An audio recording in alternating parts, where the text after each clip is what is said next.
This story begins 249 years ago in a small town.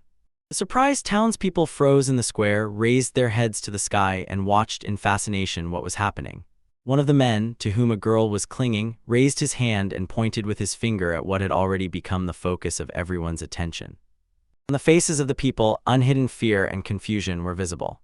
Huge interdimensional gates opened in the sky, then they descended those who would be called demons in the future. There were countless of them, and in the eyes of the people, they were real monsters. They looked different, but one thing united them: their appearance was terrifying. Many-legged, tusked creatures, some had wings and some had snake-like tails.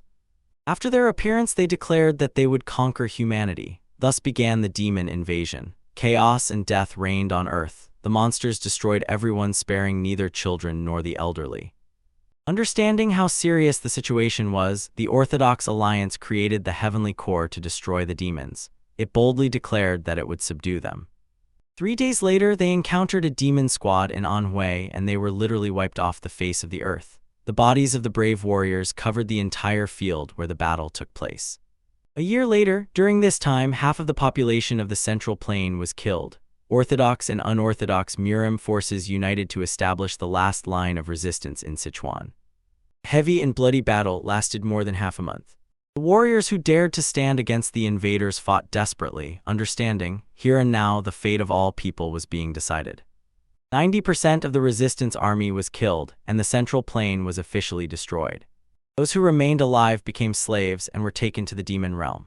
One of the battle participants, who met the same fate as all those unlucky to survive, walks with a metal collar around his neck. He is chained, shackled together with prisoners like himself. He has handcuffs on his hands. He looks extremely exhausted. Wounds and abrasions are visible on his bare torso. 5 years have passed. On the boy's head is a helmet connected to numerous wires and tubes. Despair is visible in his eyes. A boy who could not use energy from birth was classified as a rare type. Bound by hands and feet, he is securely fixed and cannot even move. Numerous mechanical limbs reach toward him, some equipped with sharp blades. Above his head hangs a lighting device in the shape of a disc, emitting red light. After various experiments and brainwashing, he became part of the army conquering the demon kingdom. Now he marches in step with those who were his enemies just yesterday. After this, decades passed. He climbed into other dimensions and arranged a massacre. He killed, tore apart, destroyed. There was no more pity or compassion left in his heart. After 75 years, he became a warrior slave. His merits were recognized, and he earned the title of commander among the demons. He came to look no less terrifying than they did. The lower part of his face was adorned with 2 rows of sharp and strong fangs, exposed without any cover, and a purple fire burned in his eyes. 120 years after he was promoted to commander, something happened that once again radically changed his fate. Finally found out about this. He lost 50 years trying to find the conditions and ways to manifest it, having to act under the constant watch of demons, showing extraordinary agility and cunning. Even the heavens came to his aid. After 65 years, he raised a rebellion. He had prepared for it so carefully and for so long. A week after the start of the uprising, present time, livestock and ruin everywhere, the bodies of killed people lie on the ground. There are many of them. Arrows stick out of their bodies. Among them, dead demonic creatures are also visible. The instigator of the uprising, whose face is hidden by light strands, coughs and blood streams from the corners of his mouth. Above him rises a creature in flames, crowned with mighty horns. The tormented instigator bitterly admits that the uprising has failed. He kneels, trying to cover his ears with his hands, but the loud voice of the demon does not subside. The demon is in no hurry to punish him. Looking at him, the demon says, "What a disappointment." Demon King Tarrant asks, did he risk all his savings for a rebellion of this scale? Then he mockingly says, Schwitz von Grenthal. The man, humiliated on his knees, grits his teeth and then says, let him not call him by this shameful name. Raising his head, he proudly declares that his name is Saw-Biggin. Demon King is silent for a few moments, then says that he truly does not understand. The man's head bows and stubbornness flashes in his eyes. Tarrant admits he has been observing people like him all this time.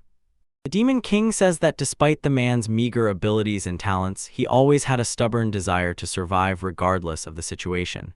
This is his only strength. Tarrant asks Saw-Biggin a question: why did he decide to act so recklessly after everything? The man answers because he had to feel it at least once.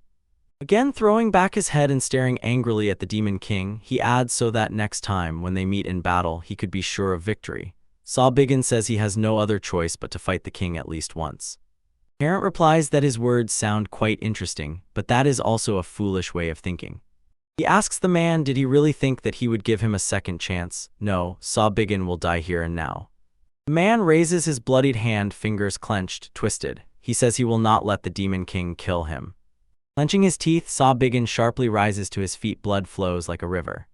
Parent watches him with surprise, not understanding what is happening. A wild scream bursts from the man's mouth. The ground on which he stands seems to explode, and a pillar of energy bursts upward, passing through several runic circles. Saw Biggin stands in the very center of the energy flow directed towards the sky. Demon King says temporary regression. The power of Nizarun, the ancient evil god, now everything is clear.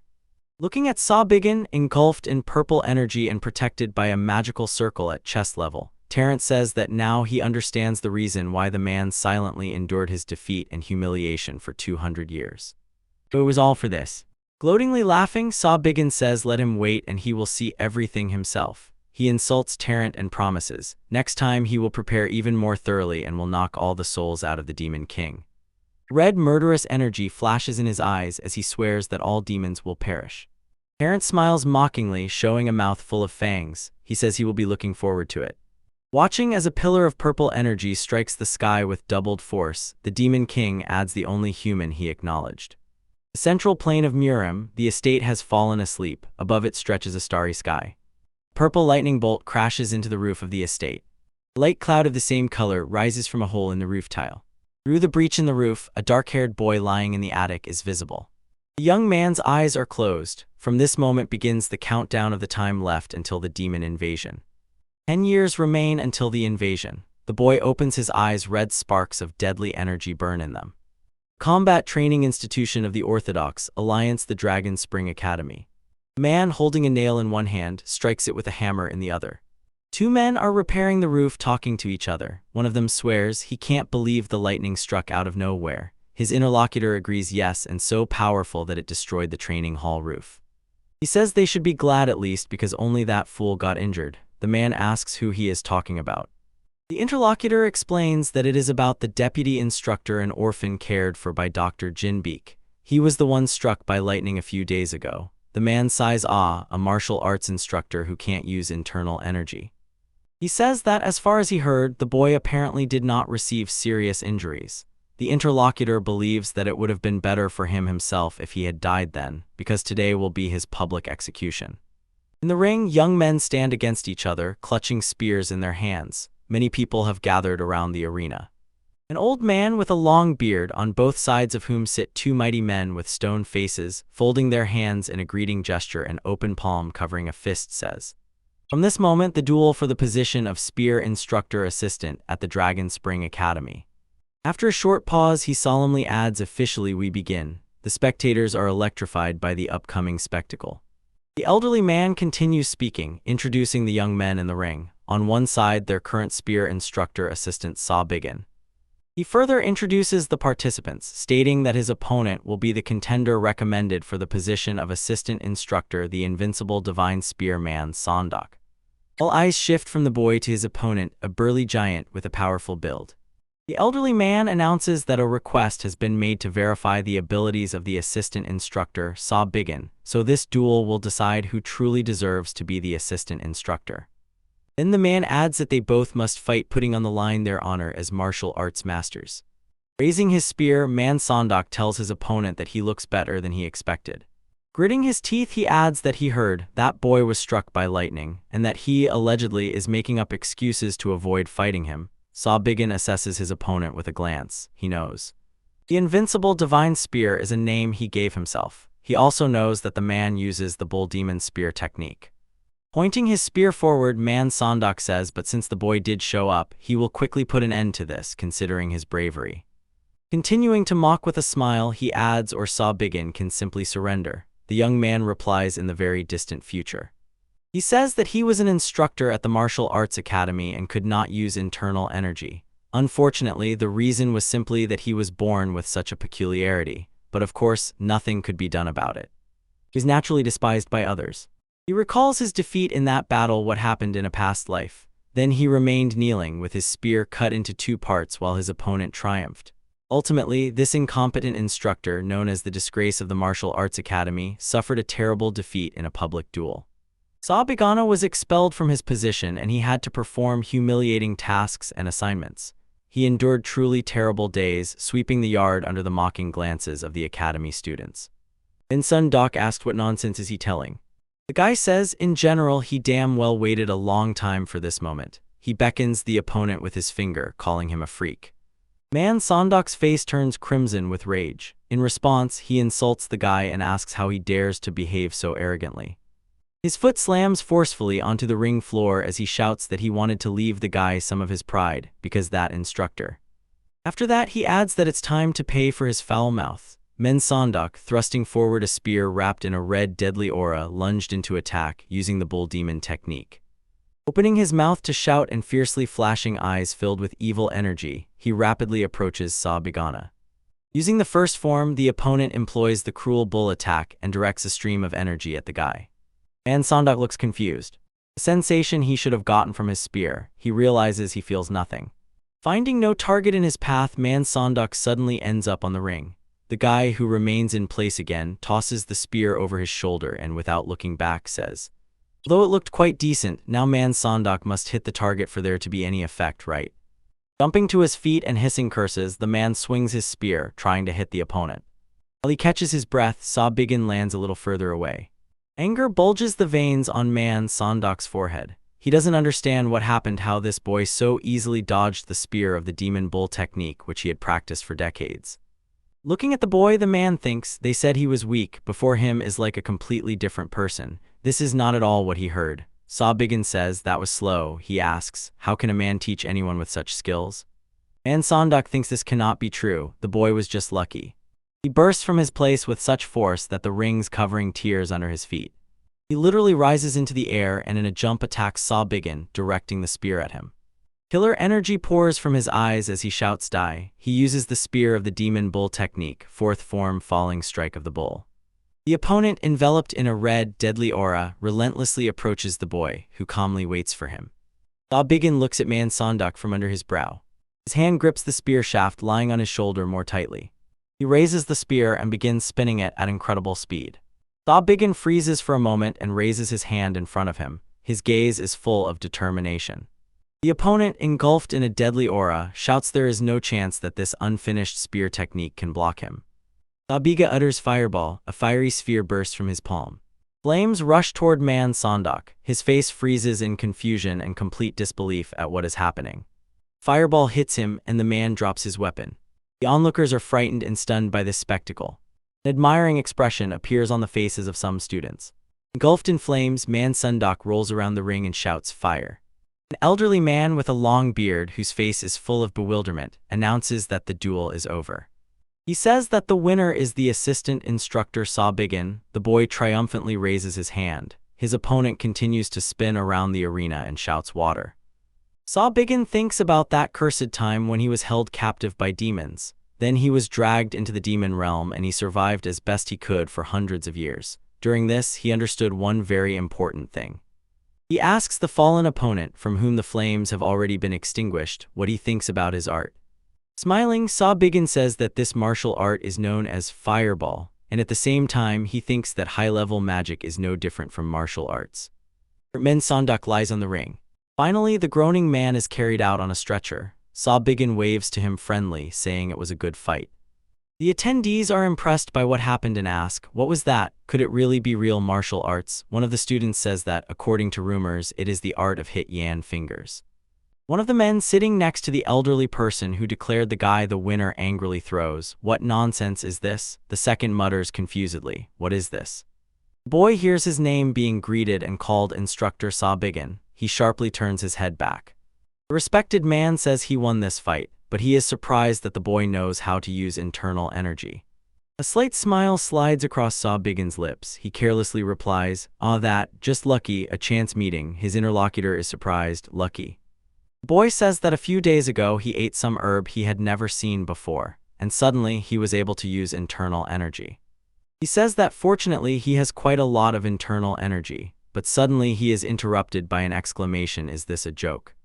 The angry man sitting next to the elderly person shouts, "How dare he say such nonsense to his elders? Does he want to insult them all?" Saw-Biggin, looking at the four elders sitting at the table, replies, "Whether he believes it or not, that's their choice. But what does it matter?" The man grabs himself and exclaims, "What?" Squinting at him from under his brow, the boy asks, "Did he cheat in the duel?" and explains that it was a fight for the position of training and capture, but there was no rule that the clash had to be fought only with spears. Saw-Biggin's gaze becomes unfriendly when he says he doesn't understand why he is being questioned like this. He won honestly and fairly. The man, crimson with anger, tries to say something, but a hand falls on his shoulder. The elder man orders him to calm down. He has become too heated. The man agrees with him. He is right. To the elderly person, he says, "The boy won the duel." He continues then, since he won. Saw-Biggin, raising his hand, asks forgiveness for interrupting the elder. The boy says that since they are all here, he has a request.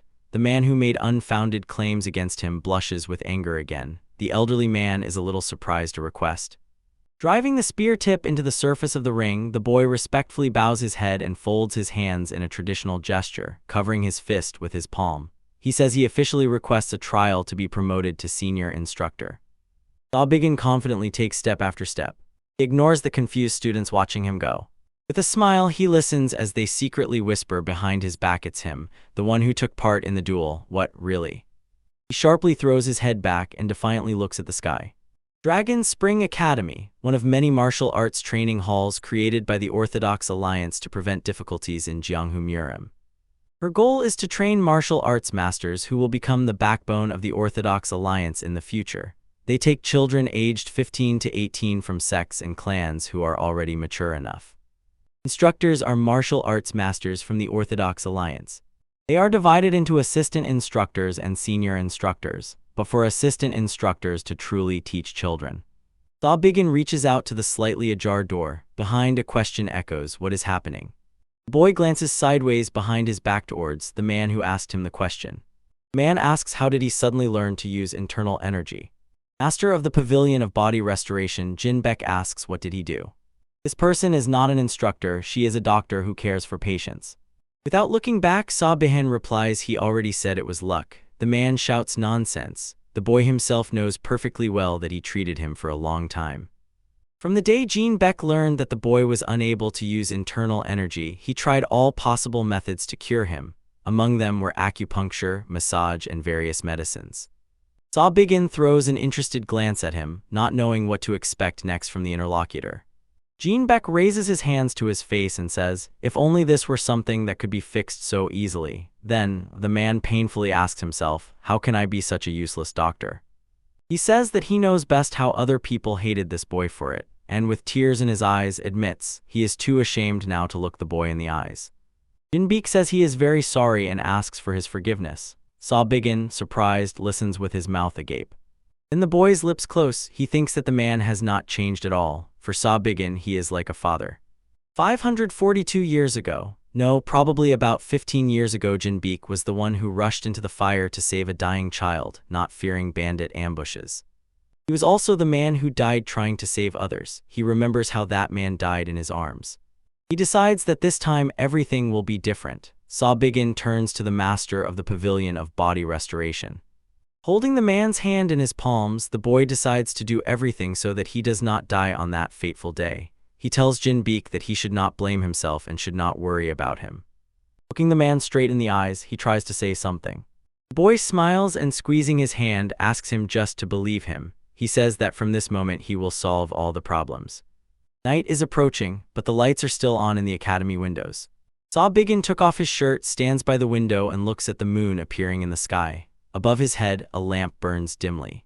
The boy raises his hand to eye level above his fingers. A runic circle flares up. Saw-Biggin thinks about the fact that when he experienced regression, he lost more than 90% of his mana. Now he can gather only, approximately, the 4th circle. What a disappointment! It took him hundreds of years to reach the 8th circle, but he decides, so be it, he should be thankful that he still has mana. Determination can be read in his eyes as he mentally says yes. He returned from that hell, and again recalls everything he had to endure from the first days of captivity. The story of Gyeongju-Murim is changed. The demons have not yet begun the invasion. However, the key word here is not yet. the boy's hand clenches into a fist and destroys the rune circle. Standing by the window, he thinks about the fact that in 10 years the demons will begin the invasion. When that happens, Jungho Murim will fall again. And this time everything will be different because he has 300 years of memories, and also information about the demon army, the type of magic they use, as well as artifacts and weapons they have prepared for the invasion. And most importantly, he knows how to defeat them. Sparks of deadly energy flare in Saw Bigin's eyes. The light from the lamp is so weak that it barely dispels the twilight in the room. His thoughts are interrupted by a man entering the room. He asks, "Is the boy here?" The boy responds and clarifies, "What's the matter?" The man spits out the words angrily. The vice master of the academy, Chang Semyon, wants to see him. Saw Bigin is surprised right now. He clarifies, and he asks specifically him to deliver this message. Jinbeek says he doesn't mind and admits he is more worried about the pair. The master of the Pavilion of Body Restoration says he thinks this concerns the boy's request for a promotion. He needs to be careful. Jinbeek warns that the trial will be difficult, and since Man Sonduk, the man the vice master recommended, lost just like that, Jinbeek is sure he feels no positive emotions towards him. Watching the boy put on his shirt, he adds, in any case, why did Saw Bigin decide that he wants to become a senior instructor? Smiling broadly, the boy explains that this is the first step to correcting the situation in this academy. Moonlight barely illuminates the mansion. Saw Bigin walks through the yard, poorly lit by small lamps. He thinks about how once the Dragon Spring Academy was well known enough to be considered the best of the 3 orthodox martial arts academies. The academy master, one of the 10 best martial arts masters, suddenly disappeared. The academy searched for him unsuccessfully for 2 years. It was difficult to replace such an experienced specialist. As a result, the Dragon Spring Academy lost its fame. The boy stretches out his hands to abruptly fling open the door panels. Saw Bigin stands by the table where 2 men are seated, attendees of his match with Man Sonduk. One of them asks permission to ask one last question to Saw Bigin, the assistant instructor. The senior sword technique instructor, deputy master of the academy, Jiang Semyon, whose madness was driven by the boy's victory, asks is he really insisting on his request for a promotion. Winking, Saw Bigin replies carefully, of course. Somewhere in his thoughts, he humiliates this man, knowing that he is the accelerator of the Dragon Spring Academy's downfall. In Saw Bigin's memory, the day of the demon invasion resurfaces again. Everything around is devastated chaos, buildings engulfed in flames. The boy relives the same feelings that overwhelmed him, exhausted and wounded, when he saw the horrific scene before him. Huge chasms opened from all sides and monsters never seen before began killing people left and right. Cries of pain and pleas for help echo from all directions. This was the beginning of the invasion of unknown creatures, later called demons. Young academy students tried to resist the monsters, and the demons mercilessly dealt with them. The beasts' jaws tore the bodies of the young people to pieces. Saw Bigin remembers how, in the whirl of chaos around, he heard a scream. Someone demanded Inspector Duna to hurry. Looking back, the boy sees 2 men rapidly disappearing into the distance. Saw Bigin recognized them. If Chang Semyon, the academy's vice master, had not fled first, he would have taken the gold and jewels with him.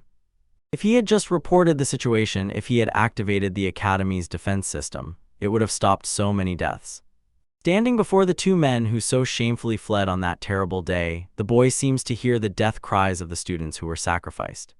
Looking at Chang Semyon, Saw Bigin thinks, true, it hasn't happened yet, he has returned to the past. But he will never forget that disgusting, hideous, self-satisfied face. Smiling, the boy asks the academy's online master, did you call him? The man says he will tell him about the trial he will have to go through if he wants to become a senior instructor.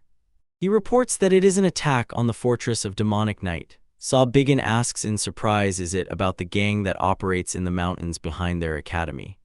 The vice master confirms, yes, let him kill them, that will be his trial. The Fortress of Demonic Night is a gang of bandits settled in an old sacred mountain near the Academy of Dragon Spring. Due to frequent reports of damage caused by this group of bandits, an order was given to attack them in the interest of the peaceful residents. The young man reads the order signed by the vice master of the Academy of Dragon Spring, Chang Semyon. After reading, he replies, all right, fine, he will do it. Saw Bigin asks, but how does this relate to the instructor's job? The vice master answers, it relates to the most important requirements for an instructor. Senior instructors are the main force of the academy. Dun Buhyun, senior instructor of sword technique at the Academy of Dragon Spring, is the one who handed the young man the invitation from the vice master, and now he is giving him a hostile look. All senior instructors of the academy are considered masters of martial arts. The senior instructor of sword technique Lightning Blade Chong Saemun and the senior instructor of sword technique Tyrannical Tiger Dun Buhyun are currently in this room. Also here is the senior instructor of archery technique Arrow, Soul Pursuer, Yoon Beek, and the senior instructor of sword technique, Gloomy Shadow of the Divine Sword, San Pilji, all officially recognized by the Orthodox Alliance. And all of them have achieved great success. They destroyed the leaders of evil demonic fighters or defeated bandits. Walking to the door, the boy replies that he understands everything. He asks, how much time does he have to complete the task? Dun Buhyun, jumping out of his chair, shouts that he is a little arrogant. But Chong Saemun raises his hand warningly, ordering him to calm down. The man falls silent and stops insulting, but still asks, how dare he behave so rudely? The vice master of the academy calmly says, 2 weeks. If he is late even by 1 day, he will lose his chance for promotion forever. Smiling broadly, Saw-Biggin asks, 2 weeks.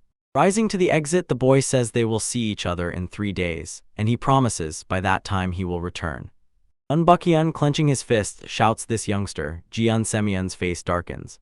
Addressing the vice master of the academy, the man asks could it be that he really intends to promote this cheeky brat. A smile stretches Jeon Semyeon's lips. He says, if he really manages to, he reassures his interlocutor, saying there's no need to worry about that. Keeping a sad expression but still grinning, he adds that their poor assistant instructor Saw-Biggin will never return. Dun Buhyun is surprised. What does he mean? The youth rushes, not even touching the ground with his feet. He is in a hurry. Saw-Biggin thinks about Jeon Semyeon, calling him a deceitful scoundrel. He wonders, does he really think that his plan is unknown to him? Increasing his speed, the boy reflects on the fortress of Demonic Night. It was during this period that the Green Forest Union began to gain fame. People still do not know much about them. For now, it is not a large organization. The real problem is that. Worried, Dun Buhyun asks Jeon Semyeon, are you serious? Could the head of the Green Forest Union be a martial arts master of the highest level? Smiling maliciously, the vice master replies, the master of the Demonic Night Fortress, Ak Gyuham. The man says that he is not an ordinary bandit leader. Even the Orthodox Alliance acknowledges this. But in reality, he was a former leader of an unorthodox sect called the Sky Destroyers. People believe that a few years ago he was killed by traitors. Jeon Semyeon continues his story, but in fact he managed to survive. He found and killed each of those who betrayed him. Due to the particularly refined cruelty of his revenge, even the unorthodox Murim issued a bounty on his head. He was in hiding and recently arrived here. Dun Buhyun asks how does he know all this. Jeon Semyeon responds by asking, why do you ask?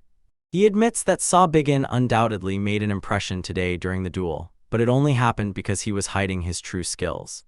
The vice master says this trial is a real situation. This is not a duel. He is sure the boy will not return alive. Meanwhile, Saw-Biggin continues his journey.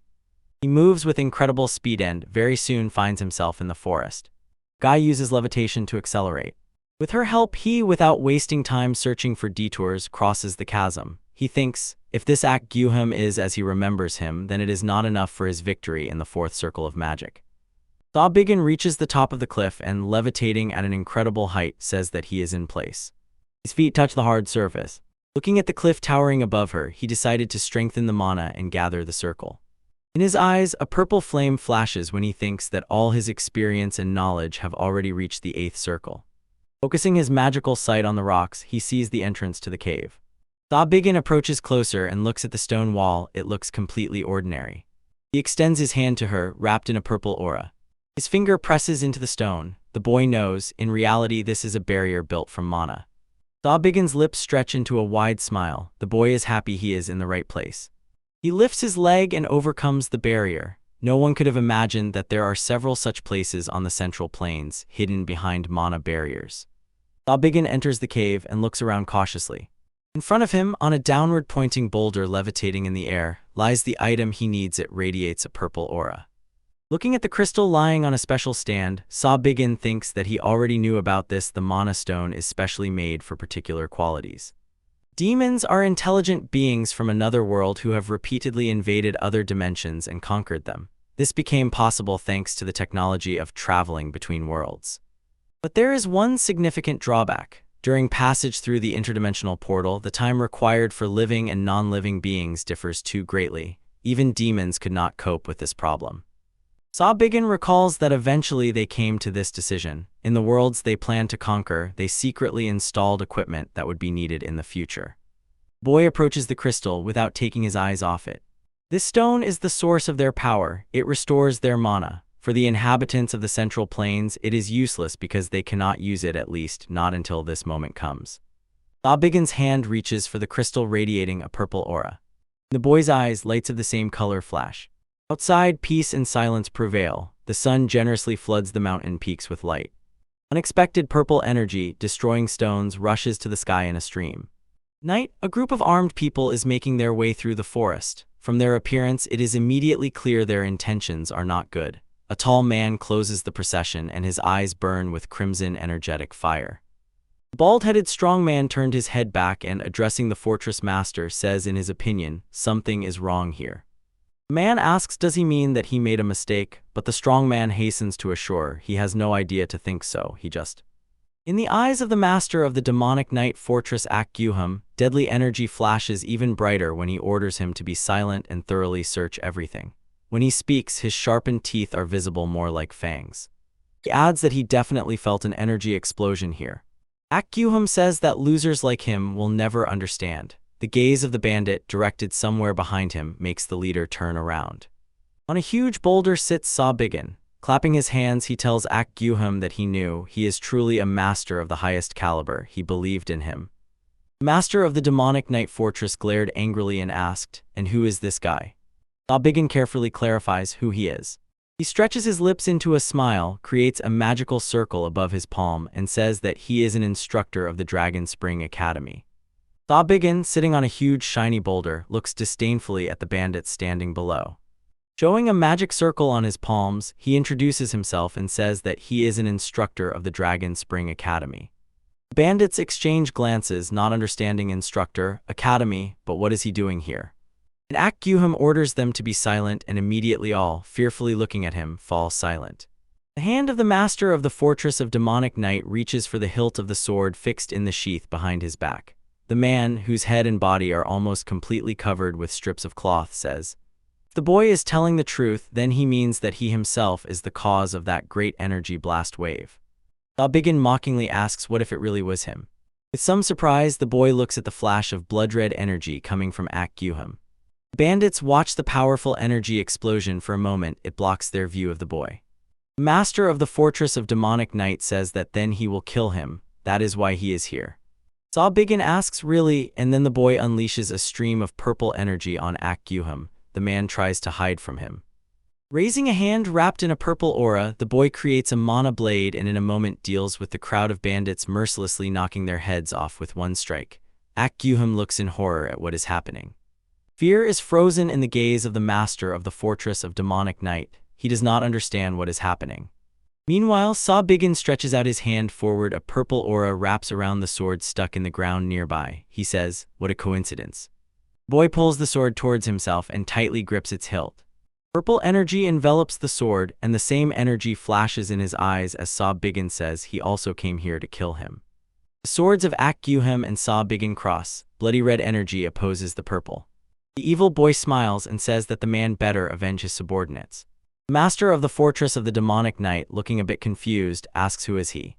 A clash of two energies, an explosion, and the opponents are literally thrown in different directions. They rush into battle again. Sparks fly from the strikes on the steel. The boy continues to fend off attacks, demonstrating virtuoso swordsmanship. The master of the fortress of the demonic night forces the boy to rush back to gain distance.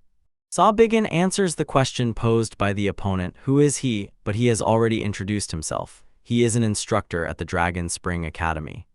Continuing to fight, Ak-Guhum thinks that it is hard to believe.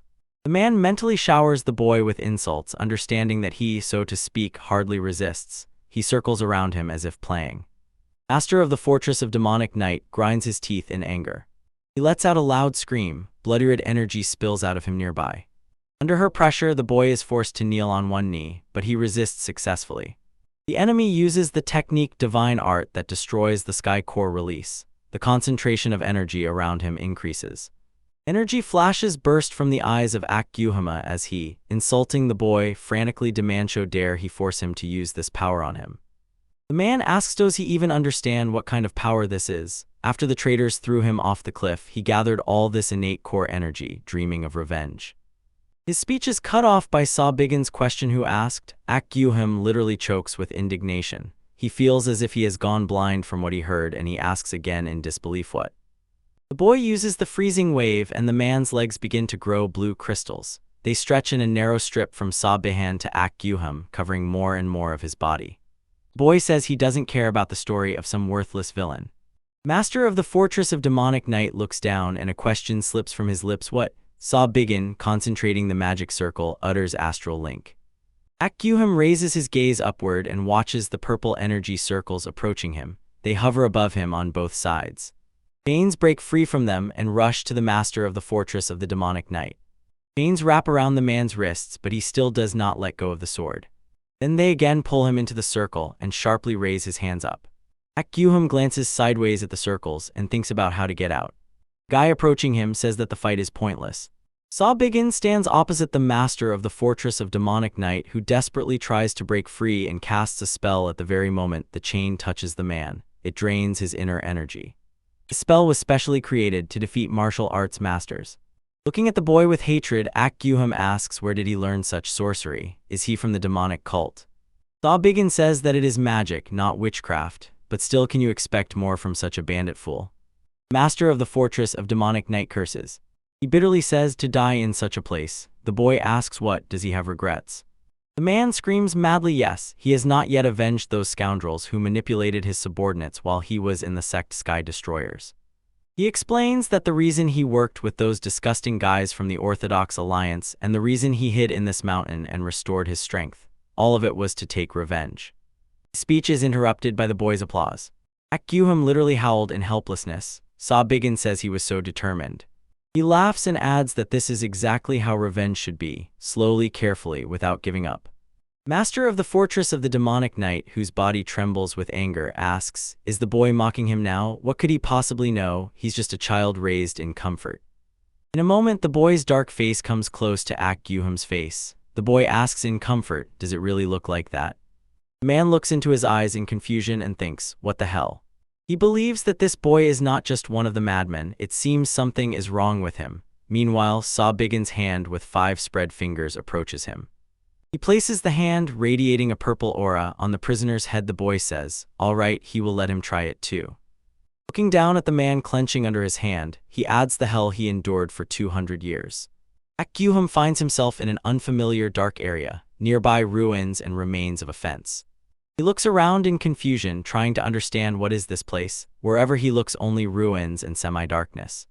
Master of the Fortress of the Demonic Night asks, what has this madman done to him? The man sees a huge winged creature descending from the sky towards him, its front limbs resembling serrated blades. Ak Gyuham's eyes widen in horror, and his mouth barely opens. An explosion rumbles, flames consume everything around. Monsters appear in front, and behind them roll giant beasts. They rush toward the small group of warriors. When the battle ends, the demonic army will move on, leaving behind a land strewn with dead human bodies. Then Ak Gyuham sees a strange room. In huge flasks filled with green liquid lie naked people. He feels the pain of those on whom demons conduct cruel experiments. A huge eye looks at him from the sky. Man sees mountains of skulls and human bones. Then before him stands the demon king Tarrant himself. His gigantic figure, wrapped in flames, instills trembling fear. The master of the Fortress of Demonic Night loses control of himself. A scream bursts from his mouth. He falls to his knees, unable to look away from Tarrant. Horror is frozen on his face. Ak Gyuham, kneeling, continues to scream. His hands no longer hold the chains, and his legs are no longer bound by ice crystals. The scream breaks into inarticulate sounds and turns into whimpering. The boy standing nearby silently looks at him from head to toe. Saw Biggin asks the man how is he. Ak Gyuham stretches out a trembling hand. The boy explains that this is the future he will see in 10 years. The hand of the master of the Fortress of Demonic Night tightly grabs Saw Biggin by the pant leg. Kneeling and almost touching his forehead to the ground, he asks the boy to kill him. For a few moments, Saw Biggin looks at Ak Gyuham, who trembles under his feet. The man lifts his face to him and tears flow incessantly from his eyes. He repeatedly asks to be killed. The boy listens silently. Ak Gyuhum says please. He replies that he cannot handle it. Saw Bigin grips the sword hilt tighter and answers, yes, he understands everything. Swinging the sword, he adds, but someone has to do it. Splashes of blood dye everything around red. Vice Master of the Academy Chon Semyon is furious. Swearing, he says he cannot believe it. In the middle of the room, a huge sword sticks out of the floor, and next to it lies a bundle. Its contents stain the carpet red. Chon Semyon looks fearfully at the boy, who asks, how do you like it? He did not think the man would believe if he brought only the sword, so he brought the head too. Smiling and holding his hands in front of him in a traditional gesture when the palm of one hand covers the clenched fingers of the other, Saw Bigin says, well then they should discuss his new duties as senior instructor. Morning has come. The sun generously floods the courtyard of the Dragon Spring Academy with sunlight. With force he strikes the table with his hand. His voice thunders, what nonsense. Senior instructor of fist technique Yu Wujin shouts, just a few days ago he was the academy's disgrace and now senior instructor, what is going on here? Senior archery instructor Yun Beek asks Dong Buchian, did the boy really attack the fortress of demonic night by himself? Senior sword technique instructor Dong Buchian replies that he went to the sacred mountain in the morning. He says he found the bodies of bandits as well as Ak Gyuhum where, according to Saw Bigin, they were supposed to be. He adds, he doesn't know how it happened, but everyone except Ak Gyuhum had their throats slit with one strike. The instructors exclaim that can't be. Saw Bigin was the assistant instructor of spear fighting technique. Yu Wujin asks, does Dong Buchian really want to say that the boy was hiding that he possessed sword technique? He can't believe it, what nonsense. The man sitting at the long table opposite the interlocutors replies, does he want to say that his eyes deceived him? Let them check for themselves if they don't trust him. Their voices are cut off by the vice master of the academy, Jian Semyon. Enough. What are they doing now? The instructors stammer confusedly, sorry. Jian Semyon, sitting at the head of the table, looks gloomy and dissatisfied. The man thinks no matter how hard he tries, it's useless. Jian Semyon reflects that Ak Gyuhum is at least a master of the highest level of martial arts. He himself met him and was convinced of this when he delivered an order from the Orthodox Alliance. That Saw Bigin killed him in one night, and along with all his subordinates. He admits this is something that even he, a master of the highest degree, cannot do. Doubt envelops him. Could Jin Beek have helped him? But he immediately rejects this thought. No, that old man is not that smart. Jian Semyon decides that he will look into this later. He calls out to Dong Buchian.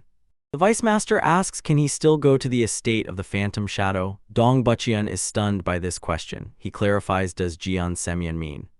The estate of the Phantom Shadow is home to one of the largest Murim assassin organizations. They are known for taking on any job if they are paid for it. Jian Semyon gives the order to send a request. He commands them to find out everything possible about Saw Bigin, even what he does daily. Dong Buchian replies briefly he understands everything. Senior fist technique instructor Yu Wujin asks, is the vice master really going to promote the boy to senior instructor? Pulling the scroll, Jian Xiaomian hurries to calm it down. He asks the man not to worry and says that he has an idea. Yu Wujin takes the scroll, unfolds it, and reads. He asks, what is this? Jian Xiaomian explains that this is a list of students for whom Saw Bigin will be responsible after his promotion. The senior fist technique instructor is clearly impressed by his words. He says, wow, well then, everything is clear. But the man starts laughing wildly. Through laughter, he barely says that he expected no less from the vice master. He admires he came up with such a wonderful idea. Jian Xiaomian allows himself a slight smile. It is clear that Yu Wujin's words please him. Slightly bowing his head, he replies that he uses his position wisely. Laughing, the senior fist technique instructor says that the guy might quit his job even before the Phantom Shadows manage to get anything out of him. Jian Xiaomian agrees with a quiet chuckle. He agrees. It is quite possible because Saw Bigin has so little experience. The vice master asks Dong Buchian, did he also give these lists to Saw Bigin? The man answers, yes, he handed them to him just before this meeting. Meanwhile, the boy stands, hiding his hands behind his back, holding a scroll in one.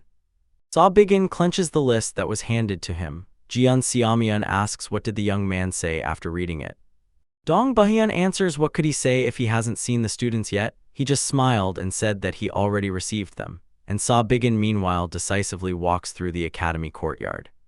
He thinks that these old idiots do everything just as he expected from them. Continuing to walk, the boy reflects that he returned at this time and place not without reason. Having learned that Nizarun can return to the past, Saw Bigin hundreds if not thousands of times asked himself, What should he do to prepare for the demon invasion? In his thoughts, he imagines holding a sword wrapped in a purple aura. With his other hand raised to chest level, he draws a magic circle. He thinks he is capable of much, but ultimately the best he can do is gather an army. Climbing the stairs, Saw Biggin continues to ponder not about the weaklings who died before his regression, but about the mighty army that has mastered all kinds of magic and martial arts. Standing on the steps, the boy looks down at the crowd of students clearly hostile towards him. Casting a glance at those present, Saw Biggin realizes, before him are boys marked as problematic among the freshmen. Looking more closely at each of them, the boy notices they are undoubtedly talented. Stopping his gaze on some, he concludes their characters hinder them.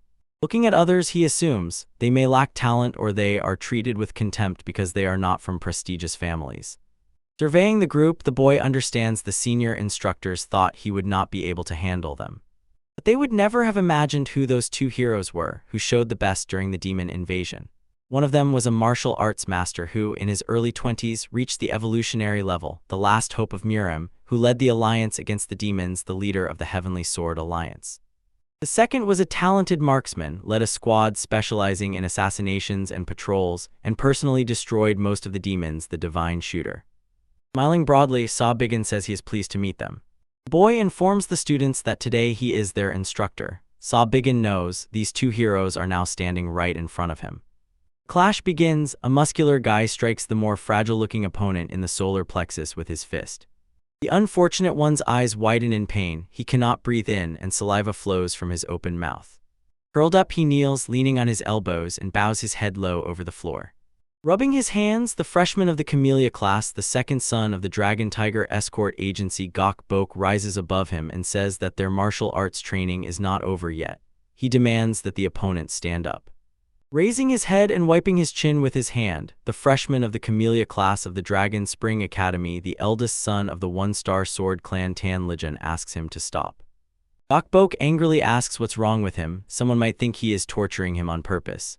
Showing the young man a strong fist the size of his head, the second son of the Dragon Tiger Escort Agency declares that Tan Lijan should be grateful to him. At the same time, he insults the guy, not choosing his words carefully. He says he is showing such a weakling as him his martial arts skills. Dragon Tiger, Mountain Divider, the eldest son of the one-star sword clan, replies that it is just fencing taught by his family. Gok Bok shouts angrily, "What, the one-star sword clan?" He again angrily questions these worthless martial arts which he can't even properly use against him. He wants to keep studying them. Tan Lijan's face darkens, but he remains silent.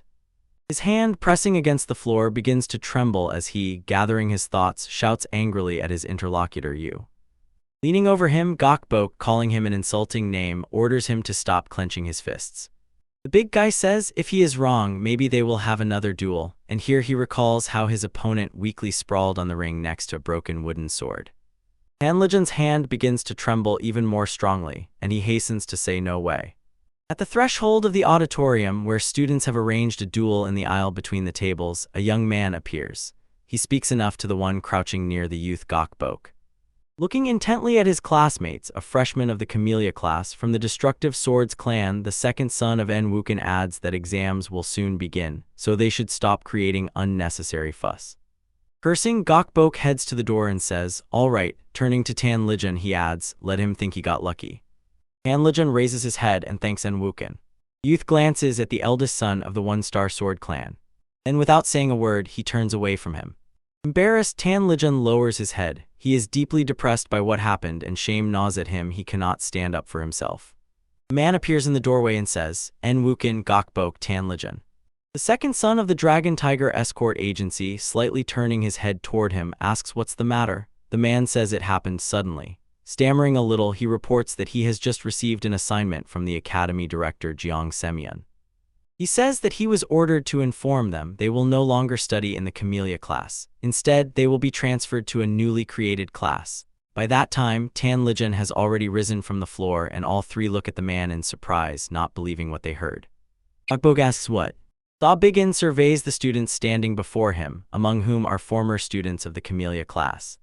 Smiling, the boy says to the students, "Welcome," and he says that from today he is their instructor. On the faces of some young people surprise, what is happening? Others meet his statement with mockery and even a bit hostile. Gokbok shouts angrily, enough making things up. The second son of the Dragon Tiger Escort Agency angrily says that he has already suffered because they had to suddenly move to another class, and now they even have an unqualified instructor. Han Lijian shudders at him. He is clearly nervous, but Gokbok does not stop shouting. Do they really think he will listen to such stupid orders? Sabigin's face becomes stern. He replies that the young man's choice of words when speaking to the chief instructor is quite insolent. And Gokbok is not going to calm down. Without choosing words, he says he does not know what the boy did to become the senior instructor, but he did not intend to learn from someone who still could not use internal energy. His words sound like an insult.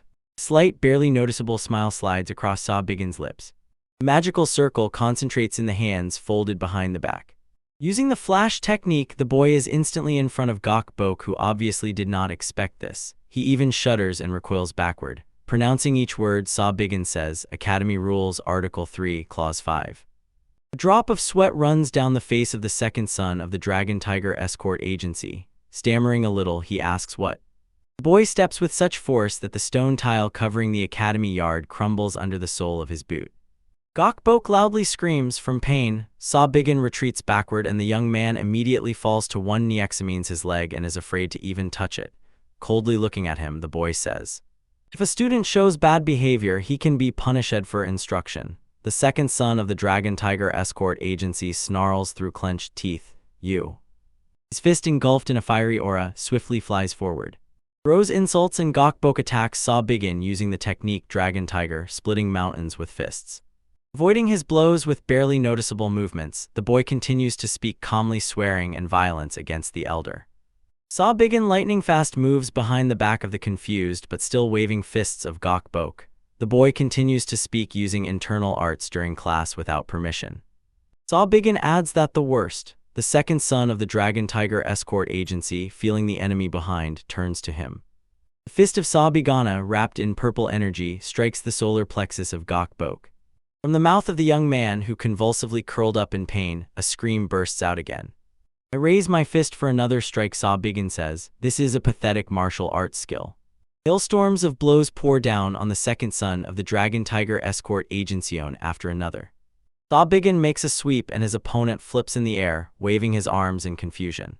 The young man literally falls to the ground. The landing clearly makes itself known, clearly feels sharp pain. From above, a boy's shout reaches him, hey, and the giant flinches. Barely smiling, Sabigin orders him to get up and says he is not finished yet. Han Lijian, with his mouth agape, watches as Gokbok kneels before Sabigin and cannot stand up. The boy cannot believe his own eyes. How can this be? He cannot even believe that all this is happening to the very same Gokbok he ranks first among the new students in martial arts training. He would never have thought that this young man could lose so easily. Angry Gokbok, cursing, tries to stand on trembling legs. Sabigin delivers a kick to his jaw. Students are clearly stunned by what they have seen. The boy slowly approaches the young man, who is knocked back by the blow, and says, what a terrible situation from the very first lesson. Clenching his hand into a fist, he adds, probably a pity. Leaning over Gokbok, who has not yet recovered, and raising his fist, the boy says, the role of the instructor is to hold back tears and educate. The second son of the escort agency raises his hand and tries to cover his face. Suddenly, Sabigin's wrist is caught by someone's strong hands. En Wukin decisively stops the boy, who is already ready to deliver a devastating blow. He says that this is a bit too much for a student. A smirk appears on Sabigin's lips. He says, so he finally decided to act. Then, clearly separating each word, he utters, young master En Wukin. He is familiar with this person. Before regression, he knew En Wukin just as well as the leader of the Heavenly Sword Alliance. En Wukin, first year, Camellia class. The second son of the En clan, one of the prestigious clans of the Central Plains, known for its annihilating sword. From a very young age, he was recognized in the clan as a genius of martial arts, and even among the new students of the Dragon Spring Academy, he showed outstanding skill. His talent far exceeded the capabilities of the Dragon Spring Academy. At only 20 years old, he reached super form, becoming the youngest higher master of martial arts in history. He entered the top 10 best martial arts masters of the Orthodox Alliance. At first, he was supposed to live a brilliant life, to be a respected person, one of the absolute masters of martial arts of the Central Plains, warmly accepted by all. It could have been so, but unfortunately, only if not for the fateful events that changed everything. If not for the demons who appeared, whom En Wukin met with sword in hand. From the very first stages of the demon invasion, he participated in more battles than anyone else. But soon, the En clan became the target of concentrated demon attacks and it was destroyed. All clan members except him were brutally killed. No matter how fast the young man was, he only managed to arrive at the moment when the flames of the fire were devouring the estate. Its yard was strewn with the bodies of dead people. Despite this, he did not break from despair and grief like others. The young man extended a helping hand to everyone he could assist in any way. He traveled the Central Plains, leading endless battles against demons. He gathered those who survived and formed allied forces that outnumbered both orthodox and unorthodox sects. Even in this hopeless situation, when everything was against them, he led the remaining martial arts masters in a desperate final resistance. Sabigin still clearly remembers all this. Envuken always rushed to the front line of the battlefield, and every time he unleashed the dazzling energy of his sword, even huge demonic monsters that seemed to cover the very sky fell in an instant. Without a doubt, he was a hero and the last hope of the Central Plains. Envuken's strong hand holds Sabigin by the wrist. But now, in the boy's opinion, he is just another snobbish aristocratic kid from a prestigious clan. Sabigin says with a smile, so young Master Envuken has finally decided to act. With a sharp movement, the boy pulls his hand free from the grasp of the second son of the Destructive Swords clan. Envuken says that is quite funny. At the same time, he does not forget to address the boy as an instructor. Sabigin declares, "What?" The young man is surprised that the assistant instructor, who until recently could not use internal energy, suddenly became so strong. Envuken replies that of course this is unexpected. But then it doesn't matter what the boy can do with this newly acquired power. The only thing he is capable of is boasting in front of the students. He is even hurt. Meanwhile, Gokbok slowly comes to his senses. Along with this comes the realization of what happened. He grabs his head and mutters, "What a shameful spectacle." Staring threateningly into Sabigin's eyes, Envuken asks, "Is this also because of those same fateful meetings that helped him gain power?" Mentally, Sabigin praises him, "Not bad, kid," and aloud asks why. Is he curious? The boy adds, if from now on he obediently follows his instructions, then he can tell him everything. Envuken replies, "No, thank you, that won't be necessary." The young man sharply turns around and, walking away, says that he doesn't know what tricks Sabigin used to suddenly change the student lists, but promises he will definitely file an official complaint to the academy against the person responsible. Envuken adds that he is not interested in learning from someone who acts arrogantly just because of luck. Sabin silently listens to him, folding his arms across his chest. 4 students led by Envuken leave the platform. Gokbok goes with them. The other students, 3 young men and a girl, remain with Sabigin, who doesn't even try to stop the students leaving. Gokbok glances malevolently over his shoulder at the boy. Envuken glances sideways at the students following him. Hanlichjun is confused. He is in doubt and does not understand how to act correctly. Sabigin snorts mockingly, watching the students who are leaving. Taking a step forward and approaching the eldest son of the One-Star Sword clan, the boy says to Envuken, "Let him look at himself." He speaks as if he is special. And so the young man thinks he can't give him anything. At these words, his hand falls on Tanlijin's shoulder. Sabigin continues, what if he tells him that in just 10 days of his training process? After these words, his hand grips the young man's shoulder even tighter. He declares that this student will be able to become strong enough to defeat Envuken. The second son of the Destructive Swords clan freezes. Without looking back, he asks, what did the boy just say? With a malicious grin, Sabigin says he will repeat it as many times as he wants, after only 1 week of his training program. He continues, this pathetic weakling, whom Envuken considers lower than an insect, will be able to knock him out with 1 strike. That's exactly what he said. Hanlijin asks the instructor indignantly, what is he saying? The young man tries to say that Sabigin has lost his mind, but he covers his mouth with his palm, not allowing him to utter a single word. Envuken finally turns around. His anger is almost tangible. He asks, is Sabigin really ready to take responsibility for these words? The boy laughs, then confidently replies, of course. Pressing his hand over Tanlijin's mouth, who is desperately struggling, he pushes the question. Does the young man want to bet? In 10 days, he and this student will face off in an official duel. Sabigin sets a condition. If he wins against Tanlijin, then Envuken will unquestioningly submit to his teachings. He says if Envuken wins, he will be able to do whatever he wants. He can make him leave the academy, apologize, or fall to his knees and beg. He is ready to do whatever this young man desires. The second son of the Destructive Swords clan only laughs in response, something he wants from Sabigin. Taking a step forward, he says that he wants nothing from this boy. Leaving the arena with his comrades, Wukong says that he better prepare for the duel that will take place in a week. Confused Tanlijin and impassive Saw Biggin watch him leave. The elder son of the One-Star Sword clan, in despair, grabs his head and lets out a scream. Saw Biggin raises his hand soothingly and says that the young man scared him. Tanlijin turns his head and looks at the boy. Then the boy lets out a wild scream again. Saw Biggin says he is too loud. The elder son of the One-Star Sword clan grabs the boy by the shoulder and starts shaking him, asking what has the instructor just done. Saw Biggin replies, let him look at himself. He is overflowing with energy. Almost falling to his knees, Tanlijin groans and asks why is the instructor forcing him to fight Wukong? Has he gone mad? Why is this happening to him? Saw Biggin asks him to calm down and let go. He promises to explain everything now. The enraged boy pushes away the student who has gone mad with fear. Looking at the young man lying on the arena and choking back tears, Saw Biggin decides to cancel today's lesson. He tells the students that they are free. Waving cheerfully at the students as they leave, Masha says that the schedule for the next classes will be sent to them. Individuality will receive it before the end of tomorrow. Young people walking away curse, not understanding what is going on at all. Tanlijin keeps sobbing, constantly whining and insisting that he is doomed. A public duel? Saw Biggin sighs heavily, realizing dealing with this young man will not be so easy. He says that Tanlijin just has to win, but why does he think he will lose? Now exhales the eldest son of the One-Star Sword clan.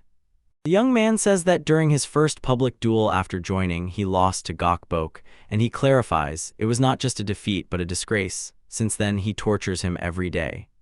Telling about this, the young man adds that this is not all yet. He says that even this monster Gokbok could not land a single blow on Wukong. He was completely smashed and lay unconscious on the court. Tanlijin is confident. A fighter like Wukong is beyond his abilities. Saw Biggin agrees, yes, this young man is definitely special. The boy says that even without the support of the N clan, his talent in martial arts is truly one of a kind. Tanlijin cries out in despair. If the instructor knows this himself, then why did he treat him that way? Smiling broadly, Saw Biggin asks him not to worry. Pointing at the young man with his index finger, he decisively says that he is stronger. Opening his mouth, Tanlijin looks at the boy in surprise. Freshman of the Camellia class, student of the Dragon Spring Academy, eldest son of the One-Star Sword clan, Tanlijin before regression divine shooter. Tanlijin shouts angrily, all right, they really can't do anything about the fact that their class and main instructor suddenly changed. The young man asks why should he participate in a public duel with Wukong. Saw Biggin calmly clarifies he still doesn't understand what's going on. The boy explains that Tanlijin must win the duel so he can prove his abilities. The young man continues shouting angrily that this is his problem. He asks what will he get if he is dragged into this. A knowing smirk appears on Saw Biggin's lips as he says places. Tanlijin looks at him distrustfully, then asks what. The boy reminds his interlocutor that he himself complained, that big idiot beats him. The young man replies, so what? Saw Biggin asks how did he feel when he recently beat Gokbok. Recalling the moments of the beating, the boy asks, was Tanlijin excited? Did he feel relief? Was it so good that the young man was delighted? The ill-intentioned one locked eyes, Saw Biggin says, or he. The boy leaning towards him asks, or he was angry that he couldn't take revenge on him himself. He adds that the young man said it himself, even Gokbok couldn't land a single hit on Wukong. But what if Tanlijin becomes so strong that he defeats the second son of the Destructive Swords clan? Then he could easily take revenge on Gokbok. How do you like that arrangement? Wouldn't that be a good gift for him now? Tanlijin replies, if he really can become strong, as the instructor says, then he will do it. The boy, smiling broadly and brightly, says of course. The eldest son of the One-Star Sword clan promptly clarifies that this has nothing to do with Gokbok, he just wants to become stronger than he is now. A devilish smile appears on Saw Biggin's lips as he says, good, let's see. On the training ground stands a trainer, a wooden dummy with several long handles. Saw Biggin watches from the roof of the house as the youth practices strikes with a wooden sword. The boy offers the student to test his skill level. He advises Tanlijin to imagine that he is now fighting Wukong, and orders him to apply his martial arts with full power. The youth takes a fighting stance, gripping the sword more tightly in his hand. A hail of strikes falls on the trainer, made like a primitive human figure. The eldest son of the One-Star Sword clan delivers strike after strike. Determination is written on his face. He swings the sword again. Blows are falling like hail. The young man strains as much as he can. He freezes to catch his breath. Drops of sweat run down his face. Bigin immediately shouts for him to continue and not stop. He demands that the student give his all. The long stick of the rotating trainer scrapes Tang Lijun and hits him right on the cheekbone. Pain darkens the young man's eyes. Tang Lijun falls to the ground, unable to group himself in time. He kneels down, then leans on his elbows on the ground and spits. Bigin, propping his cheek with his hand, looks at him intently. It seems the student has disappointed him. Instructor's words reach the exhausted young man disgrace. Angry Bigin asks, does Tang Lijun know what his problem is? The eldest son of the One-Star Sword clan answers without raising his eyes that during the execution of basic movements, for some reason, his internal energy continues to dissipate. The young man says at first he thought he had learned his clan's martial arts incorrectly, so he decided to check it several times, but with the basic movements, everything was fine. Then he assumed the problem might be in the Danshan or the meridians, so he underwent several checks in the clan, but nothing was found there either.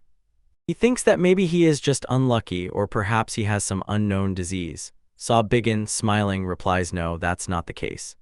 The guy explains his meridian points are located further than others. Tang Lijun raises his surprised face to the instructor and asks, how is that? Kneeling, the young man asks, what does that mean? Bigin jumped to the ground. He asks, the young man still doesn't understand. As he already said, he was born with farther meridian points in the meridian of the mind than most. The boy says, usually this is considered a rare condition which has more advantages than disadvantages, but since the young man is still young and lacks internal energy, he encounters this problem. Bigin explains, he must know that all martial arts masters have to spend their internal energy, created in their danshans, through the meridian points. And since the young man has wider meridians than others and the average internal energy reserve is also larger, it cannot concentrate. Approaching the trainer, he adds, so his internal energy continues to dissipate. Tang Lijun says he is hearing about this for the first time. Bigin replies that this is normal. Those terrible days again surface in his memory. Dead bodies lie all over the place. Bigin kneels, holding his right hand with his left, blood dripping from his forearm. A person whose face is almost hidden by the hood of the cloak and a mask covering the lower part looks down at him. In his hands, the adult Tang Lijun grips a bow. Bigin thinks that in the end, he himself found out this information by accident. Now they have switched places and the boy looks down at the kneeling Tang Lijun. The eldest son of the One-Star Sword clan, looking at the instructor, thinks, this atmosphere, it seems to him that Bigin surely has some story. A slight smile appears on the instructor's lips. The guy says, all right, now he will finish the explanation. Grabbing the shoulders of the young man who has already stood up, he says, now that he knows what the problem is, they have to fix it. Tang Lijun asks skeptically, is there really a way to do this? Bigin confidently replies, of course, actually it's simple. He explains, unlike other people, the young man lacks strength because of his distant meridian points, that is, the problem can be solved by increasing the amount of internal energy he has. The boy says because they cannot increase Tang Lijun's internal energy in such a short period of time. Look at how a bluish aura concentrates around the student. He says there is only one method he can suggest to the young man right now. Bigin advises the student to gather internal energy until he begins to use his basic moves. He continues to explain when Tang Lijun is ready to gather it in sufficient quantity. The young man's eyes literally blaze. The energy inside him is concentrated to the limit. The eldest son of the One-Star Sword clan rushes to the training dummy, raising his sword for a strike. He delivers a powerful blow, enhanced by internal energy. He manages to cut the wooden dummy in half. Watching his actions, Bigin finishes the phrase he started earlier. He will be able to show his true strength. In the eyes of the young man watching the flight of the severed part of the training dummy, excitement flashes. Crossing his arms on his chest, Bigin looks proudly at the student. The triumphant Tang Lijun raises his hands above his head and shouts, did the instructor see that? His internal energy really does not dissipate. The guy replies, yes, exactly. He saw it with his own eyes, so the boy can calm down before he falls. The eldest son of the One-Star Sword clan is surprised whose will fall. He has never felt so energetic before. The young man joyfully shouts, never in my life. He slowly opens his eyes and sees above him a bright blue sky with white clouds drifting. A cough bursts from the mouth of Tang Lijun, who is lying on the ground. Breath catches, the boy asks himself, did he fall? But why? A shadow covers him. Bigin asks, how does he feel? With difficulty, Tang Lijun shifts his gaze to the boy and complains that he has no strength. The boy explains this is a minor side effect from using his power for the first time. From top to bottom, looking at the student, Saw Biggin says that the young man had never used his meridians properly before, so his unadapted body received a shock from such loads. The boy adds that this is no reason to worry too much. The side effects will naturally disappear in a few months. A happy smile flashes on Tan Lijin's lips when he says, "Clear, in a few months." But as soon as he realizes his words, he sharply changes his face. "Wait, stop. In a few months, but the duel will take place in a week." The young man is already standing, listening to Saw Biggin's words, who says that there are two serious problems in front of him. The boy explains when Tan Lijin activates the energy-using technique, all his internal reserve accumulated up to that moment is spent in one strike, and then the body cannot withstand the recoil. The exhausted young man falls to the ground. Saw Biggin says, but the young man's energy core is also too small and does not allow him to accumulate energy in advance and hold it for a long time. If he does so, he will not just fall. He risks getting into an energy deviation. This must not be allowed. The boy asks for a look from Tan Lijin, who froze in front of him, holding the sword before him. So, until now, everything is quite simple, right? You can't tell from the young man's face that he really thinks so, but he still nods. Yes, it seems he understands everything. Saw Biggin waves the stick, and the young man asks, what does this have to do with what the instructor is holding? The boy says, let him not pay attention to the details. The main thing in this situation is to think everything through well. Throwing the stick over his shoulder, Saw Biggin says, considering this, the young man can start accumulating energy only after the duel starts. He asks how much time was needed to accumulate energy before. Tan Lijin answers uncertainly, about 7 minutes. The boy is interested. How does he intend to hold back En Wuken during this time? The young man looks confusedly at the instructor. What should he do? Raising his hand with the stick up, Saw Biggin says that there is only one answer. In the jump attacking Tan Lijin, the boy shouts let him dodge as he can until he gathers all the energy. The young man manages to dart aside, and the instructor's stick strikes where he just stood. Tan Lijin, who did not expect such actions from the boy, exclaims in fear, what is he doing? Saw Biggin orders him to focus and start gathering energy, and not to take his eyes off the enemy's weapon. In his free hand, the boy creates a magical illusion circle. The stunned young man watches numbly as several hands with sticks rush headlong towards him. The instructor's weapon breaks free and crashes down on Tan Lijin's head. The young man holds his head. At the corners of his tightly closed eyes, a treacherous moisture gathers. Soon it will flow in thin streams down his cheeks. Saw Biggin says the young man complains, although he has not used any internal energy. Saw Biggin orders the student sitting on the ground to get up and says they will continue the fight. Tan Lijin asks, is this training? The boy answers him, of course, this is dodge training. Holding his head with his hand, the young man indignantly asks, what kind of crazy training is this? Standing opposite Tan Lijin, who is sitting on the ground, the boy asks, does the young man really think he is doing this just to mock him? The sun, already low on the horizon, shines into the instructor's back, slightly blinding the young man. Saw Biggin says he just explained why Tan Lijin is weak and how to fix it. He even clearly demonstrated it. The boy adds that besides this, he guarantees the student, right now this is the only way by which he will be able to reliably influence En Wuken within a week. Looking down at the young man, Saw Biggin asks, is the training painful and hard? Of course it is. But is it harder than the times when the young man was humiliated by Gokbok and En Wuken? The boy wonders, was the student really going to lose this perfect opportunity to prove his strength to everyone who treated him like trash? Tan Lijin has nothing to object. He understands that the instructor's words are fair. In the young man's memory, En Wuken's contemptuous glance thrown over the shoulder surfaces. Tan Lijin's hand grips the handle of the training sword tighter. He apologizes to the instructor. Jumping to his feet, the boy declares that he wants to continue the evasion training. He says he can endure the whole day if necessary. And his enthusiasm is immediately dampened with anxiety as soon as he hears the boy's words, the whole day.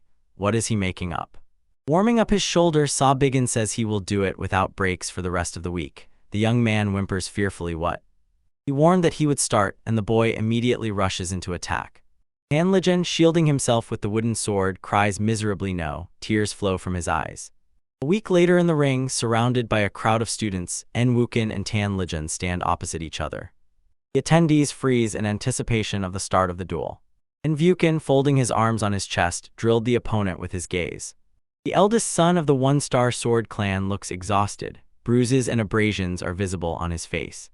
One of the spectators says, "I wonder how long Tan Litzjun will last." The boy next to him replies, "Last, he'll be taken down with one blow and he'll fall to the ground." Students from Saw Biggins' group are talking among themselves. Didn't he prepare any countermeasures? The boy with glasses standing nearby says he saw his training several times in passing. He recalls what he saw. In his opinion, the training looked more like a beating. The boy says that Tan Litzjun spent the whole week just taking hits from a stick. Gokbok, standing in the crowd with his arms crossed on his chest, thinks, "What an idiot." He believes that if the boy is trash, he would just sit somewhere in a corner and not show off. He thinks that this weakling who is always flapping in front of him will gather to beat En Vuken. Nonsense. Looking at Saw Biggin, Gokbok mentally says to Tan Litzjun, he fell for this swindler's trick and dug his own grave. En Vuken addresses instructor Saw Biggin. The young man says that he previously refused any conditions, but now he has changed his mind and wants to announce his demand. Saw Biggin calmly agrees, "All right, what is it?" Looking arrogantly at the boy, En Vuken says that if he wins, the instructor must leave the academy. He declares that he never wants to waste time like this again. Smiling, Saw Biggin agrees fine. He swears by his name that he will fulfill this condition. The guy says to En Vuken he knows what will happen if he loses. If defeated, he must attend his classes and training without complaints. En Vuken replies that he remembers this. Grinning widely, Saw Biggin says, "Fine." Then he asks, but the young man is not mistaken about something. The guy says that now En Vuken should focus not on him, but on Tan Litzjun. He is standing in the ring. Meanwhile, the eldest son of the One-Star Sword clan took a fighting stance and placed his sword in front of him. En Vuken shifts his gaze to the opponent, whom he does not take seriously. Saw Biggin says, "All right, it's time to start." He claps his hands, attracting the attention of those present. The guy announces the winner will be determined when one side surrenders, loses consciousness, or drops their weapon. Saw Biggin warns any deadly or life-threatening strikes are strictly prohibited. In such cases, he, as the judge, will make the final decision. The opponents measure each other with their eyes. Tan Litzjun is overly serious. In En Vuken's eyes, boredom and confidence are visible.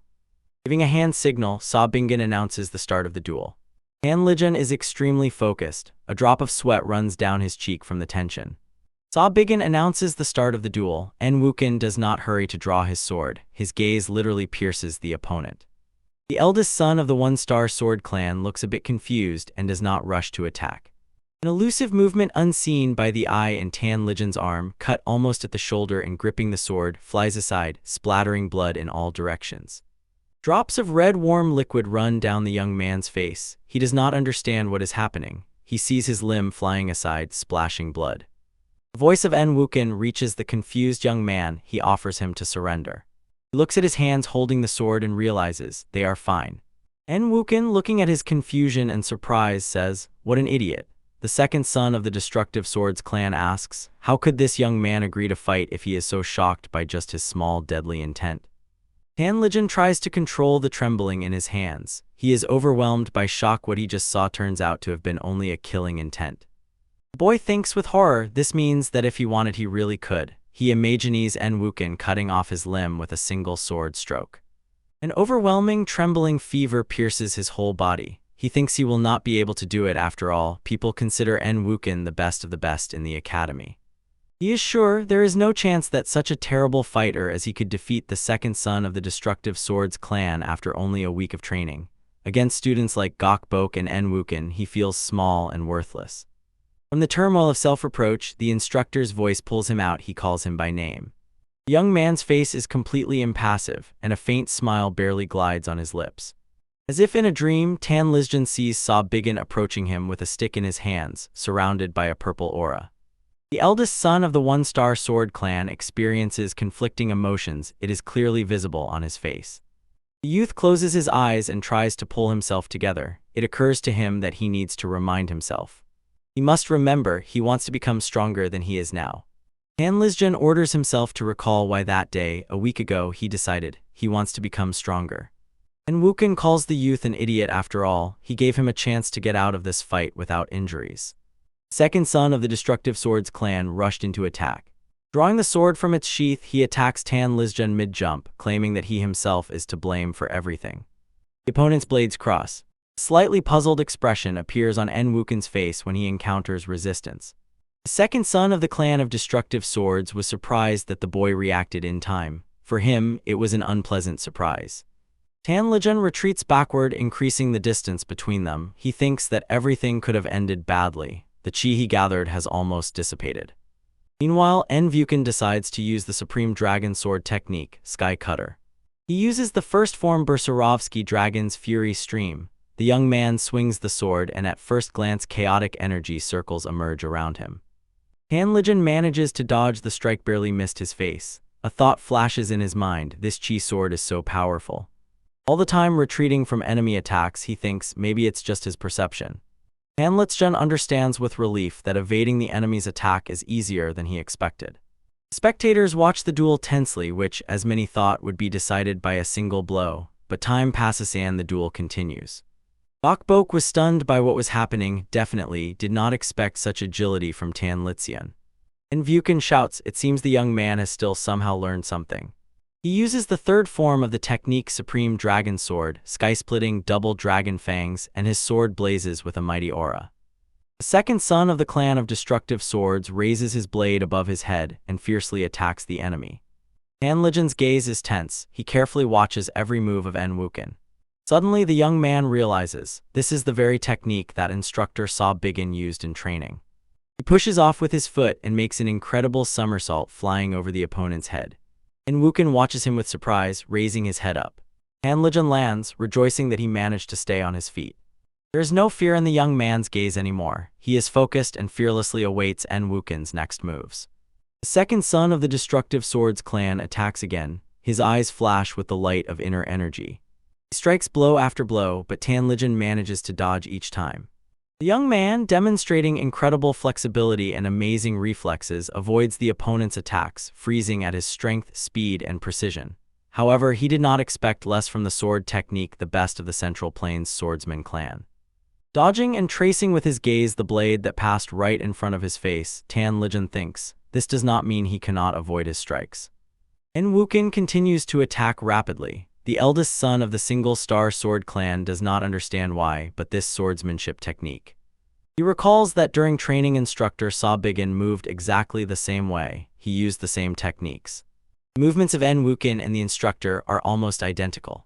Dodging another strike, Tan Lijun realizes the opponent is using the same technique that Saw Biggin used against him all last week. Surprise and caution flare in En Vuken's gaze. The opponents stop and freeze, facing each other. The students are stunned. En Vuken retreated. Is this really happening? No one can believe it. Someone even suggests that the duelists are pretending. While everyone wonders why En Vuken did this, the second son of the Destructive Swords clan stands still, tightly gripping the sword and not taking his eyes off the opponent. He slightly bowed his head now. He raises the sword and grips its hilt tighter.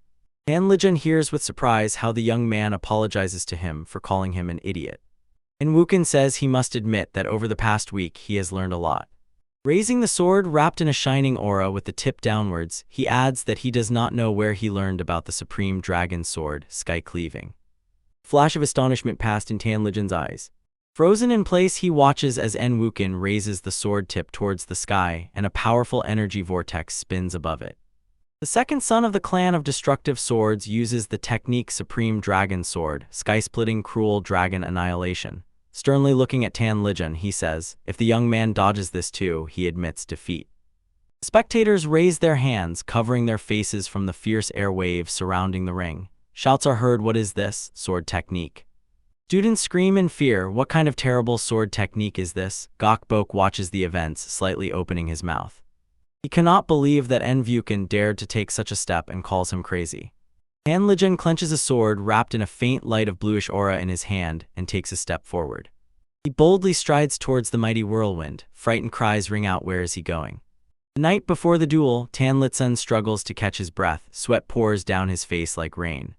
The instructor standing opposite says that the young man dodged well. He believes that now it might be achievable. Wiping sweat from his forehead, Tan Lijun asks, will this really allow him to evade all of En Vuken's attacks? The instructor replies no. The young man's eyes widen and he screams in horror. Dodging the enemy's blows, Tan Lijun recalls Saw Biggin's words, En Vuken is not an idiot. Now perhaps he underestimates the young man, but if he continues to fend off his sword strikes, he will take other measures. The instructor says if he holds out until the end, his opponent will likely resort to the most powerful sword art that En Vuken can use now. The hand of the second son of the destructive swords clan tightly grips the hilt of the blade, around which a powerful whirlwind of energy bursts forth. Sabigan told Tan Lizjan that this technique is called cruel dragon destruction. During its execution, it seems as if a fierce dragon has appeared from the material. This martial art generates a powerful sword chi. The instructor warned the eldest son of the one-star sword clan that he would not be able to evade this attack. Sabigan confidently stated that it is pointless to try to jump or retreat to dodge. It instantly grows and engulfs the entire arena. Tan Lizjan asked him, then how should he act? After all, Enwuken will be practically invincible. Sabigan ordered to listen carefully. He said that there is nothing invincible in this world. The sword chi storm is one that works together, constantly moving in all directions. It is simply what it appears to be. It is not a perfect martial art. Above all, cruel dragon destruction is a martial art designed to destroy most enemies who are stunned by its incredible power and try to flee. Tan Lizjan understands what Sabigan is trying to tell him. He hesitantly says he means. Smiling broadly, the instructor replies, yes, there's only one way out. The eldest son of the one-star sword clan step by step closes the distance.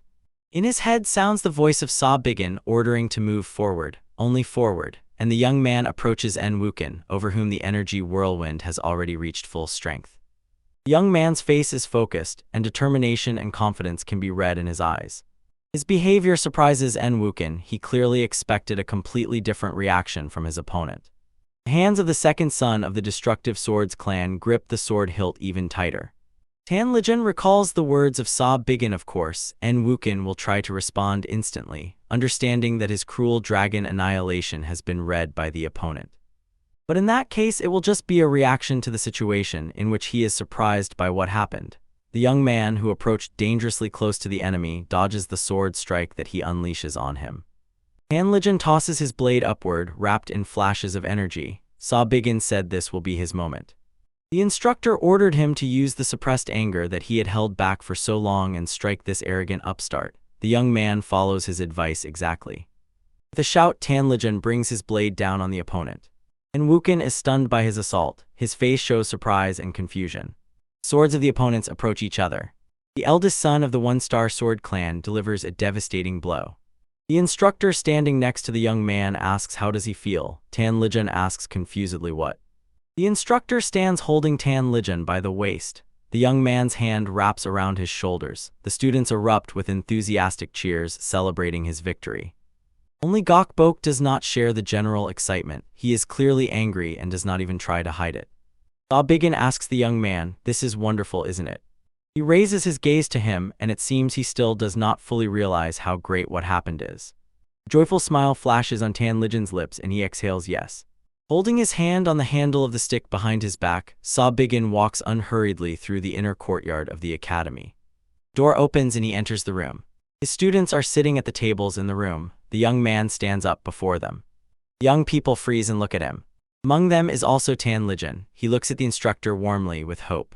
Sabigan searches with his gaze for the second son of the destructive swords clan. He finds him. The young man is clearly angry and does not even look in his direction. Smiling broadly, Sabigan says all right. He suggests starting their first lesson.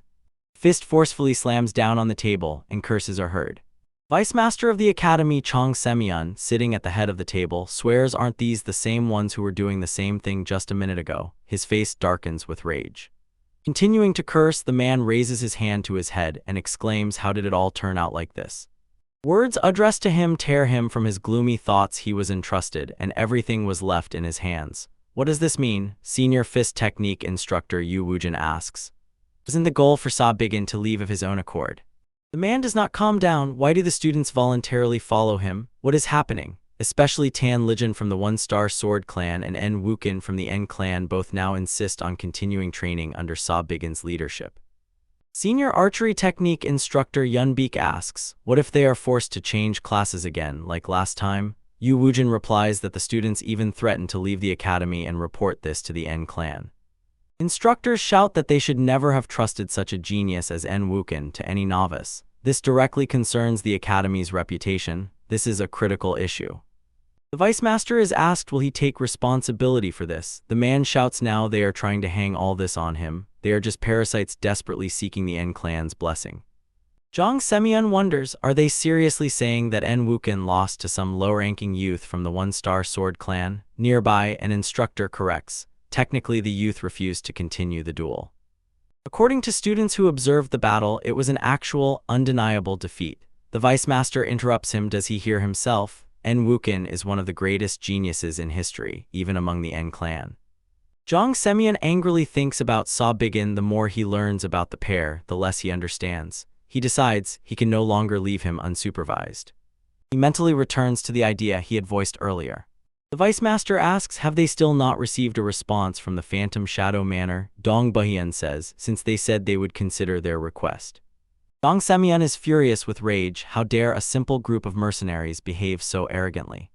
Suddenly, a voice bursts in like an echo warning that he better be careful both in words and actions. The vice master looks around, trying to understand what is happening. One of the inspectors jumped up from the chair, looks around the room, scans with his eyes searching for the owner of the voice. He shouts, who is it? Behind Jian Simayung appears the figure of a man. In the semi-darkness, his eyes flicker with an ominous red. He says, what a stupid question. The vice master freezes. He is clearly frightened. The man thinks, what does this mean? He is a master of martial arts of the highest level and did not feel this man at all. Jian Simayung, turning to him, says, could it be? The man interrupts him, didn't he say the same himself? Behind the warrior stand two more men, their faces hidden by hoods and masks. He says they are here to fulfill a request. Representatives of the most elite mercenary group in Jianghu, the estate of the Phantom Shadow, have arrived at the academy. The warrior says, now let him tell him more about this Sa Bigin. On the paper is drawn the face of Sa Bigin. The mercenaries stand in the courtyard, hiding in a cozy place where no one will see them. Phantom Shadow No. 1 carefully examines the drawing and says they spend hundreds of nyongs to monitor one rookie instructor. The bald warrior speaks, and this is very strange for a place with such a bad reputation. It seems they are swimming in money. Phantom Shadow No. 1 replies, this just shows how corrupt they are, but still, it's not their business. Third warrior stands silently, arms crossed over his chest. Phantom Shadow No. 7 still decides to join the conversation. Catching his breath, the man asks, don't these orthodox sects make them laugh? They always pretend to be common benefactors and now secretly order checks on their subordinates. The bald man, Phantom Shadow No. 5, smiles and says as if they themselves are better, taking these worthless requests for pennies. Phantom Shadow No. 1 tugs his sleeve. No. 5. Looking at him uneasily, the man asks, has he forgotten about their mission? Until they find and subdue him, they swore to carry out any dirty and humiliating tasks. Phantom Shadow No. 5 anxiously bows his head and swears that he misspoke. He asks for forgiveness. Phantom Shadow No. 1, whose appearance is still hidden by a mask, replies it's nothing. They just need to focus on the mission. Rolling up the scroll with the image of Sa Bigin, the warrior asks should they also watch Jin back, who apparently raised the boy from childhood. He tells Phantom Shadow No. 5. Let him find and continue to watch the target right now. Phantom Shadow No. 7 asks, is it true that he had a fateful meeting? The warrior, hiding the scroll, says not to take such nonsense seriously. Phantom Shadow No. 7 objects, but they said that he supposedly could not use internal energy at all, and then overnight became a master of martial arts. If this did not happen because of a fateful meeting, then what? In response, he hears, what if Sa Bigin has hidden patrons? Phantom Shadow No. 7 gasps in surprise. Phantom Shadow No. 1 continues, or maybe he sneaked in here after being set up by some faction with dark intentions. Probably this is what the clients fear, so they hired them. That means he could be much more dangerous than they thought. The warrior adds, let them not let the target find out about them and let them be extremely careful. Phantom Shadow No. 5, putting on a mask, smiles and says to the captain, what a funny prank. The man is sure, no matter how strong this boy is, he will never be able to detect the hidden techniques of the phantoms. Bowing his head, Phantom Shadow No. 1, whom the other two men call the captain, replies, then let's begin. Sa Bigin and Jin Bak stand on a small bridge under which a river flows. The doctor says that recently he has heard a lot about Sa Bigin at the academy. The man admits that everything they talked about surprised him greatly. Jin Beek asks, is the guy sure that everything will be fine with him? It seems people are really starting to oppose him. Casually tossing a stone in his hand, Sa Bigin replies, jealousy and envy always go hand in hand with the path of heroes. He assures that there is nothing to worry about. The doctor says this is a fateful meeting. Surely it really was incredible. Who would have thought that this guy would change so much? Jinbeek says now that he thinks about it, it seems to him that everything probably started with that duel. Back then he was honestly stunned. Smiling, Saw-Biggin replies even he thinks that it was a bit too much. The man says if that guy had lost that duel, it would have been a disaster. The vice master of the academy was clearly trying to get rid of him. Saw-Biggin thinks, to be honest, back then he really was expelled. The guy recalls how before he returned to the past, when he couldn't use magic or anything else, he was brutally defeated in a duel with Man Sondok. He was stripped of his assistant instructor position and demoted to a laborer. Eventually, he couldn't bear the shame and left the academy. For some time, he wandered aimlessly, unable to earn a living. Eventually, he became an escort warrior in an escort agency. Although he still couldn't use internal energy, he poured all his blood and sweat into training physical techniques and spear fighting. After countless deadly escort missions, attacks by unorthodox sects and bandits, eventually, after several years, he became a first-rank escort warrior. Saw-Biggin spent more than 10 years in this role. He traveled to all corners of the Central Plains and later gathered a wide network of contacts and information. And then one day he came to the academy in memory of old times and ran into Jinbeek. In the evening of the same day, demons invaded their world, and he came face to face with monsters that no one had seen before. Saw-Biggin swings and forcefully throws a stone. It flies into the coastal bushes. The boy leaves the bridge, followed by Jinbeek asking why did he suddenly throw the stone. Saw-Biggin, spreading his hands, says he just saw a hideous toad and couldn't resist. They head to the house. The doctor is surprised by the boy's answer. Why did he want to harm the poor Leliza? Saw-Biggin laughs. Jinbeek forgot how he caught and fed him Lelizas as medicine when he was little.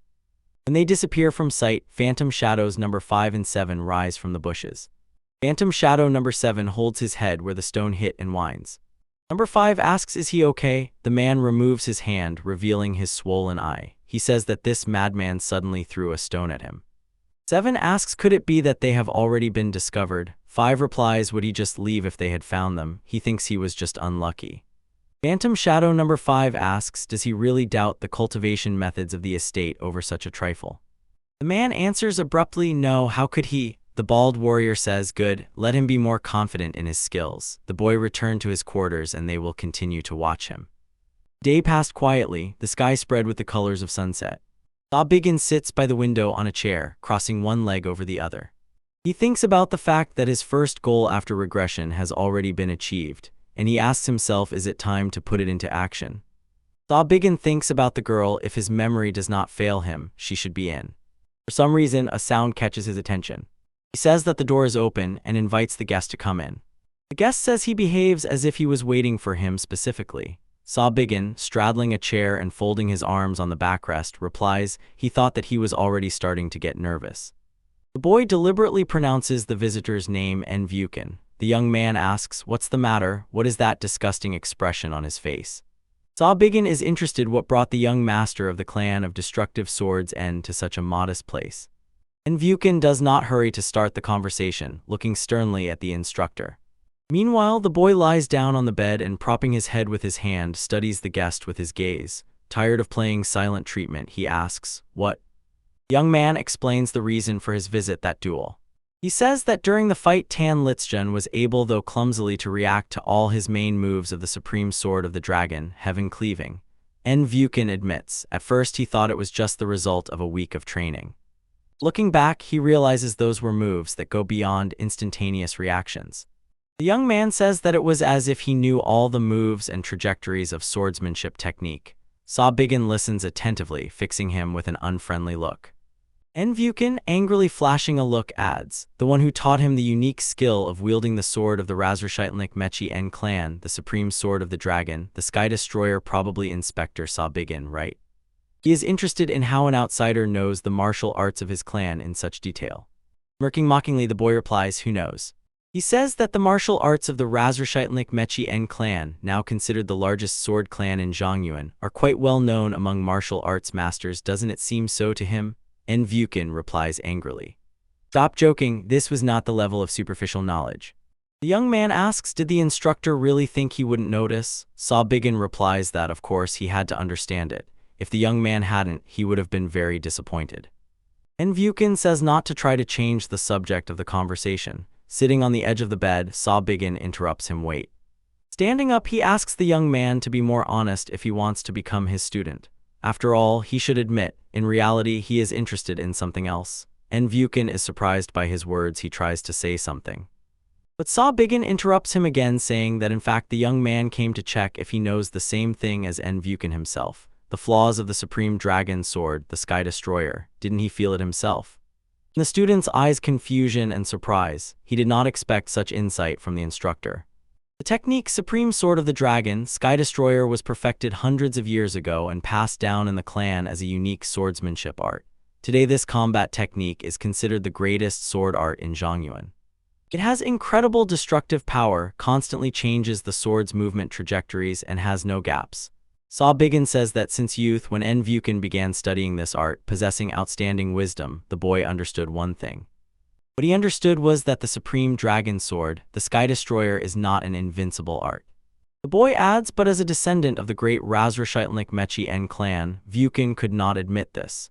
As soon as he hears these words, the young man's hand clenches into a fist. He angrily asks, does the instructor look down on the martial arts of his clan? Saw Biggin replies, let him think whatever he wants. He only asks to be allowed to say one more thing. Leaning toward the young man, he says, very soon the day will come when these things will cease to exist. What the martial arts masters, to whom he counts himself and N. Vukin, serve so respectfully, traditions, honor, nobility, and reputation, all of this will lose its meaning. In Saw Biggin's gaze, evil sparks flare up when he says that N. Vukin should think of only one thing to become stronger than he is now, and let him without hesitation cast aside everything that stands in the way of this. Saw Biggin steps away from the young man and, without looking back at him, adds that later they will have time to talk about this in more detail. He says everything later, and for now let him follow his instincts. N. Vukin looks thoughtful. After a short reflection, the boy says he agrees to assume that everything is exactly so. Surprised by the boy's actions, N. Vukin asks why did the instructor suddenly grab a wooden pillow. Saw Biggin, standing by the window, raises his hand holding a wooden object with a semicircular notch. He replies nothing special. The young man should not worry about it, just some annoying frog outside. Night has come. The three phantom shadows settled on the very edge of the roof. From there, like on the palm of a hand, the entire academy yard is visible, and they stared into the darkness. The captain stands with his arms crossed over his chest. The other two warriors sit behind him. In the open window, Jinbek is visible. He sits at a table on which a candle burns.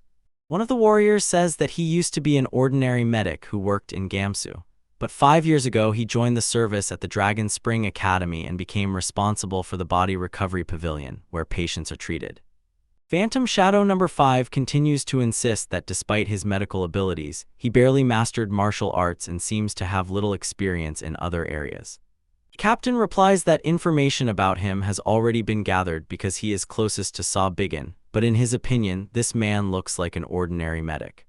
Phantom Shadow number 5 believes that Jinbek's perfect past seems a bit contrived. The captain cuts off the conversation and asks him to wait.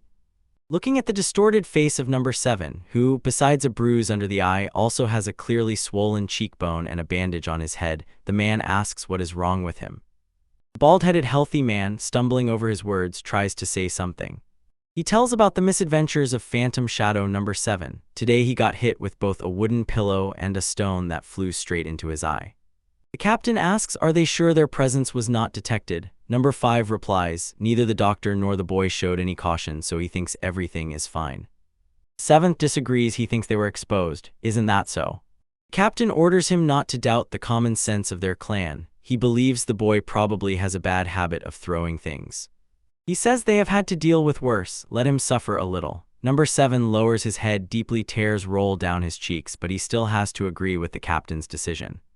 The Phantom Shadows return to ambush again. Number 7 says he warns the elder in advance if this happens again, he will not hold back. He will behead this boy himself. Number 5 replies. He understands what the man feels, but he needs to calm down. They stay away from home, so such incidents must not happen again. The 7th says distrustfully, who knows, what if this madman wakes up and suddenly decides to practice archery? The 5th notices something and immediately interrupts him. Quiet. He says someone is coming and orders the man to hide. Saw Biggin comes out of the house and heads to the yard. The boy walks slowly along the path lined with bushes. Approaching the place where the Phantom Shadows are hiding, he says that he feels extremely bad. Saw Biggin, putting his hand under the skirts of his kaftan, looks for the trouser ties and loudly grumbles that he drank too much tea. The watchers are alarmed by his words. Number 7 is clearly scared. He thinks, no, this can't be, huh? Thin yellow stream flows down onto the head of the man, who is clenching his teeth tightly. Number 5, in horror, covers his mouth with his hands, watching the stream of liquid pour onto number 7's head. Phantom Shadow number 7, swearing, abruptly jumps to his feet. Calling the boy crazy, he shouts, what is he doing? And here he immediately falls silent, and an expression of complete incomprehension appears on his face. Saw-Biggin silently looks at the man, holding a brewing teapot in his hands. A bloody smile appears on his face as he, extending the teapot to him, greets and asks, doesn't the man want tea? The battered face of Phantom Shadow number 7 becomes extremely miserable. Tears flow from his eyes as he, swearing at the boy, exclaims, so he knew all this time and did it on purpose. The blade of a hidden dagger slips out from his sleeve. The man, shouting that he will kill the boy, jumps over the bushes that separate them. In the jump, he is already swinging the hand in which a sharp knife blade is hidden. He strikes, but his hand hits a barrier. Saw-Biggin has established an impenetrable dome with magic, which protected him from the attack of number 7. Looking at the young man's face, visible through the light haze of the protective aura, the warrior cannot comprehend what. Saw-Biggin's hand forcefully falls on the man's face. The boy knocks the opponent off his feet and literally presses him into the ground. Phantom Shadow number 7 lies on the ground, his head half buried in the soil. The frightened number 5 sharply jumps to his feet with an exclamation. 7th, Saw-Biggin, standing over the defeated opponent, says, this is what those who meddle in other people's affairs get. Laughing, he calls his observers the dearest friends from the estate of Phantom Shadows.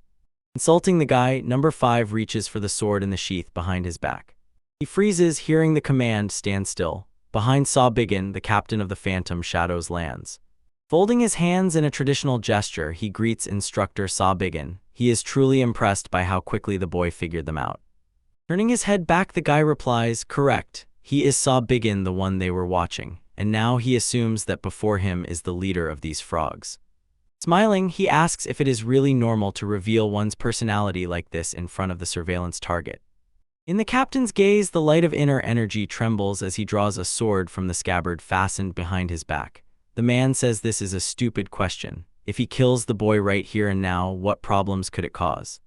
Slightly tilting his head and smiling wickedly, Saw-Biggin says, so it really suits him, isn't he at least curious where he knows all of them from? Captain replies that they will soon find all this out. He suggests starting by cutting off Saw-Biggin's limbs one by one. With these words, he lunges at the boy, who immediately throws aside a teapot. The man throws knives before him, enhanced by energy. Daggers are about to pierce the boy's body, but around his hands, a smoky glow of bluish aura is already flickering. Saw-Biggin uses a mana blade to deflect the captain's attack. Daggers, cut into several parts, fall to the ground. The boy barely manages to crouch as the sword of Phantom Shadow number 1 flies over his head. Saw-Biggin sharply straightens up, and his hand, enhanced by magic and transformed into a mana blade, strikes the attacking captain in the forehead mid-jump. Pursing his lips in a smile, the boy says, not so fast. Phantom Shadow number 1 clearly did not expect such a counterattack, but continues to pressure the boy, attacking with the power of inner energy. Bending his arm at the elbow, he blocks the opponent's strike. Saw-Biggin thinks that the man lacks the oppressive, destructive power of Ak-Guhum. But the guy is forced to admit his opponent is fast, precise, and deadly. Each of his techniques is a lethal strike aimed at vital points. Dodging the captain's sword, Saw-Biggin thinks, in particular, the density of energy trapped in this sword is impressive. The barrier won't hold for anything, and he won't be able to continue deflecting it with his mana blade. Deflecting another attack, the guy only becomes more convinced his assumptions were correct. The captain, increasing the distance, lands near his subordinates. Number 7 is still lying on the ground but has already raised his head. Number 5 tries to cover his partner, stands in front of him. The opponents stand against each other. They do not rush to fight again, but neither do they lower their weapons. The captain says, strange. The man says that he finds it hard to understand what is what here, but the power and style that Saw-Biggin uses are fundamentally different from the martial arts of orthodox sects. He thinks that it is impossible that the guy just stumbled upon this power. Could it really be demonic art? Rubbing the back of his head with his hand, Saw-Biggin replies, aha. The man himself once saw demonic art with his own eyes. Years have passed since the demonic cult fell. What nonsense. He says that this has nothing to do with demonic arts, although in some ways the captain is right, this is not a typical martial art. Phantom Shadow number 1 awakens all the power of his inner energy. He says that now he understands. Saw Biggin is not someone who can be simply subdued. He holds no personal grudge against the guy, but surrounded by the glow of a green aura, the captain, having used the technique of the estate of phantom shadows, declares that he will have to take Saw Biggin's life. Red sparks of deadly energy flash in the man's gaze. He says that all this is done for the sake of fulfilling the mission of the phantom manor of shadows. With these words, the man shoots off like an arrow. Saw Biggin watches the captain's further actions. He swiftly pushes off from the tree trunk. The man's speed is so high that an ordinary person would find it hard to follow his movements. The captain uses the technique soul-destroying step. His movement trajectory is incredibly complex and his motions are immeasurably fast.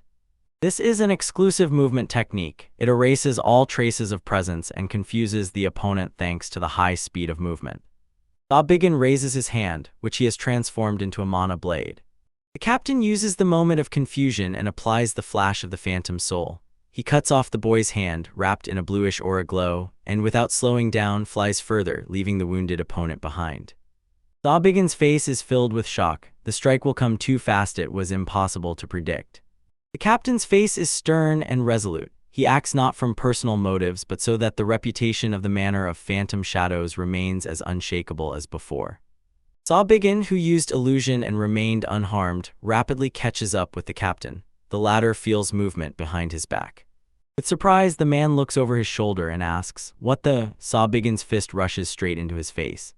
The boy delivers a devastating blow that knocks the captain off his feet. Phantom Shadow number 1 flies far back, losing the mask that covered his face.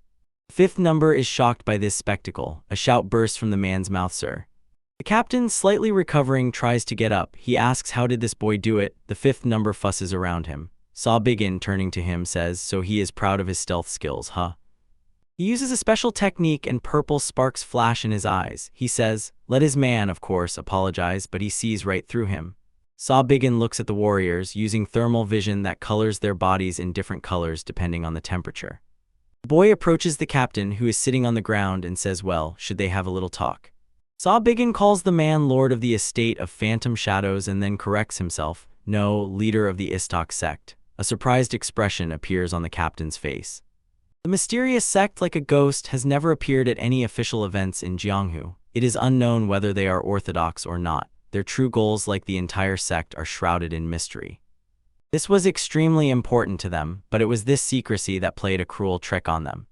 Decades ago, during a massacre, all direct blood relatives were destroyed, including the leader, but most in Jianghu did not even notice this. Only those who were born and raised in the Istok sect and remained loyal to it until the very end knew the truth. Those who survived this tragedy emerged under a new name, a state of phantom shadows. Now they gather every scrap of information throughout Jianghu. They became a top-level mercenary organization that carries out any dirty and dangerous tasks.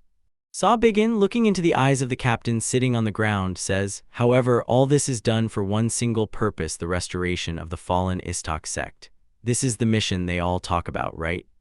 Captain cannot believe that the guy is so knowledgeable. He utters, "Impossible." The man says that the true history of their sect is kept in the strictest secrecy. Over the past decades, it has never leaked out. Saw Biggin asks to be allowed to be frank. He says the captain must complete 2 missions. The guy asks to do 2 things, exactly what he will order. In return, he will provide information about what they have been chasing all this time. The man looks at him warily.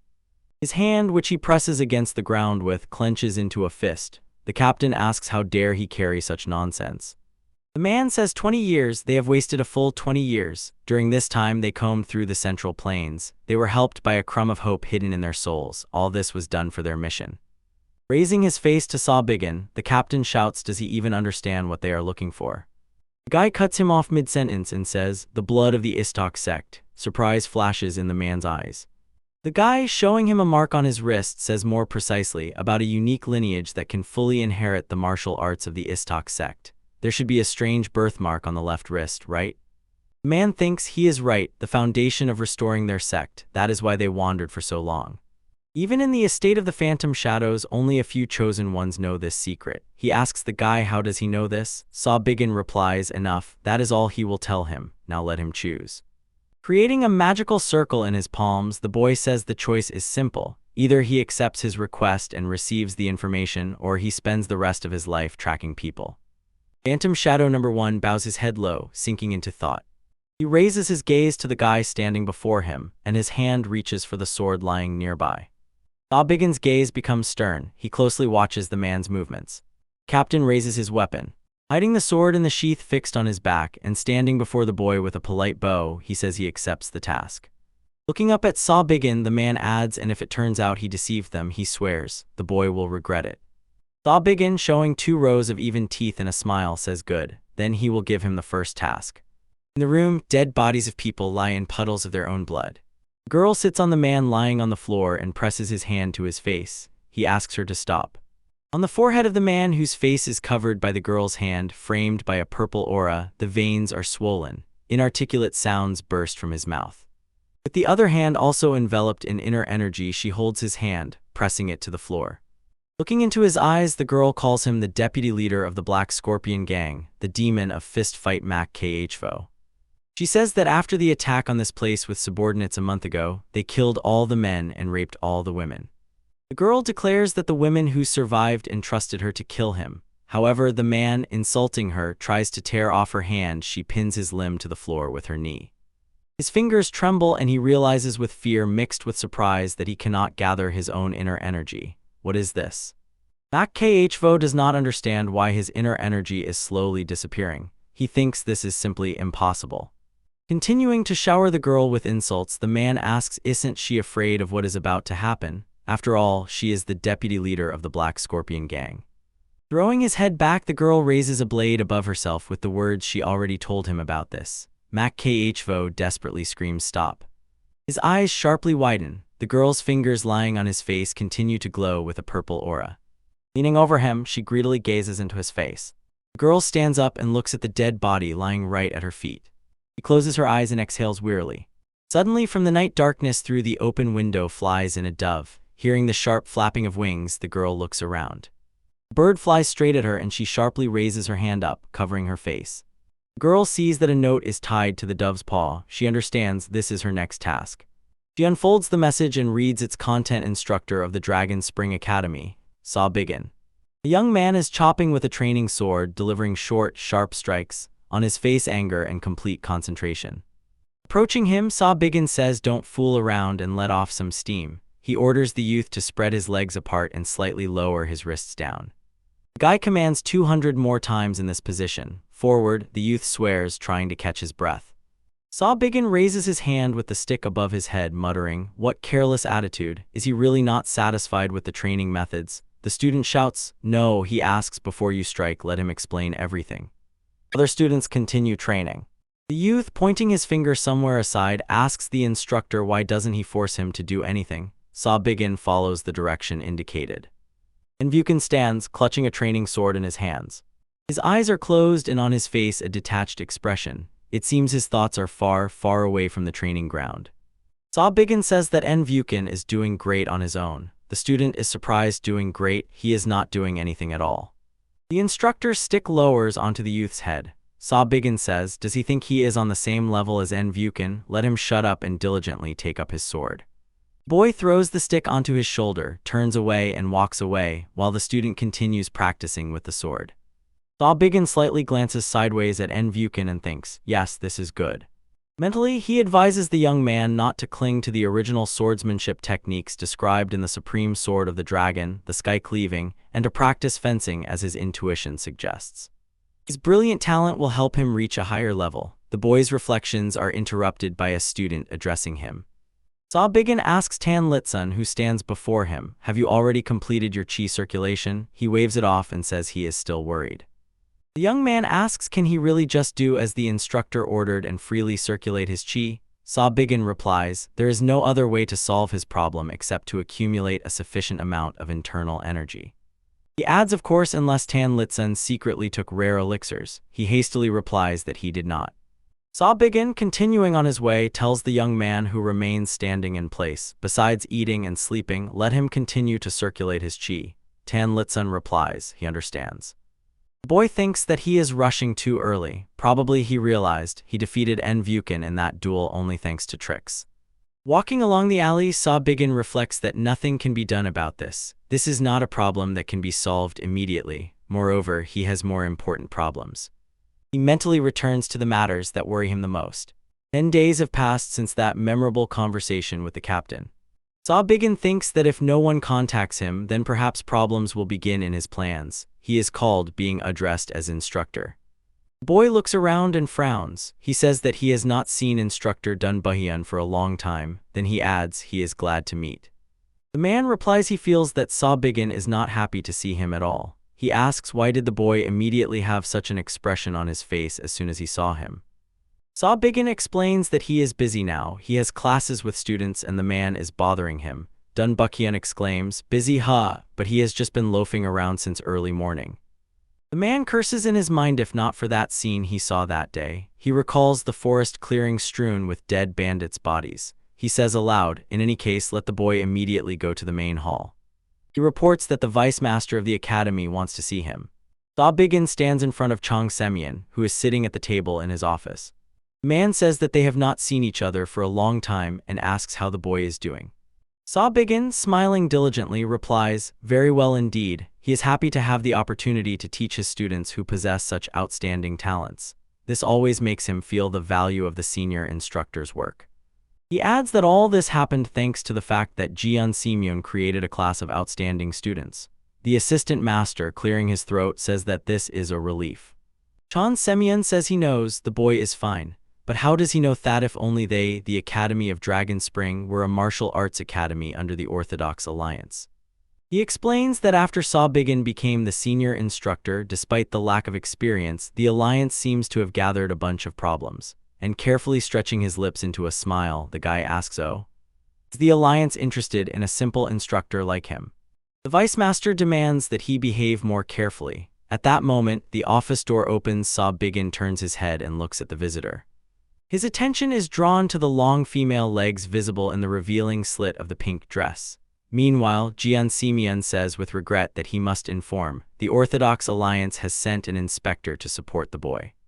A girl with an impressive bust size wrapped in pink dress fabric is walking towards them. She replaced the short clothes in which she carried out the previous assassination order on Mak Khvo with a more elegant and festive outfit. Stopping, she greets instructor Saw-Biggin and says that her name is Mei Solin and that she was sent by the inspection department of the Orthodox Alliance. On Saw-Biggin's face is open surprise, which he does not even try to hide. The girl speaks with a question, "Instructor?" The guy laughs and apologizes, saying he was enchanted by Mei Solin's beauty. Embarrassed, the girl thanks him for the compliment. The vice master says that Inspector Mei Solin is a woman rapidly rising in rank within the Orthodox Alliance. She is an incredible master. She reached the heights of mastery at an unprecedented age. Chang Semyon adds that he will act with a clear head and do everything possible as a senior instructor. Let him be careful and not show rudeness towards Inspector Mei. These words, the girl smiles crookedly and insincerely, covering her eyes. The boy laughs, folds his hands in a traditional greeting, and exclaims, "Of course." He throws a cold, testing glance at the girl. Saw-Biggin mentally returns to that evening when he gave the captain of the Phantom Shadows the first task. Then they stood in a rather cozy corner of the yard, hidden from prying eyes by a stone fence. The guy asks, "Does the man know the heavenly maiden who takes the souls of killers?" The captain looks embarrassed and surprised. He says he does not understand why Saw-Biggin suddenly mentioned her name here, but of course, he knows her. She is a hired killer working alone without connections or comrades. The girl is famous for never having failed any task she undertook. He adds that he has never met her personally, but her victims were found with their lives drained. The man says rumors go around. She is an unparalleled beauty. He asks, even fearing to suggest that it might be true, could their mission really be to kill the heavenly maiden who takes souls? Smiling broadly, Saw-Biggin replies no. The boy explains that his task is to summon the heavenly maiden to the academy. The captain cannot hide his astonishment. What? Saw-Biggin tells the man to inform Jeon Si-myun that due to unforeseen circumstances he must cancel their arrangements. Fist with force slams into the table and a shout bursts out, "Cancel."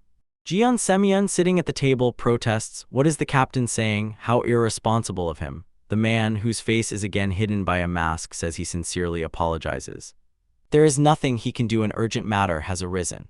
The captain promises the vice master that instead he will introduce him to a person perfectly suited for this job, and as an apology he will also pay a commission. Phantom Shadow number 1 tells Saw Biggin that he has already contacted her several times on his missions, so he will be able to carry out her assignment without much difficulty. He asks the young man why would he do such a foolish thing. The Heavenly Maiden is a ruthless and cautious killer. No matter how strong Saw Biggin is, she will still find a way to kill him.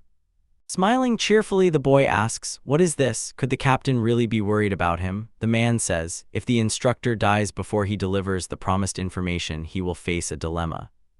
Saw Biggin agrees with him. Yes, he is right. She is a very dangerous woman. That is why he needs her even more. And now May Solin, or the Heavenly Maiden who takes the souls of killers, stands before him and feigns an embarrassed look. Saw Biggin bows his head in a greeting bow, smiling triumphantly. In the whirl of cosmic chaos and ruin, those called demons flee. An energy beam tears down from the sky, and an explosion shakes the estate. A humanoid creature whose face is mostly occupied by uncovered jaws full of sharp fangs creates a magical circle in its clawed paw. Surrounded by 3 magical circles and suspended in space without support, he casts a double spell combining the Void Cannon and Judgment Thunder, directing them at the ground. Looking down, he watches the result of his efforts. A mighty explosion shakes the earth. Standing in the magical circle, Saw Biggin, with metal claws on his fingers, continues to observe what is happening below. White strands fall onto his forehead. From beneath them, eyes gleam, not a drop of pity or compassion. A voice reaches him. Is that all he has, really?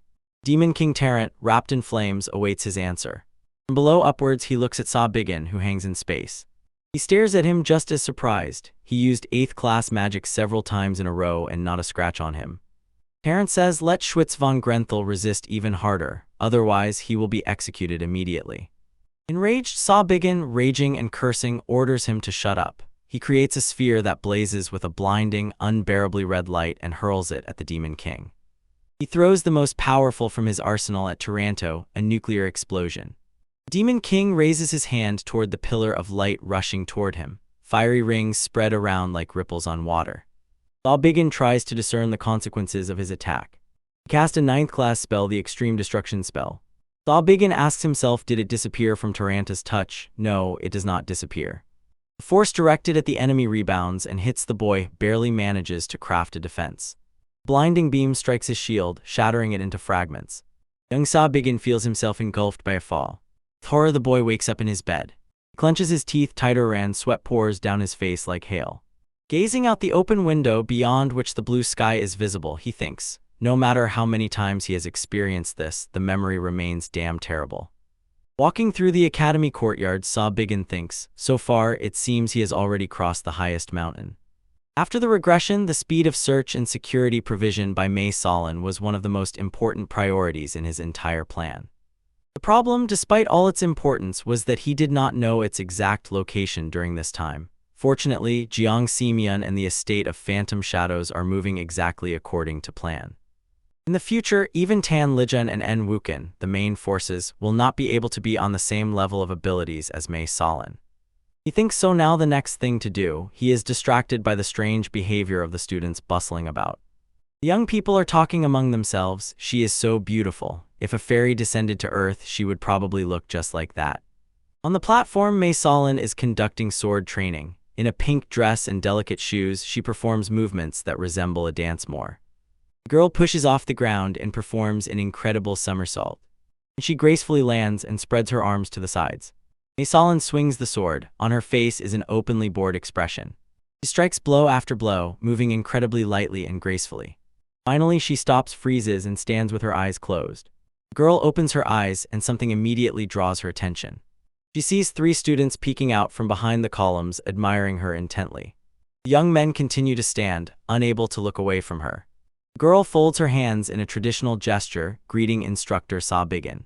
She says that she swung the sword a little during the morning training and hopes that her actions did not distract anyone from important lessons. The guy also greets her in response. Not at all. He says she wields the sword wonderfully. May Solin agrees, and in fact it turned out quite well. She says she planned to find him and talk, and he hears the whisper of his students behind his back. Could it be that she is addressing one of them? Saw Biggin asks, so she is saying this to him? The girl answers yes, and suggests if he, of course, does not mind to take a little walk with her. Saw Biggin agrees, of course, he will gladly keep her company. They walk together through the academy courtyard. The guy says that she has excellent sword skills as expected from a member of the Orthodox Alliance. Mei Solin replies that it confuses her a little. There are many much stronger martial arts masters in the upper echelons of the Alliance. Glancing at her sideways, Saw Biggin thinks, how shameless. She is an inspector, therefore part of the Alliance, but her entire personality is a complete lie. The girl says that he makes an impression. Saw Biggin is surprised as she. Mei Solin replies that she recently heard he won a public duel with a single strike, and even single-handedly smashed the infamous Green Forest Alliance. He looks much more like an incredible martial arts master than she does herself. Saw Biggin thinks wow, she has already done her investigation. Aloud he says it's just luck. Recently he stumbled upon a fateful meeting, so he has nothing to boast about. Smiling, the girl says that she does not think so. She adds that the academy students also do not believe so and insist on the opposite. Mei Solin says that from conversations with the students she learned, recently his methods have been somewhat harsh. She also learned that he helps students overcome their problems, never discriminates by origin, and is truly an excellent instructor. The boy says, did they say that? What good boys? He keeps walking and the girl stops. Seeing the boy's hands folded behind his back, she says, and his hands too. The girl notices the shape of the calluses and muscles on his palm. She believes that for at least 5 or even more than 10 years, he has not let go of a weapon, not even for a day. He trained endlessly despite many sufferings. Tears and healings that happened so many times they cannot be counted. Only this way can such hands be made. Mei Solin says that he should be proud of himself not because of some fateful meeting, but because he is truly a master of martial arts. The boy looks at his palm with interest. The girl holding behind him continues to look at his back. Taking a step to catch up with him, Mei Solin says, although, if she remembers correctly. Coming closer, the girl puts her hand on his shoulder, her chest almost touching his back, and almost whispering says that Saw Biggin never told about this amazing meeting. Isn't that so? She slyly inquires. Maybe he will tell her about it in more detail. The boy replies he believes he has no choice, and he will be honest with her. Looking at his palm, he says, the truth is that this power did not appear because of some miraculous encounter. He did not want it either. That is why he kept insisting that it was a fateful meeting, because he had no other way to explain it. He pronounces cult of the demonic spirit. A look of caution and curiosity appears in the girl's eyes. Saw Biggin asks Mei Solin has she heard before about a group called the cult of the demonic spirit. He says that just recently, but the girl grabs him by the collar and he falls silent in surprise. Mei Solin looks intently into his eyes and asks what is he, how does he know this name, although no. Her face darkens as she asks how did he learn this name. Saw Biggin, covering his mouth with his hand and pretending surprise, thinks that the girl has fallen into the trap. Several decades ago, long before the demon invasion began, there was a large religious sect of the heavenly demons, simply put, the demonic cult. Those who became followers of the powerful teaching of the heavenly demon and joined the sect soon developed their abilities to an incredible level. This was a direct threat to the central provinces. They considered the cult heretics and launched a decisive offensive. Eventually, the greatest war in the history of Jianghu broke out between the cultists and the Orthodox. Many strong warriors died in battle, and as a result of the war, the Central Plain achieved victory, completely destroying the demonic cult. Many years have passed since the sect vanished into lethe and peace still reigned in the world, or rather, it reigned. The followers of the demonic cult who survived the war secretly continued to exist as the cult of the demonic spirit, a fact unknown even to the Central Plains government. Only those who personally encountered its members knew about the cult. Mei Solin asks the boy what connects him to the cult of the demonic spirit. Saw Biggin makes a frightened face and shouts, what's gotten into the inspector? He promises to explain everything, so let the girl just let him go. As soon as she unclenches her hands, he sharply turns away from her. The girl apologizes. She explains that she lost control of herself for a second. Mei Solin says that something else is much more important. Saw Biggin turns his head and looks at her over his shoulder. He says this judging by her reaction, it seems she knows much more about the cult than could be learned from rumors. Mei Solin does not know what she will answer him. After hesitating a little, she says that the existence of the cult of the demonic spirit which he mentioned means more to her than anything else. Saw Biggin, feigning offense, continues to stand with his back turned to the interlocutor. Mei Solin asks can he tell in more detail how he came to know about the cult. Taking advantage of the fact that the girl cannot see his face, the boy smiles triumphantly. She's hooked. Turning his face to her, on which no trace of amusement remains, he says of course, he will explain everything to the inspector. Continuing the walk, Saw Bingen says that immediately after he was officially removed from the position of assistant instructor. He says that pondering why his inner energy still does not obey him, he was walking late at night outside the academy. The boy says that it was then that he was kidnapped. May Solin, casting a sympathetic glance at him, asks again, "Kidnapped?" Saw Bingen says exactly, he did not even know how to react to what was happening. He barely came to his senses and saw before him a person he still cannot forget. A faceless man hiding his face behind a mask with one shining, deadly eye told him, if he resisted he would die as if he had never existed. He offered to accept his fate and consider it an honor to serve the great revival. Saw Bingen says that the voice of the person who spoke these words had something terrifying. The guy adds that he called himself a demonic scientist. The girl's gaze clearly shows confusion. Her hand clenches into a fist and trembles. Saw Bingen says that after that he conducted all sorts of experiments on him, forcing him to swallow unknown poisonous substances and performed operations from which the body and internal organs seemed about to burst from pain. The boy stretches out his hand and a fiery sphere grows above his palm. The girl looks at him with surprise. Holding the fireball, Saw Bingen says, once coming to his senses he found himself completely alone in their storage, and instead of inner energy he can use true heavenly chi. May Solin asks again, true heavenly chi, he means. The boy clenches his fist and the sphere disappears. He answers yes, such a rare power that many do not even know about its existence. He says to master true heavenly chi, one must use their own life force. The girl says, honestly it is hard for her to believe this, the very fact that such a thing could exist. Saw Bingen claims that he has no inner energy. How else could he use this power? If the girl wants he can demonstrate it right now. He adds, now it may sound ridiculous, but she will have no other choice but to believe his words. The guy says even despite the fact that the existence of true heavenly chi is in doubt, the information about the cult of the demonic spirit is entirely based on his own experience. May Solin looks thoughtful. Turning away from the girl, Saw Bingen smiles triumphantly. Thanks to this, he will be able to start sneaking up on her. He asks, does she still not believe? Then let her not refuse to go somewhere with him. He says that he invites May Solin to visit the place where he was held captive, to the place where after that they threw him alone. The girl's face trembles with hesitation. Smiling, Saw Bingen extends his hand to her. He says that when he came to his senses, there was no one around and none of the things they used on him were there, but maybe some traces of what happened remained there. Still smiling, he says that it takes quite a long time to get there, and for today there has already been enough talking. If she doesn't mind, they can meet tomorrow night outside the academy and set off there. Saw Bingen watches the girl who is leaving, and whom he promised to take to the place he told her about. Now he looks stern, and the look with which he sees May Solin off is heavy. Of course all this was untrue. He had never in his past life encountered followers of the cult of the demonic spirit. His power is a kind of magic, and it has nothing to do with true heavenly chi. In his thoughts, he tells the girl who is moving away from him, all this lie is needed to use her. In this lie, he was able to directly tell her everything that really happened to him. He again recalls the pain he had to endure in the demon laboratory.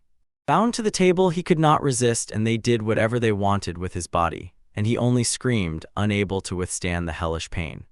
Some creatures, more like giant insects, were talking among themselves. One of them asked about his condition.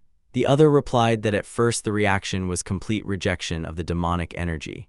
He added, strange, but the receptivity gradually increases. Compared to creatures from other dimensions, this is an incredibly rare specimen. His interlocutor says enough. By the standards of his dimension, he was considered one of the weakest creatures.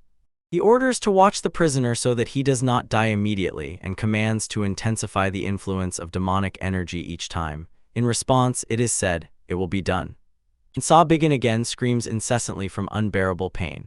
He is thrown to the floor. Once black hair has become completely gray. Two men rush to him shouting, these demon beasts, God. They help him to stand up, murmuring, hold on. Boykov splashes of blood fly from his mouth.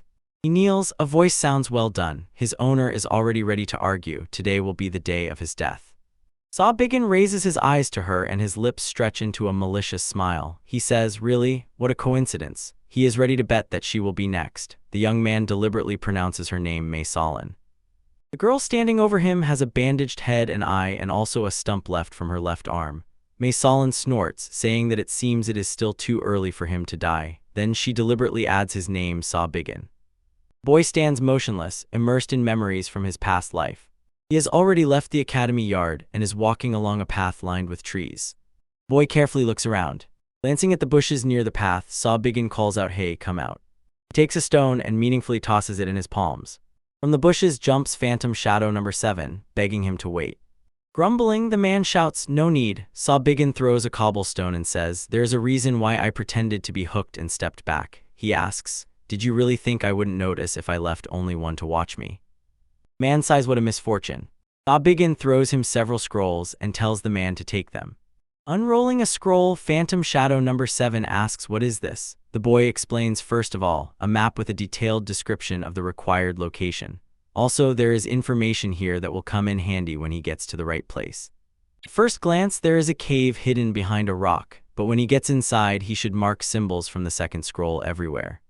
Saw-Biggin says the man cannot understand them, but that's not necessary. It must be done by tomorrow morning. Phantom Shadow number 7 raises his hand and stops the boy. He clarifies, the instructor says, as if he wants him to go there right now and do it. Smiling, Saw-Biggin replies he guessed right. The man is clearly not enthusiastic and not hiding his displeasure asks, but why him specifically?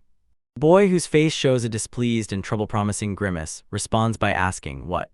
Cursing, the man abruptly rushes from his place and clutching the scrolls in his hands flies away. Saw-Biggin shouts after him until tomorrow morning. He thinks that in one night, even realistically, it is quite difficult to fully map such a huge territory, but that will be enough for the symbols to be noticeable to everyone who passes by. Saw-Biggin reflects on what will happen next. He is confident everything will be under his control. Twilight envelops the Academy of Dragon Spring. Lights are burning in several windows. Chan Semyon, sitting at the table, asks, "How is the investigation going? Has there been any progress?"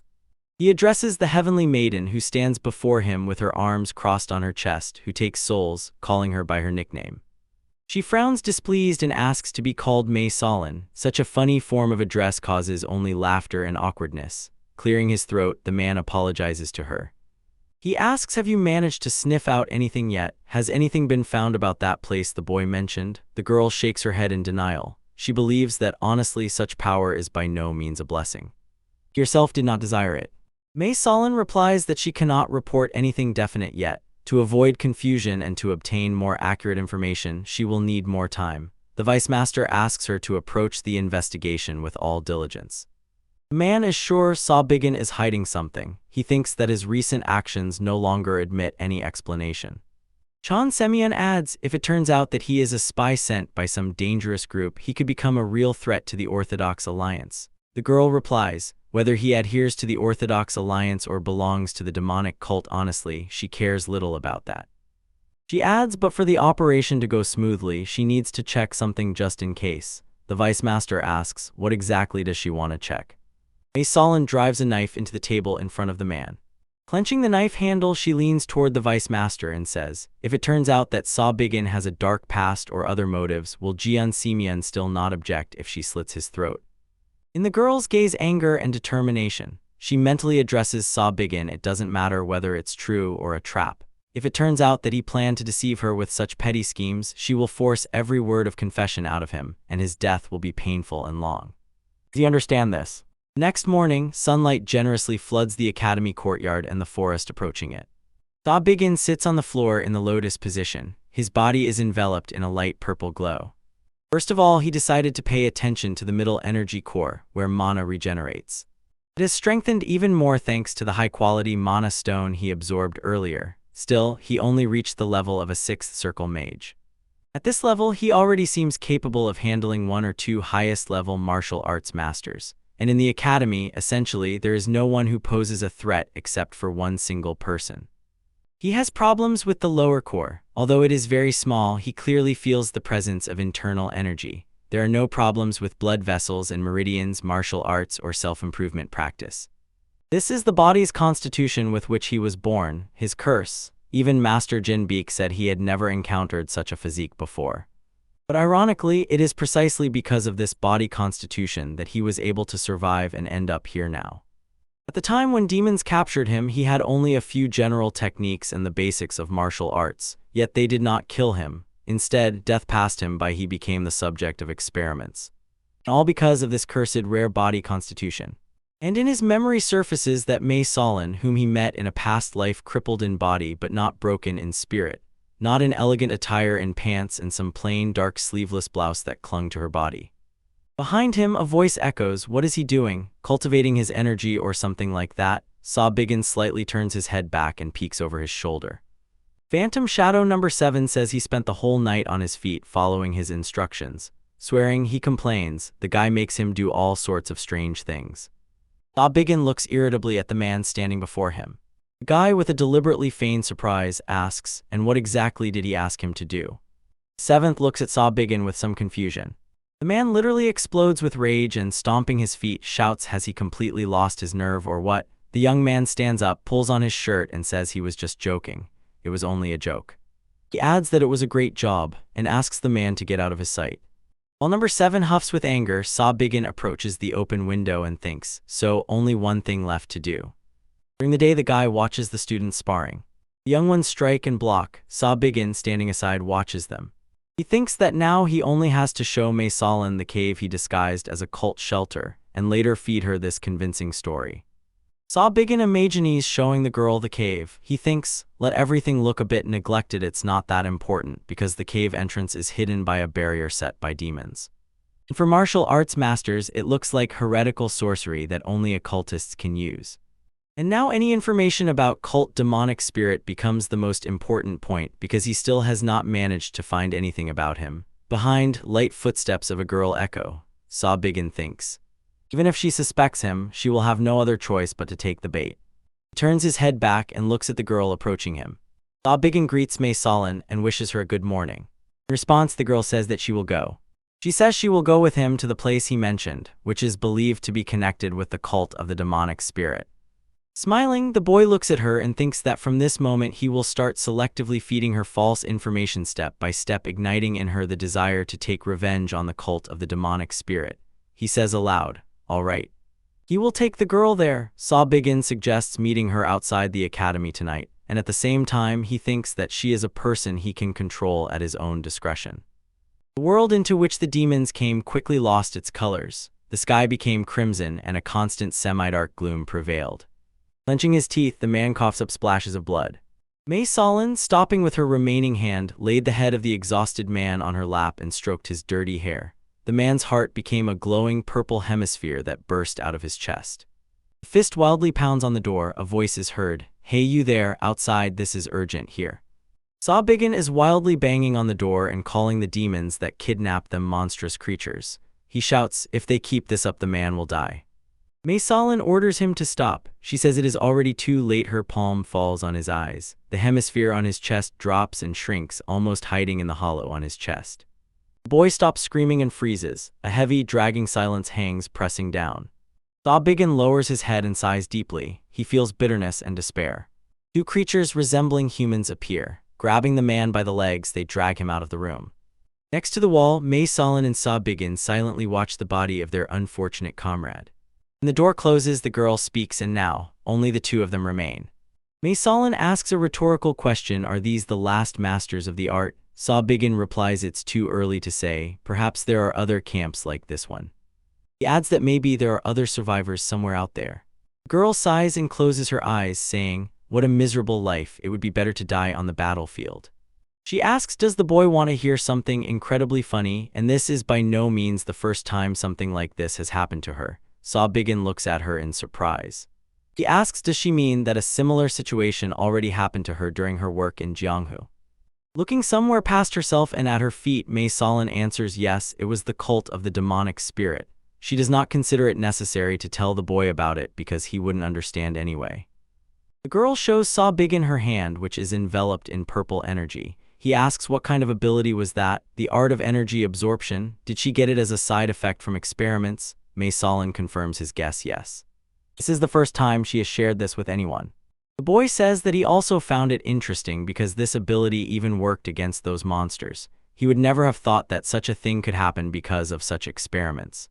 Saw Biggin wonders, so in the end did the girl manage to take revenge? The glow around the girl's wrist fades. She answers, to be precise, she gave up. May Solon says that in 10 years she has not managed to find even a single trace of the cult of the demonic spirit. Eventually, she realized it is an incredibly large organization beyond her reach. The girl asks Si-bin if he knows why she joined this war. The boy replies that obviously it was done for the sake of their own future and the survival of martial arts masters. Mae-solin casts a glance at Hima. A slight smile glides across her lips. Si-bin looks at her, waiting for an answer. Then he says no, just let her not say that. The girl replies yes, he understood everything correctly. She says that back then, when everyone else was desperately fighting to protect Jianghu from those monsters from another dimension, for the sake of future survival. She falls silent for a moment, then confesses she acted like a complete failure, too tired to live, but at the same time, she was such a coward that she couldn't take her own life. Mae-solin says she joined the war only to find her death. Bowing her head so low that strands of hair hide her face, the girl quietly says she could never have imagined that people here would slowly die. Si-bin asks her not to give up. Throwing her head back, Si-bin closes her eyes and asks the girl not to act as if everything is already over. After all, they are still alive. The guy says he is not going to die in this dump just because his spirit turned out to be broken. Mae-solin knows how desperately he fought all this time while they treated him like a cripple who can't even use his inner energy. He adds that now, since everything turned out exactly like this, all that remains is to grit your teeth and survive. Si-bin says if they somehow escape from these monsters, pointing at the girl with his finger. The boy replies no ifs, they will do it, and then they will track down this cult of the demonic spirit or whatever it's called, and take revenge. Promises that he will help her with this. He asks the girl, who does not take her eyes off him, well, how now, has even a tiny hope sparked in your soul? Mae-solin says what is he talking about? He is just a cripple who cannot use internal energy. Si-bin, using martial arts, rushes forward swiftly. Nearby, behind and ahead, green plantations flicker. He thinks about the fact that the memories he buried hundreds of years ago are surfacing again in his mind. The guy thinks that it happened because he met Mae-solin again after he returned to the past. Si-bin clenches his teeth tighter, deciding there is no time for senseless emotions. He thinks that the main thing now is to secure Mae-solin a strong position on the chessboard. The boy thinks that even if Mae-solin herself does not yet understand her abilities, they are still one of the key conditions for victory over Tarrant. He's not going to say those sorry or please listen. Hurrying with the help of magic, Si-bin thinks that he has gone too far to waste time on such feelings. Under the tree stands Mae-solin waiting for Si-bin. She does not notice that someone is watching her. Crossing her arms on her chest, the girl stands and fixes her gaze on the tree trunk. Mae-solin thinks the same as the Gaish has gone too far to waste time on such feelings. The girl thinks she searched the entire perimeter with special thoroughness, but nearby she found neither any traps nor suspicious traces.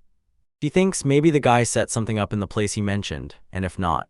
Mae-solin cannot calm the thought. Could it have happened that she was once captured by representatives of the demonic cult? The difficult past surfaces in her mind when she was in captivity, and a cannonball was chained to her leg so she wouldn't escape. Immersed in thought, the girl stands by the tree, staring at it as if through it. She feels that someone is nearby. Without looking back, the girl says he arrived quite early, although she is not fond of chatting. The face of a man appears before her imaginary gaze, heavily bald, bearing fangs. He casts an anxious glance to the side. Someone's paw flies toward the girl with incredible speed. The little girl plays in the snow. A man and a woman admire her, standing a little aside. Child enjoys the snowfall and joyfully exclaims, "Snow, snowball, how cold." The man, laughing through a smile, mutters, "What a girl, even such weather suits her." And the woman calls the girl anxiously. She says that she might get hurt and asks her to be more careful. Child slips, steps on a stone and falls into the snow. She begins to whimper, "It hurts." The woman fusses over her and says, "Well, see, and mother did warn you." She leans over the little one, stretches out her hands to her and asks if she can get up. The woman says something else, sprinkles her with gentle words, but a rough voice brings the girl back to earth. Calls her, generously sprinkles insults, and orders her to come to her senses. Mae-solin comes to her senses and opens her eyes. The girl is tied to a support pillar in a spacious room. A man was looking at her. The top of his head was already bald. There is neither pity nor compassion in his gaze. On his mighty chest, a warm kaftan is disheveled. Behind him, in a sheath, lies a sword. The girl is surprised. She remembers this face under her palm, radiating a deadly aura. The leader of the outcasts gang, Black Reckoning, the true deadly light, Vi Santak, addressing her as the heavenly maiden who takes souls, says he will avenge his brother whom she killed. The outcasts gang, Black Reckoning, a notorious gang that does any dirty work from robberies and murders to kidnappings and slave trading. But the girl would never have thought that the gang leader and his deputy are brothers. Although now, looking at the man she sees, they look alike. In her thoughts, Mei Solin reproaches herself she was too relaxed. Usually, she would never have ended up in such a situation. But to her misfortune, as soon as she heard words about the cult of the demonic spirit, she stopped paying attention to anything else. Visan Tak says when he was told that she caused pain to his younger brother, he thought, probably the girl seduced him with her figure. He is surprised that her martial arts skills are also quite good. Because of this, a lot of blood had to be shed. The man recalls how during the clash with Mei Solin, several of his followers remained dead on the forest glade. The girl says with contempt in her voice, how talkative he is. She asks, what is this? Does he also want to have fun like his dead brother? Mei Solin wonders, isn't this the reason he put so much effort into catching her? Grinning with a confident smile, the man says, and she is clever. Yes, if he really wanted to kill her, he would have done it immediately. Grabbing the captive by the hair, making her wince in pain, he says, if the rumors were false, he would have killed her with one sword strike. Santak leans over the girl and forces her to look him in the eyes. He says he had no idea the heavenly maiden who takes souls would turn out to be a completely beautiful, ageless woman. Smiling crookedly, the man adds he feels that today he will enjoy heavenly pleasures. His hand reaches for the sword in the scabbard fastened on his back. He says he will first cut off both her hands, the very ones with which, they say, she extracts inner energy. Visan Tak, continuing to grip her hair in one hand and the sword in the other, adds that once all his subordinates gathered here are satisfied, he will kill her, carefully cutting every piece of this beautiful skin from the bones. Quite a few men with burning eyes gathered around them, listening to their leader. He withdraws his hand, allowing the girl to bow her head. Visan Tak says, shouldn't he at least do this so that his younger brother can sleep peacefully in his grave? Mei Solin snorts mockingly. Isn't this method too dirty to call it revenge? In her thoughts, the girl showers curses. She thought she finally found a clue that would lead her to those scoundrels. Will she now have to meet death at the hands of these beasts? She closes her eyes, deciding to accept her fate. All right then. Santak swings the sword, wanting to cut off the girl's wrists tied behind her back. Mei Solin thinks, maybe for a mercenary blinded by thirst for revenge, this is a quite worthy end. Petty craftsmen with lustful burning eyes urge their leader, let him cut off her hands and they will start the fun. It's time for them all to have fun. Suddenly, among the crowd of men and Visan Tak with his captive, Sa Bingin appears, wrapped in a crimson aura. A girl like the guide looks at the boy in surprise. An extraordinarily powerful, deadly aura emanates from Sa Bingin. It literally paralyzes everyone present here. Mei Solin says with distrust in her voice, instructor Sa Bingin. The boy does not answer her. His features are twisted with rage, his eyes flash with purple lightning. His face and clothes are splattered with blood and his mouth is snarling, showing snow-white teeth. The man jumps on him from behind with a raised sword and shouts, who is he? Sa Bingin, using the Speshka method, swiftly moves around the room and strikes. His hand, wrapped in a purple aura, tightly grips the neck of the man who attacked him. The guy, maintaining absolute composure, stands holding the suffocating man above the floor. Sa Bingin is angrier than ever. Because of this scoundrel, the plan he had been thinking over for hundreds of years almost went to hell. He abruptly activates the lightning strike technique and the man's body convulses from a powerful electric shock. The armed bandits freeze with their mouths agape. The girl is no less shocked than they are. The boy's hand holds the charred body of the man. One of the bandits asks, what was that just now? Like lightning, Visan Tak, roaring with anger, yells at his subordinates, why are you frozen like statues? He orders to quickly finish off the boy. The bandits, crowding together, advance on Sa Bingin. The boy creates a magical circle filled with a purple aura. His body is soaked with this aura. He stands and continues to clutch the charred body in his hand. Flash and he disappears from the bandit's sight. Visan Tak are surprised why. He asks where did he go? Meanwhile, the boy is already behind one of the bandits and pulls his hand toward him, extends his straight index finger and sends the magical circle he created into the back of the head. Sa Bingin uses the technique air shot and the bandit's head is blown off. The headless body releases the sword from the weakened hand and falls backward. Sa Bingin, without stopping, swings the sword. One of the bandits with beads around his neck freezes in place, scared, not believing his own eyes. With one move, the boy deals with him, and the beads scatter in different directions. Sa Bingin turns to face the bandits, who have frozen and look at him in horror. The young man forges a mana blade. His formidable appearance sows fear in the opponents, who greatly outnumber him. The men's bodies tremble, and from the throat of one of them escapes an inarticulate sound. Gripped by panic terror, they turn to the doors with a frantic scream and try to break free to escape. Like lightning, Sawbiggin rushes forward and cuts through the bandits charging.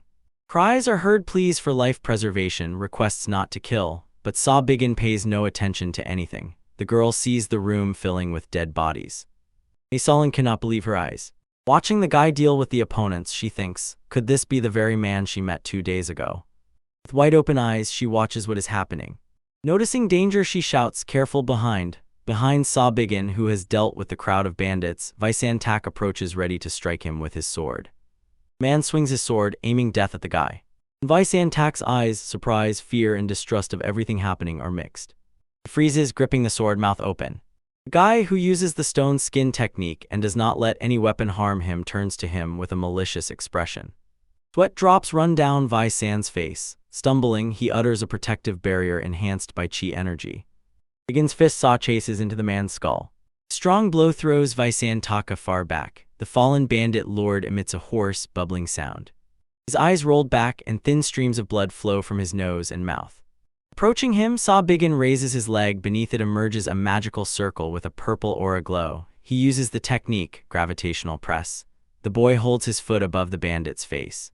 Sawbiggin's face is twisted with furious rage. His eyes burn with purple fire. Through clenched teeth, he utters insults and wishes death upon Visantaka.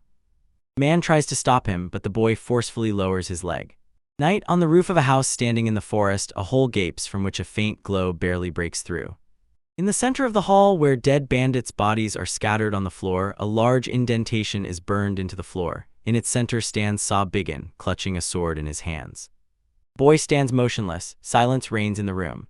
The girl calls him by name. Sawbiggin turns his head upon hearing her voice. Maysalin stands behind him, holding a knife in front of her. She is clearly ready to fend off an attack at any moment. The girl asks, "Who is he?" Swearing, she repeats the question again, "Who is he?" Sawbiggin immediately turns to her and exclaims joyfully, "Inspector May, what a happiness that she is safe and unharmed." Pulling his lips into a smile and heading towards Maysalin, he says that he was so worried when he didn't find her at the meeting place, so he set out to find her. His tracking skills are really not bad, aren't they? The girl makes a warning gesture with her hand, indicating that he should keep his distance. Sawbiggin sighs, realizing that he made a mistake. He thinks that his initial plan to keep her under control using the information he gathered before regression has failed. Sawbiggin could not even imagine that at this very time someone would decide to attack Maysalin. Looking at the determined girl, he wonders what should he do now. He simply cannot give her up, and the reason is obvious. Maysalin is the most important element in the battle against the Demon King, irreplaceable. As a guy who fought against the Demon King Taranta can say, the most terrifying ability of all was the nullifying barrier. It turns all attacks into nothing, regardless of their characteristics or form. If there is initially no way to destroy it, then any further preparation becomes pointless. And as far as he knows, only one creature can remove this nullifying barrier, Maysalin. Only she can absorb the opponent's internal energy upon direct contact. He is sure that she knows this too, but the true essence of her skill is to absorb and erase any concept. Sawbiggin thinks, of course, to reach the level that will allow removing Taranta's barrier, Maysalin needs to strengthen her abilities as soon as possible. Since the information leak has already happened, he will immediately subdue her and then force her to. The girl screams for him not to come closer. She says if he moves even a finger she will kill him. The girl shouts his name as a warning. The boy, whose clothes are covered in blood, freezes, holding the sword in front of him. In his ears echoes a cry. Sawbiggin, Maysalin, leaning over him with a bandage on her forehead falling over her eyes, asks, "Look at her." Shaking his only surviving hand, she asks can he hear her. She demands that he answer. The boy's head lies on her lap. His body convulses, as if an electric current runs through him. He reaches out to the girl with his exhausted hand, unable to utter a word. They are watching him through a monitor. The question arises, is he still alive? The same monsters resembling giant insects talk among themselves. The one of higher rank says, "This is probably such pain that will tear his whole body to pieces, but the strength of spirit is truly impressive." His subordinate replies, "Boy's death is only a matter of time. Humans are incapable of using magic." He adds, "Can they really leave him to die like this?" His interlocutor, a spider-like creature, says he doesn't care about the boy. They have already gathered all the data about this mutation they could. He believes that Sawbiggin could become a threat if he survives. He thinks it is better to discard him right now. The boy's body arches in pain and he screams wildly. Mei Solin anxiously looks into his face, thinking that all the energy they are pouring into him causes a corresponding reaction and rejection. Could it be that these creatures really intend to kill him? The boy struggles to say her name, Mei Solin. She immediately responds, yes, it's her, she is here. The exhausted Sa Bingen, whose body still convulses from electric shocks, will beg to be killed. He says he can't endure it any longer. Mei Solin demands that he stop talking this nonsense. She reminds him that he gave her his word.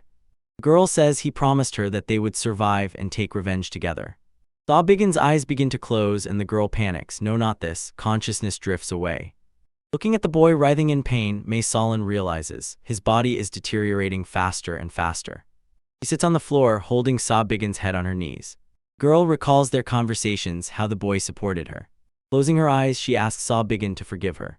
The boy regains consciousness and opens his eyes. The pain has receded. Rising, he is struck by a thought. What happened? Streams of different kinds of energy that fought inside him, as if they were washed away without a trace. He raises his palms to his face and examines them carefully. Behind him, Mei Solin's voice sounds. She is glad to see that he is okay. Sharply turning his head back, he asks, how did this happen? She answers, honestly admits she was not sure she would succeed. Around the girl swirl multicolored tiny particles. Not believing what happened and deeply moved by her act, the boy abruptly stands up and shouts, you. But here he weakly falls to his knees and pounds his fist on the floor. The girl asks him not to waste his strength, just sit quietly, because just a few seconds ago he was already 1 foot in the grave. Mei Solin looks at her own palm, around which colorful particles also swirl, and then says, since she discovered that her powers affect those monsters, she realized she can absorb more than she thought. Carefully examining the hand, the girl continues to speak. It seemed she managed to absorb everything into herself, but the energy is too alien, so she could not get rid of it. Perhaps she would have succeeded if she had revealed this ability a little earlier. Sa Bigen is incessantly shouting at her loudly, calling her a crazy woman. He believes that now is not the time for talk. The boy says bitterly she is dying instead of him. The girl wearily closes her eyes. Sa Bigen wildly pounds his fists on the stone floor, muttering, why did she do this? A barely noticeable slight smile slides across Mei Solin's lips. She says, he himself said that it is not worth giving up. She reminds him of their conversation and asks, doesn't he have to answer for the words he said? Crying, the boy calls her a foolish woman. He confesses, he said it so that she would keep living. Sa Bigen says he never thought about such a result. The girl is sitting on the floor, leaning her back against the wall and looking at him. Mei Solin asks the guy to keep living. Let him surviving from time to time remember this silly woman. And finally, one more thing. Sa Bigen and the girl stand facing each other, clutching weapons in their hands. The man exhales wearily and thinks about how to take control of the situation. Mei Solin clenches a knife in her hand and watches his every move closely. She throws the sword aside. Sa Bigen asks the girl to calm down and assures her that there is no threat to her. Mei Solin, looking at him sternly, says, does he think she will believe that? How does he know she is being held here? And those strange martial arts he used earlier, are they really martial arts? She asks the question, innate abilities. Does he think she will believe this nonsense? Looking at the boy, who did not hurry to answer her question, Mei Solin says, at first, everything he told about the demonic cult was a lie, right? She demands that Sa Bigen answer her question, who is he really? The boy says if he answered that question now, she probably would not believe a single word he said. He tells her instead to talk about what he can do for her. Mei Solin asks, and what is that? The boy, raising his index finger up, says, first, he can help her take revenge on the demonic cult. Then he adds, second, he will make her martial arts and energy absorption ability stronger than they are now. The girl looks at him warily and even a little scared. Sa Bigen continues speaking. Third, he will take responsibility and protect the girl from all threats on the way, just as he did just now. Sa Bigen, extending his hand to her, says that for all this he will ask her only one thing. He stands with his hand outstretched and says, let her stay here beside him, she needs nothing more from herself. Mei Solin does not hurry to lower the knife. She asks distrustfully, stay beside him? What nonsense is this young man talking about? He clarifies, is he proposing to become his concubine? Sa Bigen sighs wearily, lowers his eyes. Then he explains, no, he meant exactly what he said. The boy says that he will have difficulties if the girl gets into trouble like this time and suddenly dies. Mei Solin snorts mockingly, and why would that be? Now that the truth is revealed, has he decided to spout any nonsense that comes to mind? The girl's gaze is merciless and stern. Mei Solin asks, does he really think she is unaware of his intentions? He wants to tame her step by step and remake her according to his standards, right? She calls him a pervert and advises him to get lost, because with all his fantasies she prefers death. Saw-Biggin asks, is the girl sure of what she is saying? Even if she takes this step, will everything be alright? He says that her parents would be upset, then adds Lanlin. Mae Solin cannot hide her surprise. With wide-open eyes she looks at the boy. Child sleeps in a woman's arms. A voice is heard, "Oh, this child." The woman raises a frightened look and, addressing the old man sitting opposite, asks, "What is it?" The man, the child's father next to her, anxiously clarifies, "Does the little one have some problem?" The old man, stroking his long gray beard, replies that their daughter has no health problems. He was silent for a moment, then added, "Unfortunately, this child was born with a very difficult and strange fate." The woman presses the baby to her chest and asks, why is he speaking like that? The old man asks, have they already given her a name? The child's father answers hesitantly, they haven't decided yet.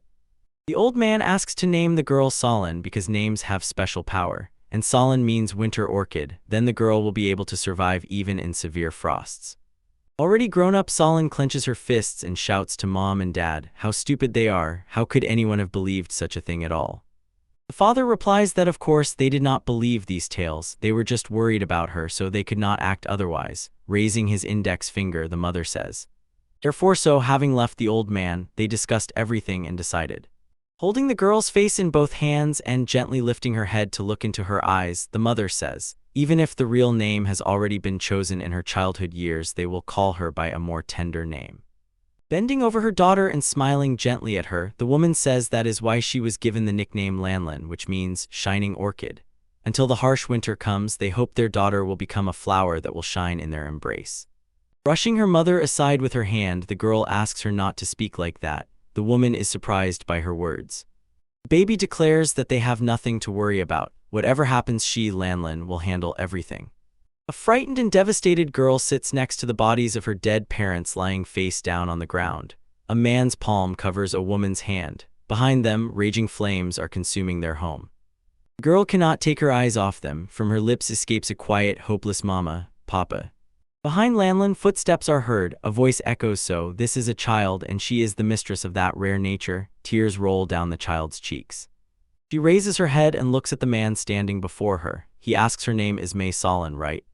The person who approached her looks faceless. In the darkness, only her right eye burns brightly with red fire. She says that at first she was destined to live and die like a weed, but let it be known. She has been given the great honor to help accomplish a great resurrection. The tip of the dagger is almost right next to the boy's face, but he doesn't even try to do anything, he just stands and watches. The girl asks, who is he? How does he know this?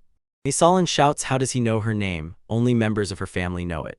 The boy uses his fingertips to move the knife blade aside. He says the girl won't believe him if he tells her everything, so he sees no point in it. He turns his back to her and says he has said all he could in this situation. The choice is hers. Saw-Biggin heads to the door. Opening the door, he adds that the promise made earlier is not empty words, so he hopes she will think it over carefully before making a decision. The boy leaves the house and the girl stands and watches him go, not knowing what to think. Her gaze is tense, a tiny trickle of sweat runs down her cheek. She needs to make a decision here and now. She recalls how they first met in the Vice Master's office, how she grabbed him by the collar when she suspected his connection to the demonic cult. Before her inner vision appears the fierce face of the boy drenched in blood. She sees his eyes almost radiating purple discharges, and before her again stands Saw-Biggin, who extends his hand to her. Striding through the line, the girl grips the dagger handle even tighter. Phantom Shadow number 7 sits on the edge of the table, arms crossed over his chest and one leg crossed over the other. The room is dimly lit. The man listens to a sound that has alerted him. Saw-Biggin runs into the room. His clothes are covered in blood. The man rushes to him, saying, where is he running around in the middle of the night? He asks, did the boy even check the work he was ordered to do the day before yesterday? He, like an idiot, wasted a lot of time fussing for the sake of the task he was entrusted with. Saw-Biggin looks at him with ill intent. Bloodthirsty red sparks flare up in the boy's eyes. Number 7 quickly runs out of the room, saying he sees that the instructor is very tired. They will talk later. Saw-Biggin watches him leave. Without undressing, he spread his arms and fell onto the bed. A curse escaped from his lips. In the morning, Saw-Biggin stands at the edge of the training ground, hands clasped behind his back, watching the students. He sighs, thinking that of course the girl will just leave. The boy believes she will do it even if she wants to take revenge on the demonic cult. She is too dangerous and suspicious a figure, so Mae Solin will not trust him under any circumstances. If he were in her place, he would also retreat, deciding to conduct his own investigation.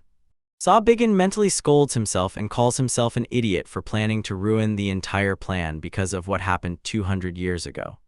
He thinks it is not too late yet, so he must catch up with her no matter what. A student practicing techniques in front of him falters and glances back at him. Behind him, the voice of Mae Solin sounds, greeting him. The boy sharply looks back. The girl asks the student, so her name is Soso, and wishes her good morning.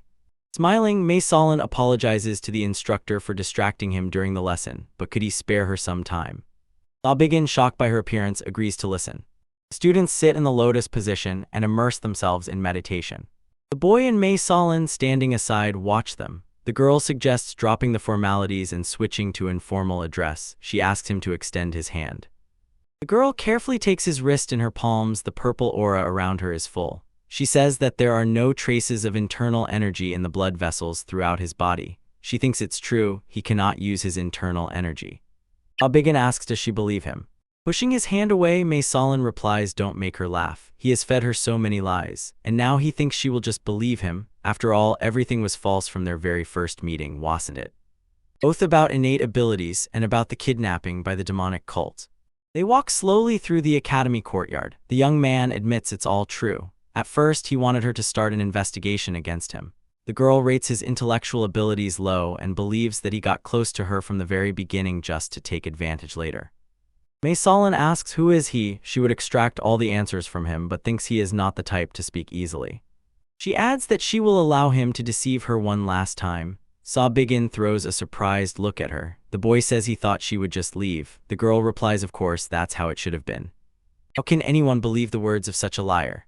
Mae Solin decisively says she doesn't care about anything else, but whatever happens, she must keep her word regarding the demonic cult. The girl looks the boy straight in the eyes and says, if suddenly even this turns out to be untrue, she will kill him with her own hands. Smiling slightly, Saw-Biggin says he promises. After that, she adds that she will definitely take revenge on them just as she wants. Closing her eyes, Mae Solin says, if only it weren't for that phrase he threw at the end. Looking at him, she says that she thought about it all night but still cannot understand. How did he find out about her nickname, this secret which no one knows, not even those scoundrels from the demonic cult? Saw-Biggin does not hurry to answer. He raises his gaze to the sky and mentally returns to his past life. The dying girl says that in the end she will have one more request. She trusts him with her secret. Actually, her parents gave her a second name when she was little. It was a happy time that lasted briefly. The girl pronounces Lanlin. It means shining orchid. Saw-Biggin listens to her without raising his head. Mae Solin tries to smile with unruly lips and asks, doesn't it perfectly suit her current state? Colorful particles continue to swirl around the girl. She adds that she wants to remain in his memory as a beautiful recollection, erasing all that brings sorrow and suffering. Saw-Biggin, without taking his eyes off the sky, reminds the girl, he already said that she will never believe it. The first-year student of the Dragon Spring Academy, Nin Soso, looks puzzled. She is clearly nervous. The girl, folding her hands in a traditional gesture of respect, greeting, and gratitude, thinks she has encountered the most important trial in her life. Nin Soso stands opposite three girls looking at her and believes this is a huge crisis affecting not only her but also the fate of their class. One of the female students calls out to her, commoner. She orders the girl to stop stamping her feet and answer directly. The second girl, pointing at her with her index finger, says, if she decides to leash, already knows what will happen, huh? If she doesn't want half of her body to fly off to the side, she better tell the truth. Nin Soso continues to silently stare at the female students, waiting to see how the conversation will continue. The girl with black loose hair says that the girl must say everything, hiding nothing. She adds, if for any reason her class does something that could tarnish the academy's name, she will definitely take measures, even if it means reporting the incident to the family elders. Looking at Mok Danvu, Nin Soso thinks that this girl is a freshman just like herself, only studying in the Flying Dragon class. She is known as Golden Jade Leaf. She comes from the noble Mok family, one of the most famous families among the Orthodox. The hand clenches into a fist. The girl had heard that the academy receives huge support every year from the noble Mok family. She wonders what if Danwa says something bad about their class. In the worst case, half might just disappear. Mentally, Nin Soso addresses instructor Saw-Biggin, asking him not to worry. she will definitely prove the abilities of their class. She promises to protect their class from the evil hands of the noble mock family. Girl decides to resort to a special level of problem-solving permission in the academy. Incident log Nin Soso. On the training ground, Nin Soso practices combat techniques, demonstrating incredible agility and speed. She throws her palms forward, wrapped in a radiant aura, and strikes the imaginary opponent. Observing her actions, Mei Solin says, "Not bad. The movements have clearly become smoother than before." Nin Soso exclaims, "Inspector, she had no idea that she was being watched." Mei Solin says it took her too much strength to make the turn. She advises trying to avoid sharp transitions.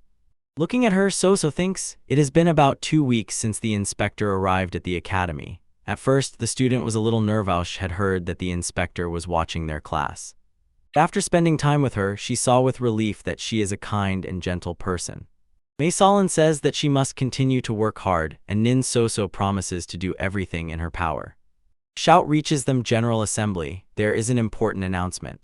On the unrolled scroll are depicted 3 large hieroglyphs.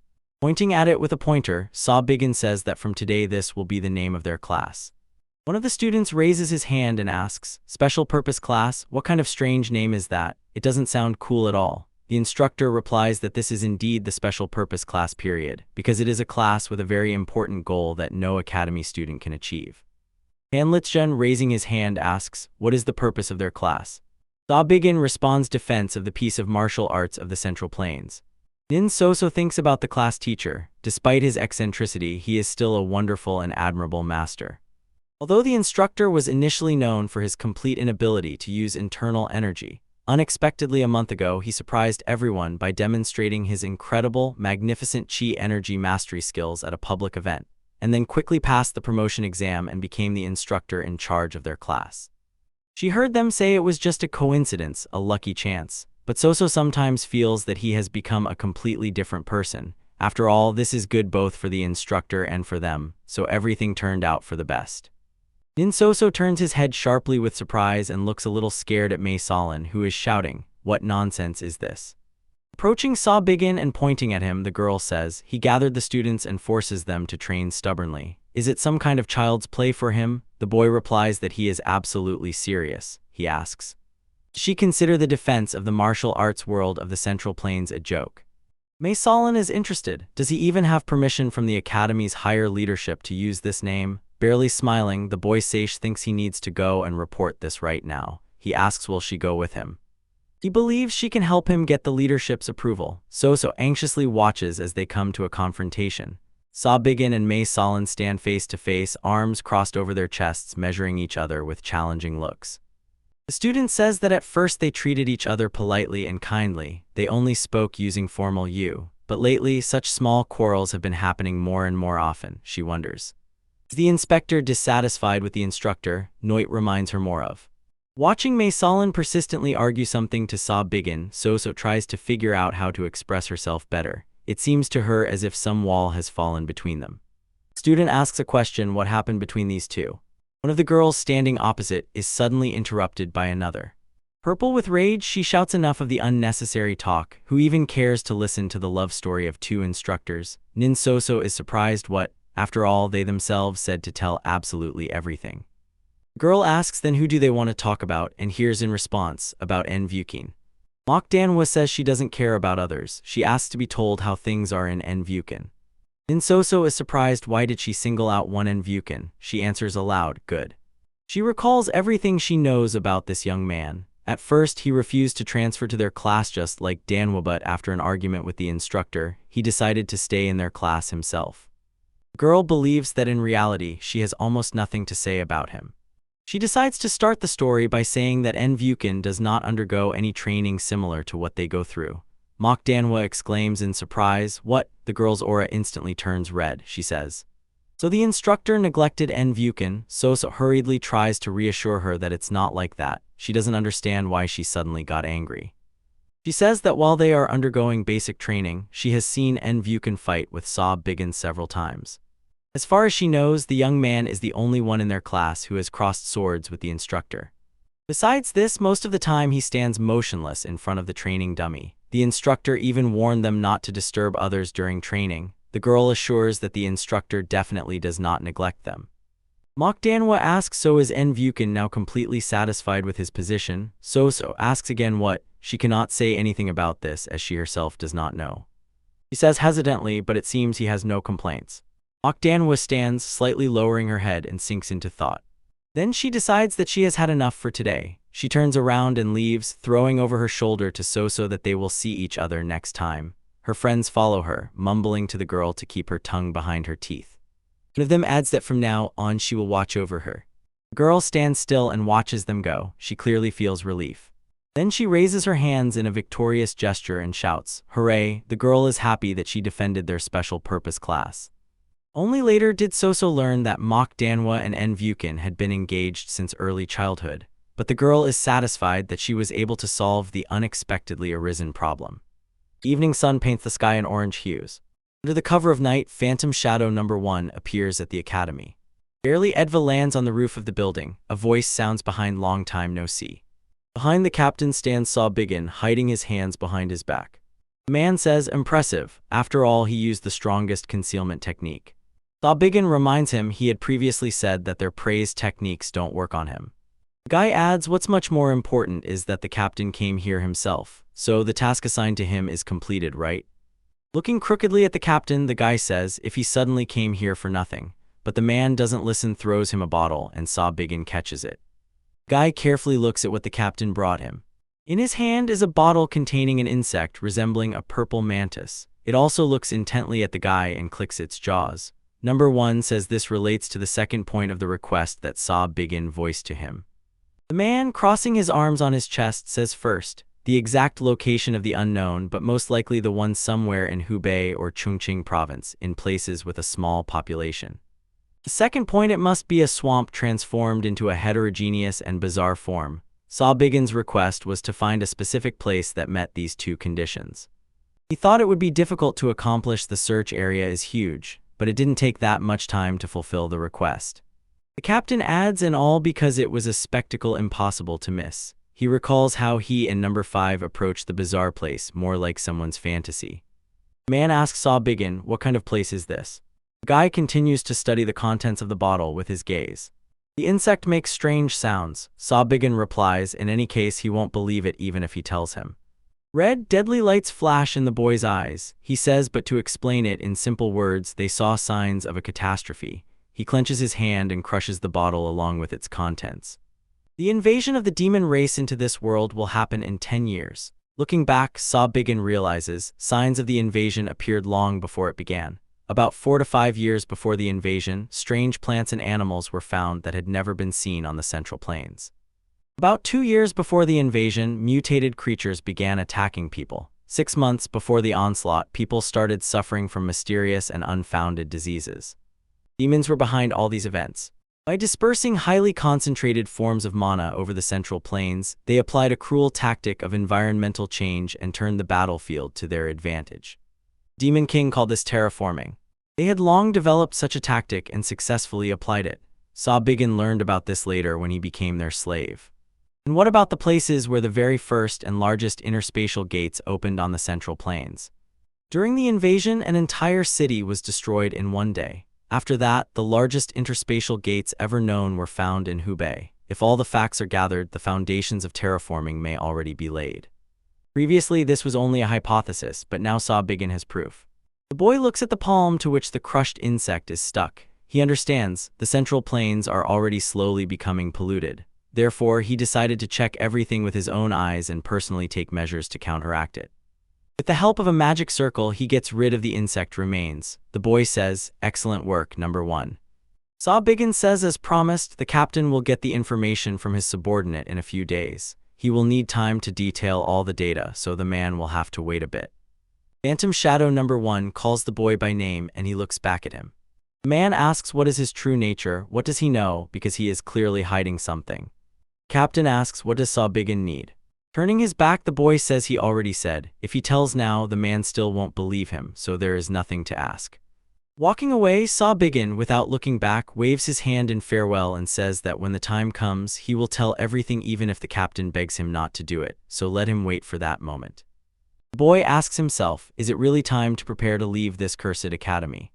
Standing on the roof of a tall building, he surveys the courtyard and the buildings of the Dragon Spring Academy. A voice calls the senior instructor Dun Bahian. The hand writing hieroglyphs on the parchment twitches and sharply draws a line downwards. The man responds. At the head of the table sits the vice master. In front of him is an unfolded parchment and an inkwell with a quill. To his left sits Dun Bahian. Jian Semian asks, is the selection of those sent to the Heavenly Combat Tournament going well? Senior instructor assures of course. They select from the best students of the academy. Dun Bahian begins listing the students selected for the tournament from the Flying Dragon class, Li Bijum and Mok Danhwa from the Camellia class. Jian Semian cuts off his interlocutor. He asks, Zen Wuken still refusing to participate? Senior instructor replies, yes, that's right. Recently he went to him again to persuade him, but the boy declared it will only interfere with his training. Chan Semian says these so-called young masters are all the same. Dong Bahian suggests not to dwell too much on this. Li Bijum, although not as gifted as Zen Wuken, still has significant talent, doesn't he? The vice master says that instructors must monitor under any circumstances. The selection must be as strict as possible. He reminds them that they already know this is the most important event of the academy externally. The Heavenly Combat Tournament is an event organized by the Orthodox Alliance where three great academies compete: the White Military Academy, the Heavenly Academy, and the Dragon Spring Academy. The most outstanding students from each academy come together to test their combat skills and compete with each other. The results are very important because they affect the academy's standing in the outside world. Dong Bahian addresses the vice magister. He looks questioningly at the senior instructor. The man asks Chan Semian, is he sure they can resolve this issue themselves? After all, he knows, the right to select participants for the Heavenly Combat Tournament belongs to him. The vice master asks him not to worry about such trifles. He reminds his interlocutor that just like Chan Semian himself, it is well known, this demonic sword is not interested in external world events at all. He has spent the last 2 years in his closed training hall, not once showing his face. The vice master tells the senior inspector, let him consider that they have been given tacit consent to do everything themselves. Dong Bahian obligingly picks up, well, if the vice master says so. He laughs not very sincerely. Ba Bigan appears in the doorway smiling joyfully. He says, apologizes for his intrusion. Approaching the table, the boy says, oh, here is exactly everyone he was looking for. They are both here. Dong Bahian, rising from the chair and not hiding his displeasure, asks, what's the matter? Ba Bahian wishes the men good morning and reports that he has very important news as a senior instructor. Still glowing with joy and smiling, the boy says that they and the students will participate in the upcoming Heavenly Combat Tournament. Fist with force slams down on the table. An outraged voice is heard. What kind of crazy nonsense is this? The vice master asks Sa Bigan, does he really think that anyone will allow them to do this? The boy carelessly replies, why not? If he returns with victory, won't that solve all the academy's problems? Chan Semian angrily replies, let him put aside his damn foolishness. The Heavenly Combat Tournament is not some petty friendly exchange of courtesies among warriors. It is a grand event where even high-ranking martial arts masters of the Orthodox Alliance will be present. The vice master shouts that they cannot send such a bungler as him there. Sa Bigan, still smiling, covers his eyes and exhales, then says, so Chang Semian considers him a bungler. The guy says, let's watch. Then he turns to Dun Bachian and asks, he was originally selected for the draft, right? The man looks at him gloomily, not understanding what he's getting at. Sa Bigan asks, does he truly believe with all his heart that he is suitable for this role? Dun Bachian responds with a counter-question, in what exact sense? The guy says, a person without real skills and without meaningfulness. All the man has are low feelings and age. He is just a fossil. Why shouldn't he, for the sake of the younger generation, step aside and leave this place to others? Crimson with rage, Dun Bachian roars, what did he just say? The vice master asks the man to keep himself under control. Dun Bachian, turning to him, asks, does he really suggest that he endure such humiliations? Chan Semian replies, why does he allow himself to be provoked by such a fool? The young man, smiling, says, ah, what a shame. Sa Bigan adds, all this time he thought the value of a martial arts master was determined by his skill, but now he sees, some are just looking for excuses. Dun Bahian shouts fiercely, let Sa Bigan be silent. Man suggests to the boy to go outside and there he will smash his face. The vice master again asks the man to calm down, and the boy, smiling slyly, thinks that this is exactly the response he was aiming for. Sa Bigan thinks that if he publicly defeats Dun Bahian, Jian Simayang will be disgraced. and then, by pressing a little more, the guy will be able to take over the supervisory role of the Heavenly Martial Tournament. He knows that the tournament is held at the White Martial Arts Academy, which is located in Shanxi.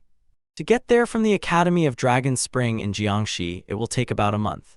If they deviate slightly from the original route, they might even pass the very place where Number 1 discovered the demonic zone.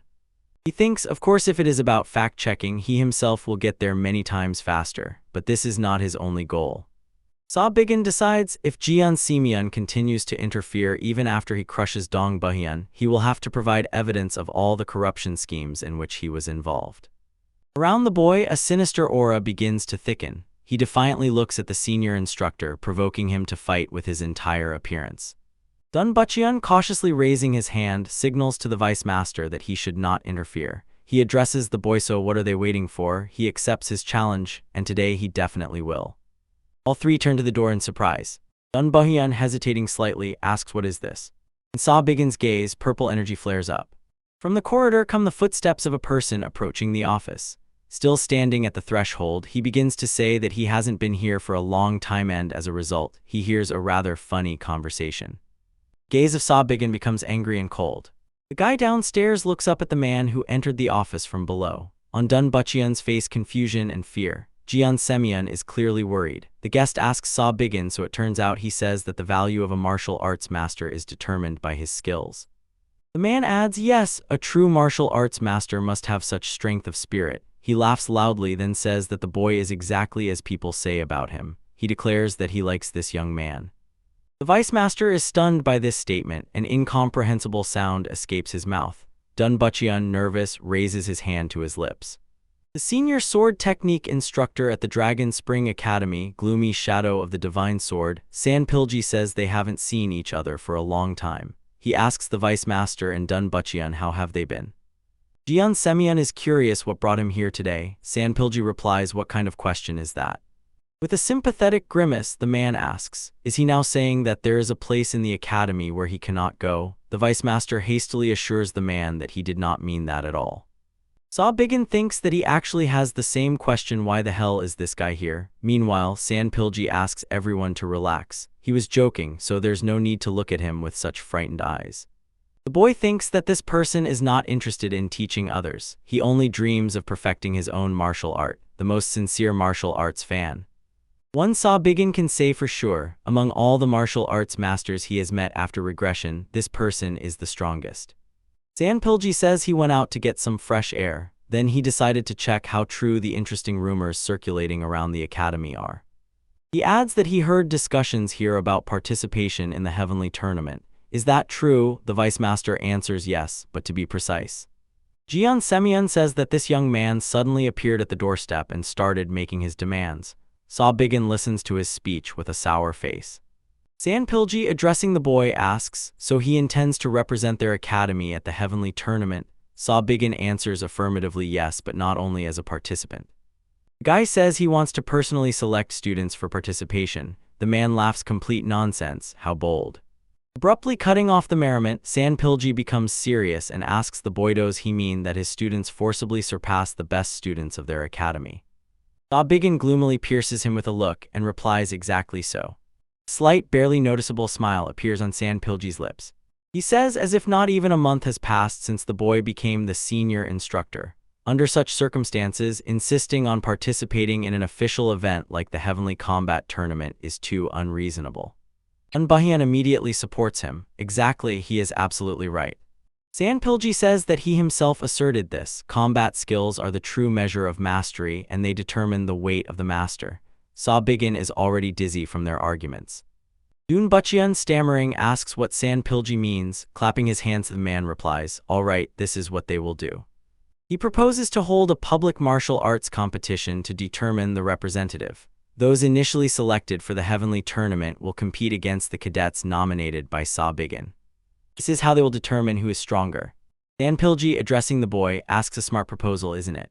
He adds if he is so confident in his students that he is ready to present them as representatives of the academy. Sabigan's gaze flashes with purple sparks. The senior swordsmanship instructor leaves the sentence hanging. It turns out they really are outstanding talents. Is he right? At that moment, the boy recalls all the failures of his students. Tan Lijun, like the rest of the students sitting in the auditorium at the desks, is surprised. He asks, what is this sudden martial arts competition, and with a selection character where the opponents are representatives of the academy? Saw-Biggin scratches the back of his head and replies, well, it just happened like that. One of the students, swearing, shouts, what kind of heavenly martial tournament is this? He never intended to participate in it. What kind of instructor did this? He didn't even bother to ask their opinion. The boy reproachfully says, oh, what a gathering of ungrateful scoundrels. He gives them a chance to broaden their horizons and in response hears only reproaches.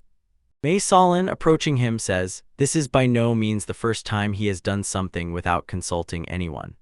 The girl says she wants to hear the reason why he suddenly decided to participate in the tournament. Somewhat showing off, Saw-Biggin raises his hand and says that he wanted his glorious cadets to get out of this hole and look at the wonderful huge world. Mei Solin asks again, did he just say hole, about the academy where he teaches? The guy begins to give arguments from which En Vukin catches only separate phrases studied, as if from a book, training, duels without any emotional tension, to break out of this poor quality education system. The second son of the destructive swords clan says, enough of this nonsense. All eyes turn to the young man who asks, is there already a schedule of matches?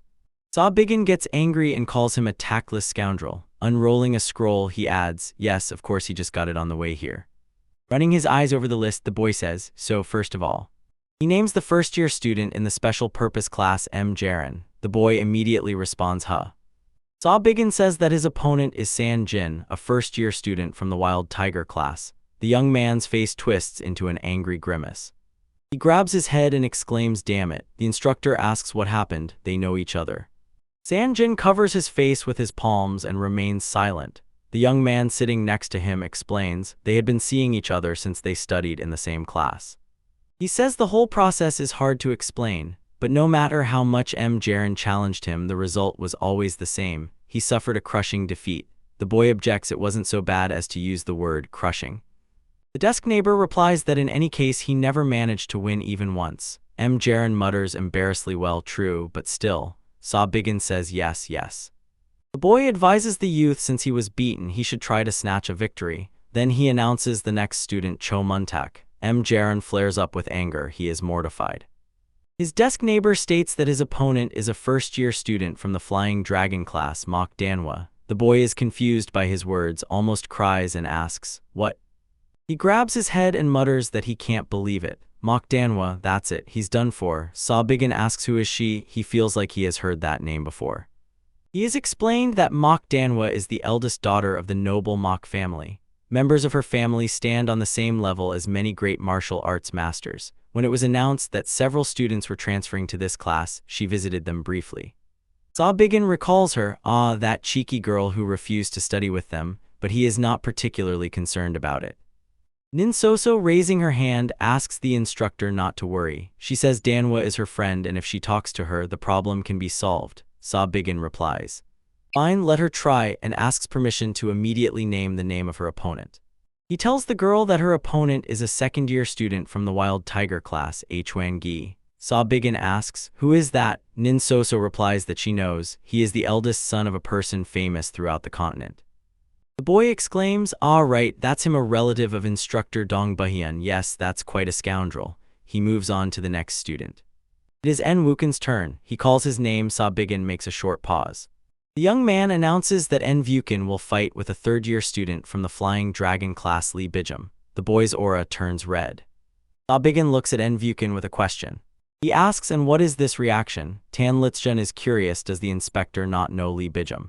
The young man explains that En Vukin's enemy is a senior student well known to all first-year students at the academy, the best student among those studying in the third year.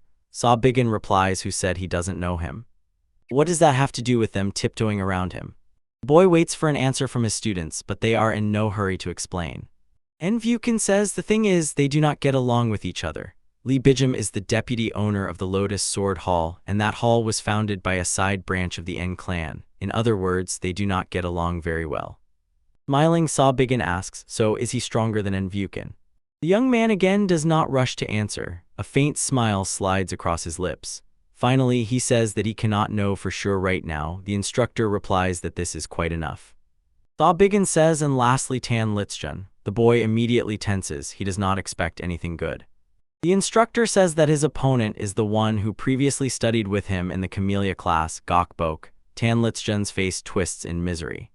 The boy asks Gokbok will go against him. Sobigin is not joking. The young man replies, no, this is the same Gokbok who pretended to be a nobody and ended up on the floor. Sobigin says he heard that he persistently asked for permission to fight alongside him. Gasping with excitement, the young man exclaims, such a monster.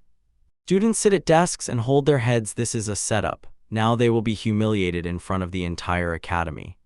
Sobigin stands behind M. Jaren and Cho Muntek, looms over them and hugs them by the shoulders. The guy asks the dear students not to worry about anything. Do they really think their mentor will stand silently and watch them be made fools of? The young men look at the instructor with hope, somewhat encouraged, yet at the same time confused by his words. Sobigin says they need to remember that without pain there is no victory. Smiling widely, the boy declares that there is exactly 1 week left until the competition. They need to put in a little more effort than usual, right? Pressing them with his whole body under the instructor's onslaught, which forces them to tear themselves out with sweat, Cho Muntak replies, he no longer cares about victory. He is satisfied with everything as it is. Continuing to smile, the boy responds, but he was not particularly interested in his opinion anyway. Sobigin smiles quite broadly and watches the students training. They squat with a huge lodestones tied to a stick on their shoulders. The boys are drenched in sweat, their hands and legs tremble. Sobigin announces that next week the intensity of their basic training will be tripled. Cho Muntak's eyes tears flow like a river, and M. Jaren's eyes become unnaturally round. Hearing the instructor's words, the boys let out a loud scream. The guy, ignoring them, says that this is special training conducted for a limited time. In Soso approaches Sobigin and asks what about her. The guy looks thoughtfully at the student. Pointing a finger at Mei Solin, who clearly did not expect such a setup, Sobigin says that her training will be handled by an outstanding, wonderful, marvelous, and true master. The girl screams that she did not sign up for this. Insoso is delighted. Wow, how cool. And Vukan says that, as always, he will train by himself. Sobigin, without even looking back, waves his raised hand. Good, he believes in him. Behind Sobigin appears Tanlichjun. The young man addresses the instructor.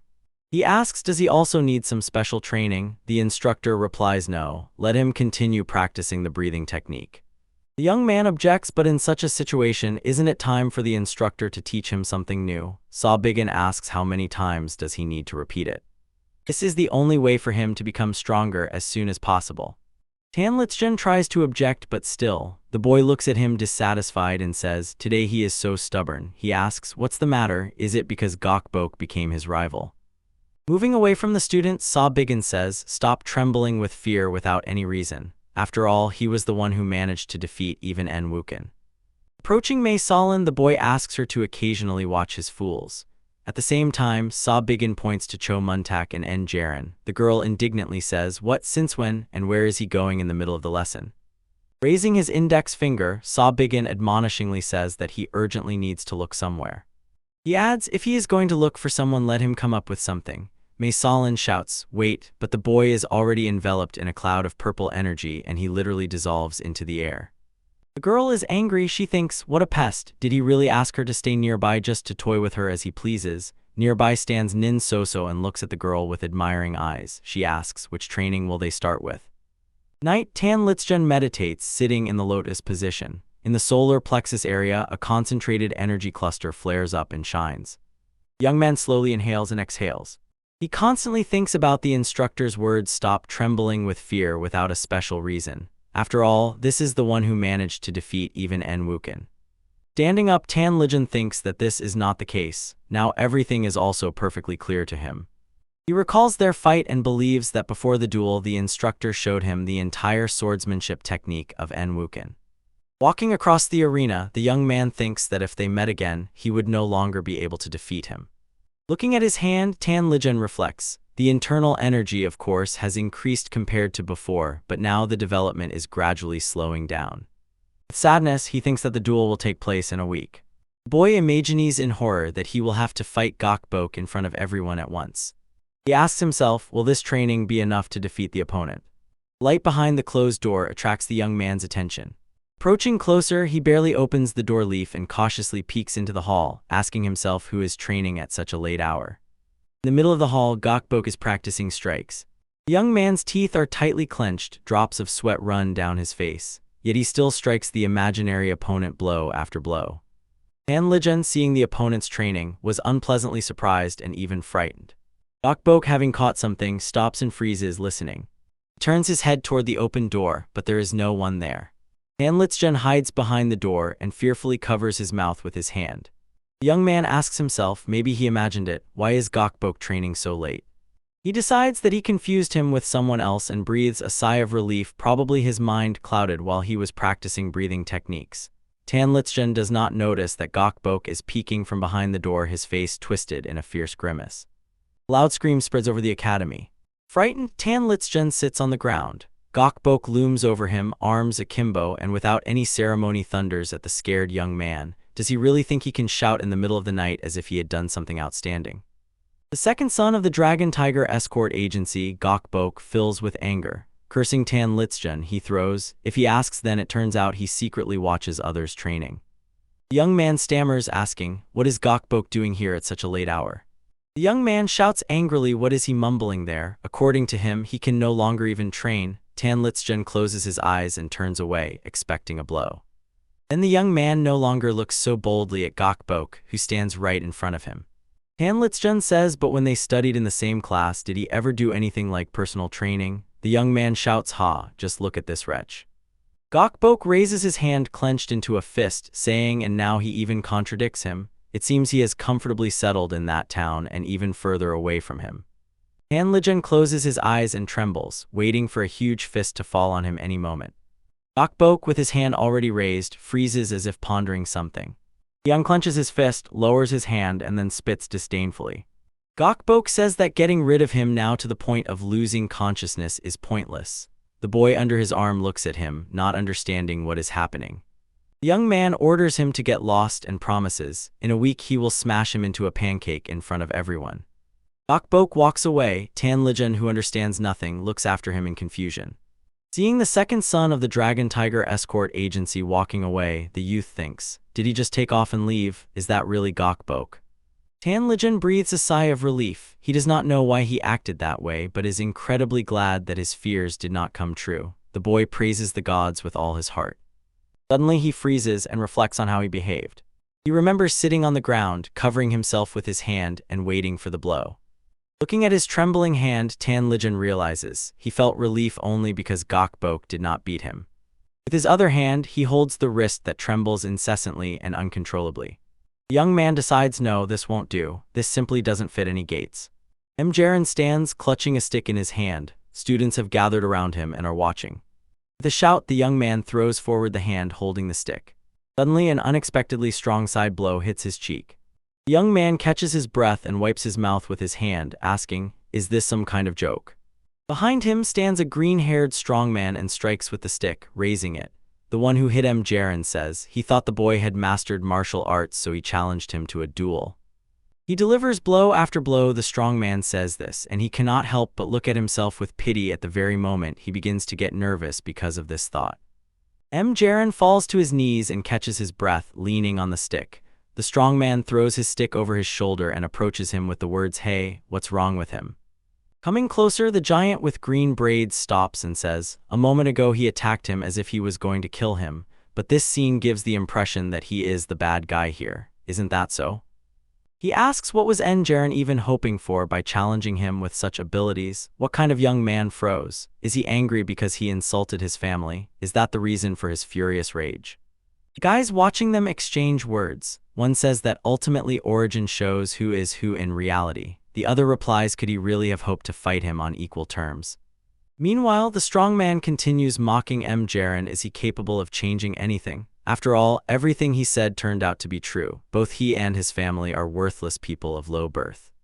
The young man suddenly jumps to his feet and lunges at the offender, demanding that he shut up. And the green-haired giant simply dodges his blows and continues to mock him.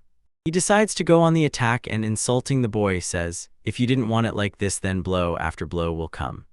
Jaron falls, blood spurts from his mouth. His opponent, who left the young man behind, finishes the phrase, then he should have kept quiet. Laughing, the big guy says that Jaron is a disgrace to the Orthodox Alliance. The young man opens his eyes. A shout demands that he come to his senses. Above the young man lying on the ground loomed Cho Muntak. Jaren asks what happened. The friend adds a question, does he remember nothing? Cho Muntak explains that during training the young man fainted. He overloaded his body too much. Jaren says that's what happened, damn it. Cho Muntak falls to the ground nearby and says complete nonsense. The friends lie down, not even trying to get up. Cho Muntak, sighing, mumbles a question, why do they have to continue training like this for the next 6 days? Does the instructor want to kill them? Meanwhile, Jaren asks where is that Saw Biggin wandering? Bearingly gritting his teeth, the young man only asks not to be told that he is having fun somewhere while they go through this hellish training. The stick forcefully falls right on the young man's face, making him scream in pain. Saw Biggin, clapping his stick on his palms, says, calling him a shameless student, that he is actually here. Cho Muntak flinches. Oh, instructor. Jaren jumps up and, sitting on the ground, covers his face with his palms. The boy, looking at him, says, judging by their appearance, they have already completed all the exercises he gave them. The instructor adds, strictly speaking, for insulting the teacher and bringing shame on the clan, severe punishment is due, but since they worked diligently, he will pretend he did not hear their words. Jaren moves one hand away from his face and it is visible how his nose reddened from the blow. The young man replies, what a damn humiliation of the teacher and bringing shame. After all, they are not from the same family. Saw Biggin tells the students sitting on the ground that they are really doing everything to deserve victory. Cho Muntak asks where was he? The inspector was looking for him all day.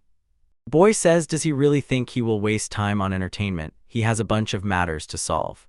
Then he adds, one way or another, isn't it time to start individual lessons to prepare for the public battle? Cho Muntak, jumping to his feet, asks again, 1 second. What did the teacher just say? Are there still some trainings left?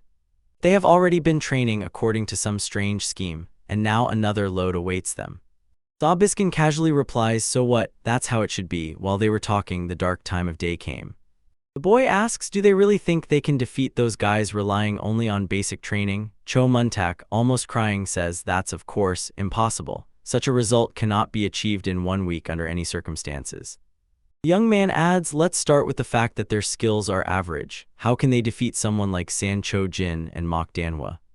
He demands that the instructor think and tell them, if they go through hellish training, will they really manage to defeat them? Saw Biggin says, no. He says he will not lie no matter what they do for a whole week. Their chances of victory are extremely small. Cho Muntak exclaims, ha, he thought so. Jaren asks, so why all these trainings then? Saw Biggin answers that if they can endure all the trainings he gives them for a week, at least they will avoid a shameful defeat in front of everyone. Cho Muntak leans to his friend and asks, and these words are supposed to be their motivation. He says he doesn't care and leaves. He is not worried about the heavenly combat tournament. The instructor can kick him out of class or beat him. He doesn't want to stay. Jaren watches him go. A smile appears on the instructor's lips. Fang Saw Biggin from a past life wrapped in a purple haze asks will he pull his guts out through the back passage? Just say the word and he will do it immediately. Still smiling, the boy says no. Control yourself, Schwitz von Grentel. Saw Biggin is already different. Question falls upon him, the words about avoiding a shameful route mean. Jaren, standing nearby, asks, if he endures this 6-day training, will he be able to fight properly with that scoundrel San Cho Jin? Saw Biggin asks him what's going on. Honestly, he expected that one to start arguing with him first. The young man admits, of course, these trainings are also killing him. Jaren says that unlike Cho Muntak, he has a reason to continue. Filling with rage, the young man says he must take revenge on San Cho Jin at any cost. Red sparks flare in Jaren's eyes. He says of course, now the instructor will say he can't teach him because he has perverse goals. But Saw Biggin wasn't going to lecture him, was he? Purple reflections flash in the boy's gaze. His lips twitch into a snarl. 2 rows of snow-white teeth are visible. He says under no circumstances, this is the perfect answer. The young man receives an extra point from him. At this time, Wukin stands on the training ground, gripping a sword in his hands, opposite a wooden dummy. Squinting, he raises the sword and holds it in front of himself. He is forced to open his eyes by a voice that sounds nearby. Someone says he thought that this young man was not interested in any such tournament. Wukin looks at the person who asks why did he suddenly become interested in the heavenly combat tournament. The young man, frowning, replies, did he really come here so late to talk about this? Then he adds Lee Bijum. In front of Wukin stands a 3rd-year student of the Dragon Spring Academy, Flying Dragon Class, Lotus Sword Hall Deputy Master Lee Bijum. The second son of the Destructive Swords clan says that he and Lee Bijum have not seen each other for a long time. He hopes that he has been doing well all this time. The deputy master of the Lotus Sword Hall replies, "Let him keep those vain greetings to himself. They're not close enough to exchange such phrases." Lee Bijum suggests he better say what he is actually thinking. He asks, why did he raise such a fuss and declare that he wants to participate in the Heavenly Combat Tournament? En Wukin replies, it seems there was some misunderstanding. It was not him, but the instructor who leads their class who made such a decision on his own. Lee Bijum laughs, and that is the only excuse he could come up with. Laughter breaks out. The young man screams wildly, why can't he be honest? Let him just say that he is boiling with resentment because he took his place, and En Wukin belatedly gave in to his greed.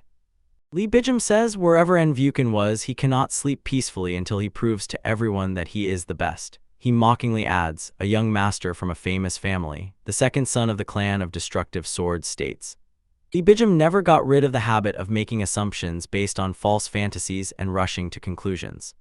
Passing by Lee Bijum, the young man adds he will not stop him. It is time for him to return to himself. The deputy master of the hall's sword, the Lotus Sword, flatly descends on En Wukin's shoulder, and he freezes. Lee Bijum says that En Wukin should not deceive himself. The young man explains that the reason he has endured his contemptuous attitude so far was out of respect for the family. But if the second son of the clan of Destructive Swords provokes him like this, then that is a completely different story. If En Wukin thought he would keep his face even in a public competition, he is very mistaken. It seems he decided that the fight would be easy for him because Lee Bijum belongs to a side branch of his family. He asks En Wukin what is the purpose of his enrollment in the academy to study martial arts, of course to prove to the world a truth that uneducated people do not know. He adds the truth is that the skill of the warrior before him, who has never rested on his laurels and constantly developed, surpasses the skill of his family, burdened by its noble name and worldly concerns. A smile slides across En Wukin's lips. Without looking at his interlocutor, the second son of the clan of Destructive Swords says, what a relief, at least in that their thoughts coincide. Lee Bijum is surprised. What? Looking over his shoulder, En Wukin pushes Lee Bijum's weapon away with his sword and says, allow me to add that you should not draw your sword if you do not intend to strike. Such actions only tarnish the family's reputation. The young man turns away from Lee Bijum and walks away. He shouts after him, what does that mean? And insults him. En Wukin says they will meet again at the public competition, but now he must go. Lee Bijum's face contorts into a furious grimace. His eyes radiate powerful energy. He forcefully lowers his sword, and its blade cuts into the platform, splitting the surface and knocking stones out of it.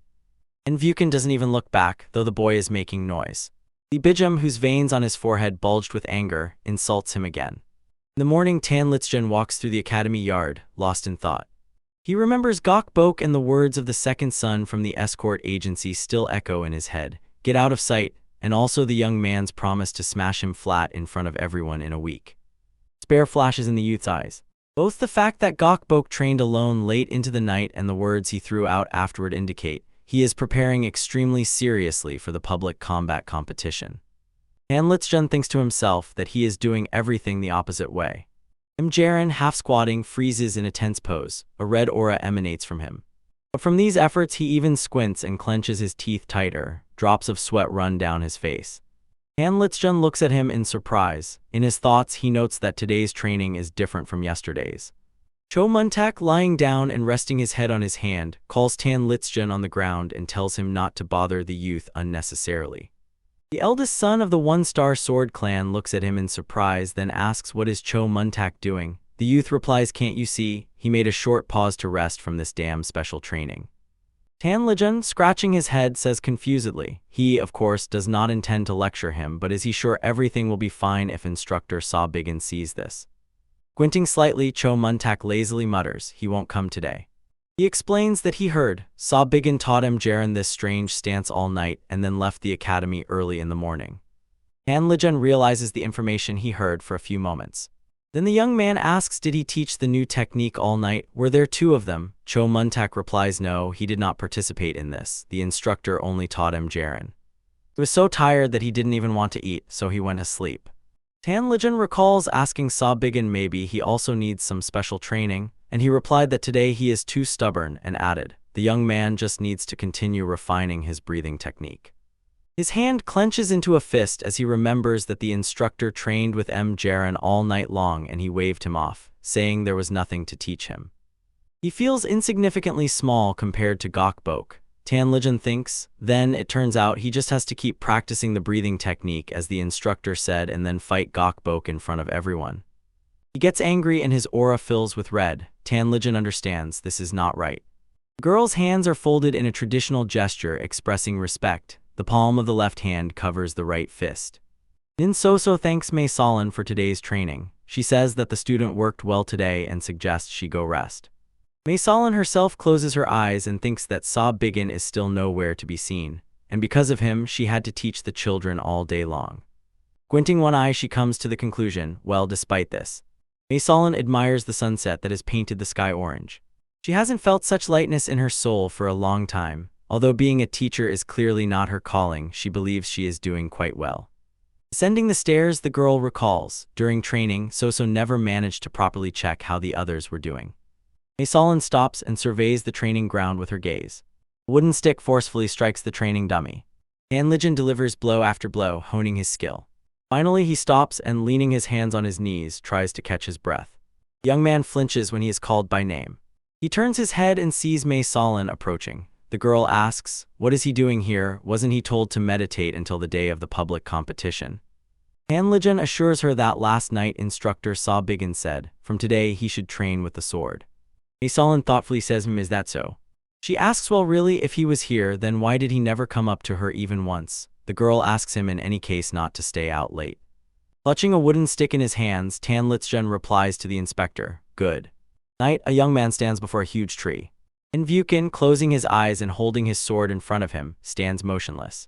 In his head, he replays his own movements. He sees the trajectories of the strike show they hit the tree trunk. As a result of these strikes, an intricately carved hole appears in the trunk. Vyukin slowly opens his eyes. He still stands in front of the tree, clutching a sword in his hands. A man in a purple aura jumps onto the lower branch. He asks, finished at last. Sa Biggin sat down and asks, well, how is it, any success?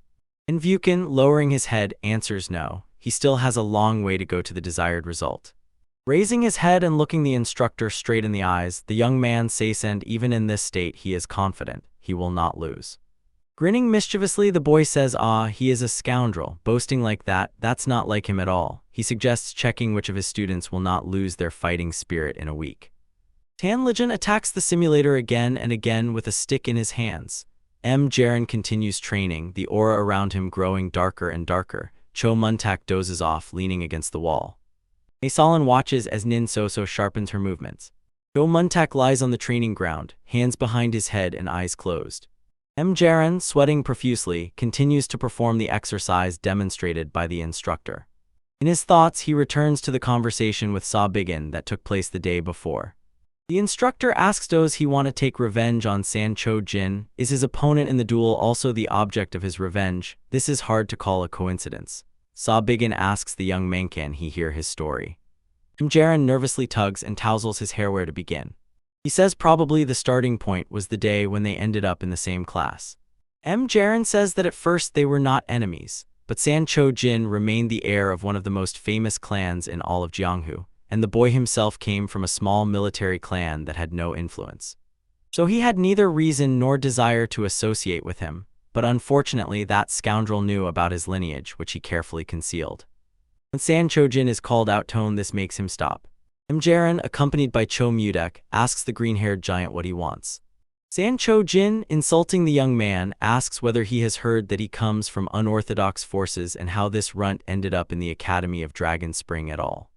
Students around begin to negotiate among themselves a clan of unorthodox forces. Could it be that he is following the dark path of Murim? Is it true, one of the unorthodox? Jaron, approaching San Cho Jin, says he does not understand how he uncovered this information. The young man admits his father indeed was once a master of unorthodox martial arts. But he rejected that path and, having received permission from the Orthodox Alliance, took the righteous path long before San Cho Jin was born. He demands that the oaf watch his tongue and immediately receives a slap.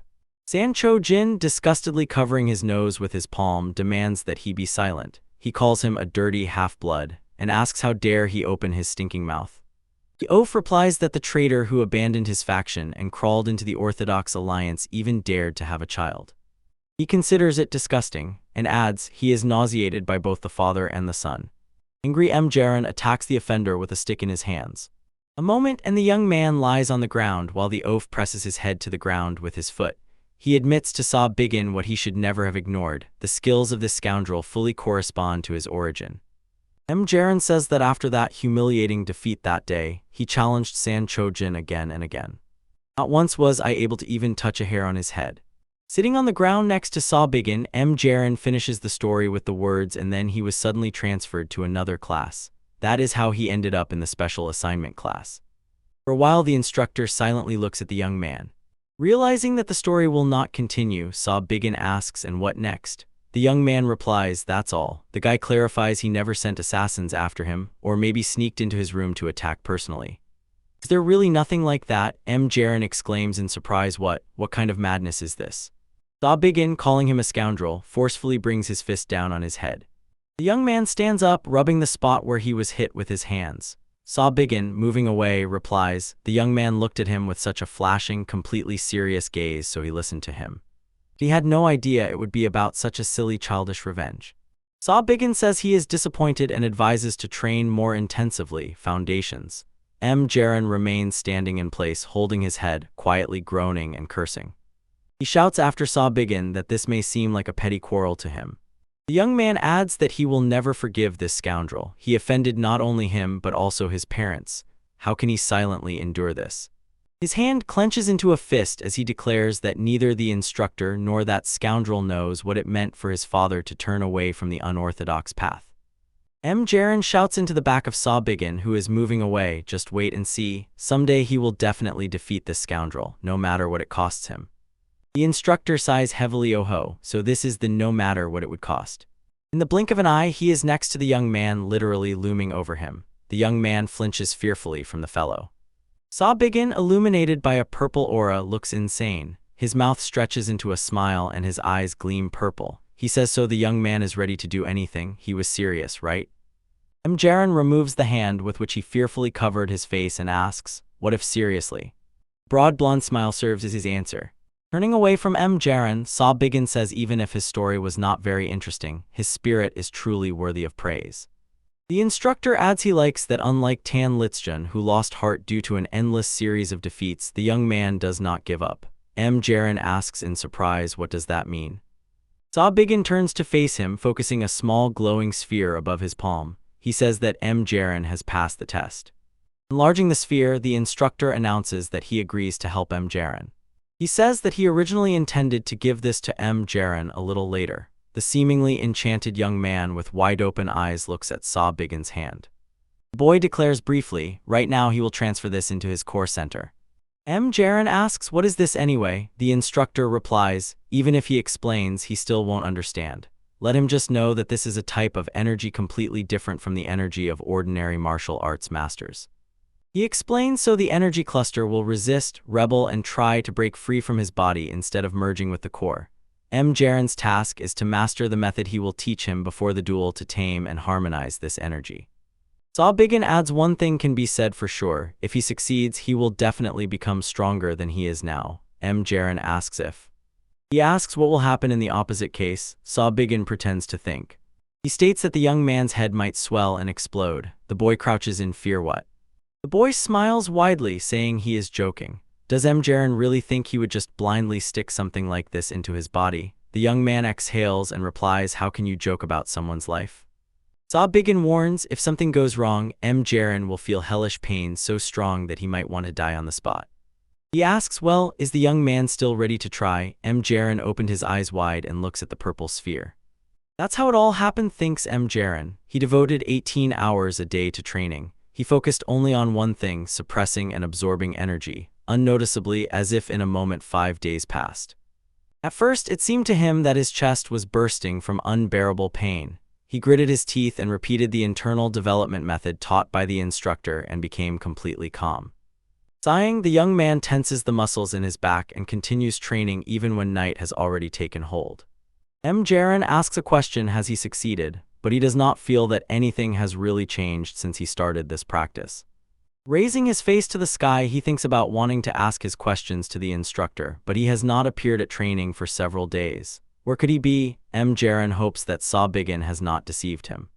The hand clenches into a fist. Purple energy splashes in different directions. It envelops Sawbiggin's entire figure and flickers inside him, emitting light from his eyes. The boy stands before a small island floating in the air, and on it remains an empty stand. Sawbiggin's eyes flash purple. He barely manages to calm the power overflowing inside him. He exhales and asks himself, is the preparation already complete?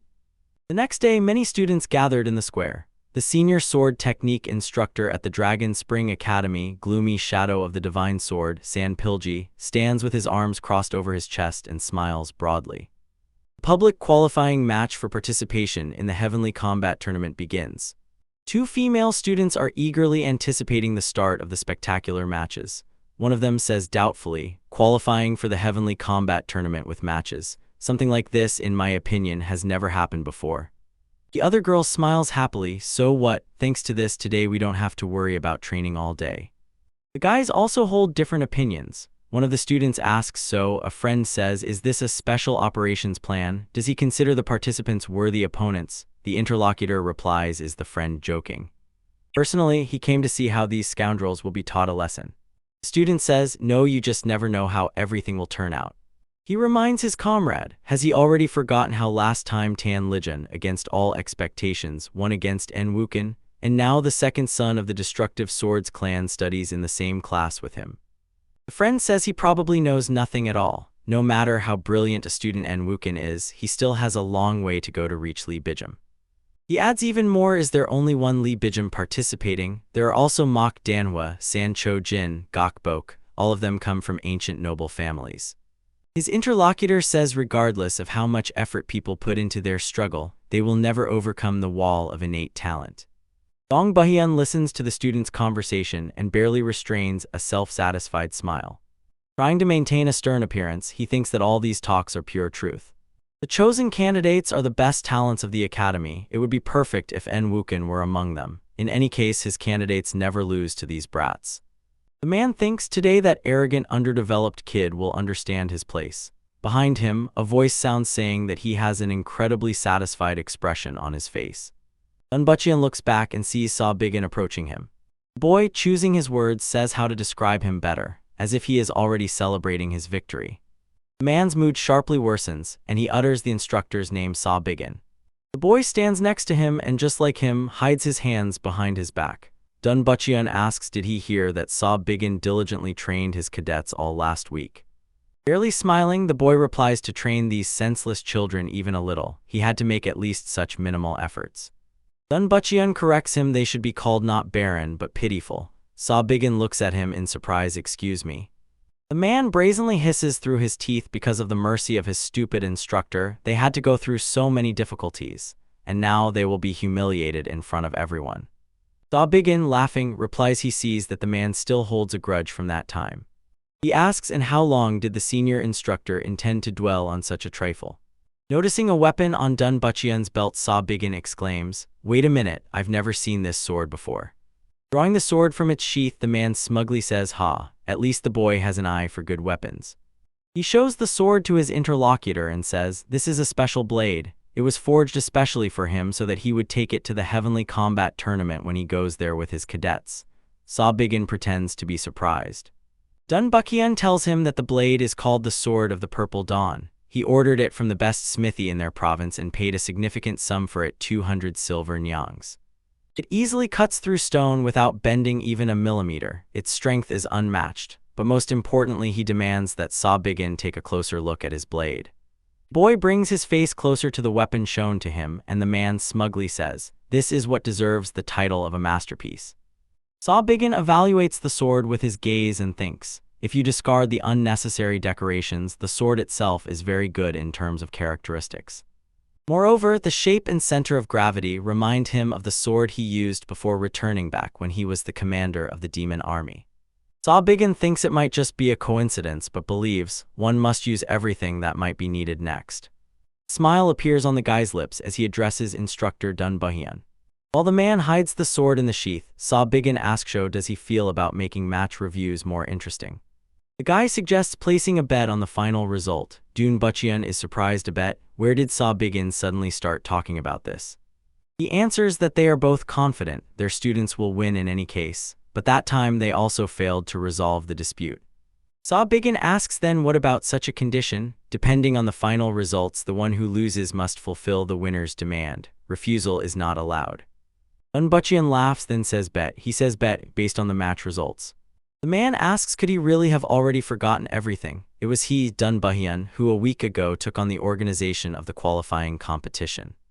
Saw Biggin assures that of course he remembers it. The boy pretends as if trying to recall something, then says, what did the senior instructor say then?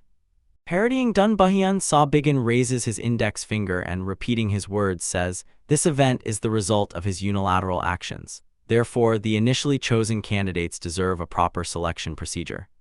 The man confirms yes, that's exactly what he said. Dun Bucheon says fine, he accepts the bet. Saw Biggin, a little confused by how quickly he achieved the desired result, says in surprise, he thought the man would want to take time to think. It seems he really has something he desperately wants. Dun Bucheon, with a sorrowful face, says what if his answer ruins all the fun, so he does not reveal his cards now. The boy mentally calls him a pathetic fool, so he thinks Saw Biggin does not know what he wants. Dun Bucheon thinks at the very moment he showed him his sword, the boy's eyes gave him away. He clearly wants to take the sword of the purple dawn to himself, right? The man did not expect the young man to be so shameless and greedy. No, on the contrary, he should thank Saw Biggin for his greed. Looking at the smiling boy, Dun Bucheon thinks what he will demand from him is a voluntary exit from the Dragon Spring Academy. The man believes then they will also expel that disgusting special class, and En Wukin, whom Saw Biggin kidnapped, will return to his rightful place. But most importantly, a newcomer like him will never dare to challenge him again. Meanwhile, Saw Biggin says so, agreed. The bets are placed and the words cannot be taken back. A shout sounds attention and the disputants are distracted. They turn their heads to where it comes from. Sanpilji says, as announced earlier, today's duel will decide which of the students will represent their academy at the Heavenly Martial Tournament, the main event among schoolchildren in Jianghu. The man adds, in the past, academy representatives were chosen solely at the discretion of the instructors. He says, referring to Saw Biggin, that one brave young instructor challenged this method. Sanpilji declares and he accepted his proposal. So today, instead of automatic selection, the initial candidates will face new contenders and the winners will be admitted. He explains that the fights will take place one-on-one. To win, you need to win 3 out of 5 bouts. Saw Biggin's students listen gloomily to his speech. Sanpilji says, if one side surrenders or loses consciousness, the victory is awarded to the opponent. But let them keep in mind, if there is a clear attempt at murder, the fight will be stopped and the cadet will be declared the loser. Students chosen by Dun Bucheon are clearly expecting victory. He ends his speech with the words, let the first match begin. In response, the students shout hooray. The first participants are climbing the steps to the ring. Sanpilji announces, here are the main heroes of the first match. On the challengers' side, M. Jaren, a freshman from the Special Forces class. On the initial lineup side, San Cho Jin, a freshman from the Flying Dragon class. Cho Muntak, folding his arms on his chest and waiting for his turn, looks at his friend who is standing in the ring with a wooden stick in his hands. In his mind, he sharply comments on his friend's intellectual abilities, believing that he is worrying for nothing. San Cho Jin throws offensive words right in the face of M. Jaren. The green-haired healthy guy threw a stick over his shoulder and says that he recently heard a funny rumor. Supposedly, M. Jaren trained like crazy all week, He asks that's not true, or just don't say he seriously expects to win against him. San Cho Jin, calling the boy a cockroach, asks has he still not understood his place. He is interested. M. Jaren has already forgotten how many times he rolled his face in the mud. The young man, angrily, replies that he remembers everything perfectly. He dashed forward, calling the opponent a scoundrel. He says exactly 8 times. The young man, in a jump, raised a stick above his head and attacks the opponent. San Cho Jin responds by interrupting the movement, sharply swinging his stick. He forcefully brings it down on M. Jaren, not even allowing him to properly wind up. The blow lands on the young man's left cheek. San Cho Jin mockingly asks is he sure, then he calls him a humiliating name again. Cho Muntak, clutching his head, says damn it, nothing has changed, this is the obvious result. Dong Bucheon, smiling, says did Saw Biggin really think that M. Jaren could defeat San Cho Jin? He admits he knew, these two had already faced each other several times. He adds that the result was always a crushing victory for San Cho Jin, and with so many matches, the gap only grows.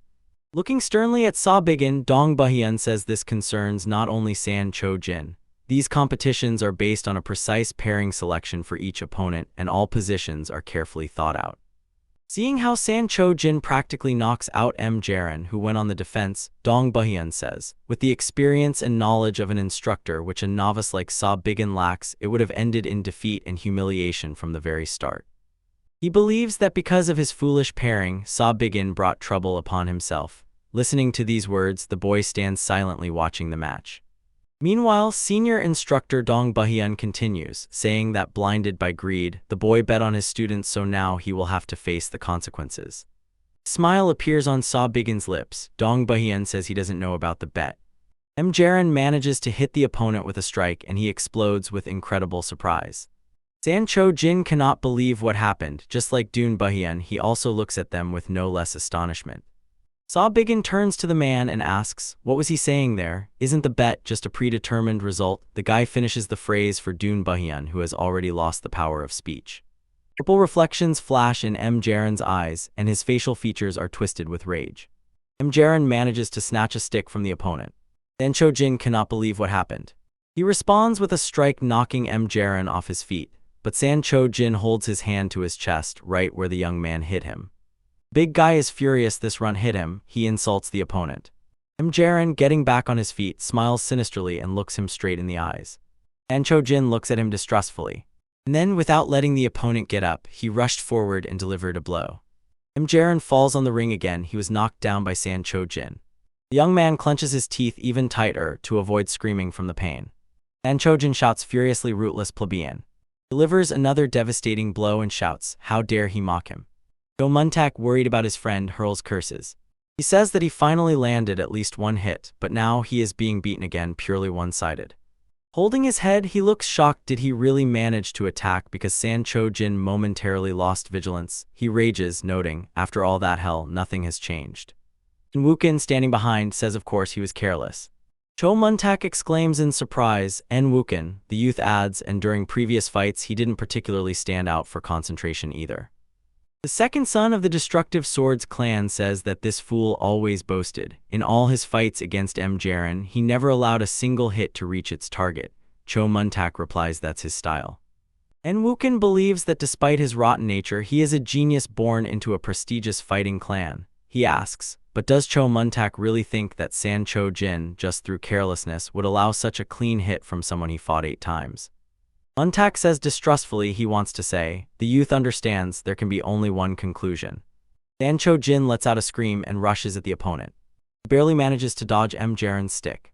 The youth's eyes blaze with purple flames. Everyone sees something has changed in him. White Tiger Martial Arts School, one of the oldest and most prestigious schools in Hunan. It has over 100 members. San Cho Jin is the only son of the head of this school, considered the most talented person in this region. He mastered all the school's combat techniques. He grew up absorbing countless elixirs and blessed tonics, a chosen genius among geniuses. San Cho Jin proudly declares this is who he is. He uses the technique Heavenly Art of the Ray of Sun and Moon. San Cho Jin uses the first tactic Heavenly Radiance. M. Jaren successfully resists it. Then he resorts to the movement Art Heavenly Cloud and, making 18 swift steps, finds himself behind the opponent. San Cho Jin uses the 6th tactic of the Heavenly Shining Sword Art Flash of Heavenly Thunder. He lunges forward with the staff, but M. Jaren, bending, suddenly faces him face to face.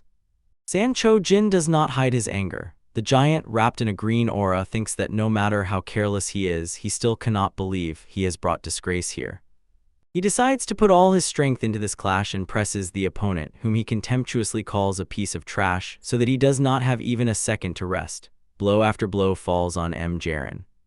San Cho Jin decides that this is the only way to redeem himself. He again uses the Heavenly Art of the Ray of Sun and Moon, the 9th tactic. He swiftly glides forward and brilliantly applies the shining strike of the Soaring Dragon. M. Jaren is literally thrown into the air by the opponent's powerful strike. He crashes forcefully onto the ring and it partially collapses where he landed. San Cho Jin laughs. He barely stands on his feet, holding his right hand with his left, in which he grips the staff. In San Cho Jin's eyes shines triumph, and his lips curl into an evil smile. He turns away and says, "This is the end, a complete waste of time." He did not expect that this worthless person would cause so many problems. Behind him, struggling to stand, Jaren says, "The end. All this time he was just barking like a mutt and now he's exhausted and decided to leave as soon as possible, huh?" Sancho Jin looks shocked. Jaren decisively raises his stick and calls out to his opponent, "Hey, he is not finished yet." Sancho Jin looks at him with fierce hatred and in his mind spins, "What? That was his strongest strike. All his attack hit the opponent and he is still standing." Jaren tells him not to strain himself, he will come himself. The young man, surrounded by a purple aura, swiftly flies toward the bewildered opponent.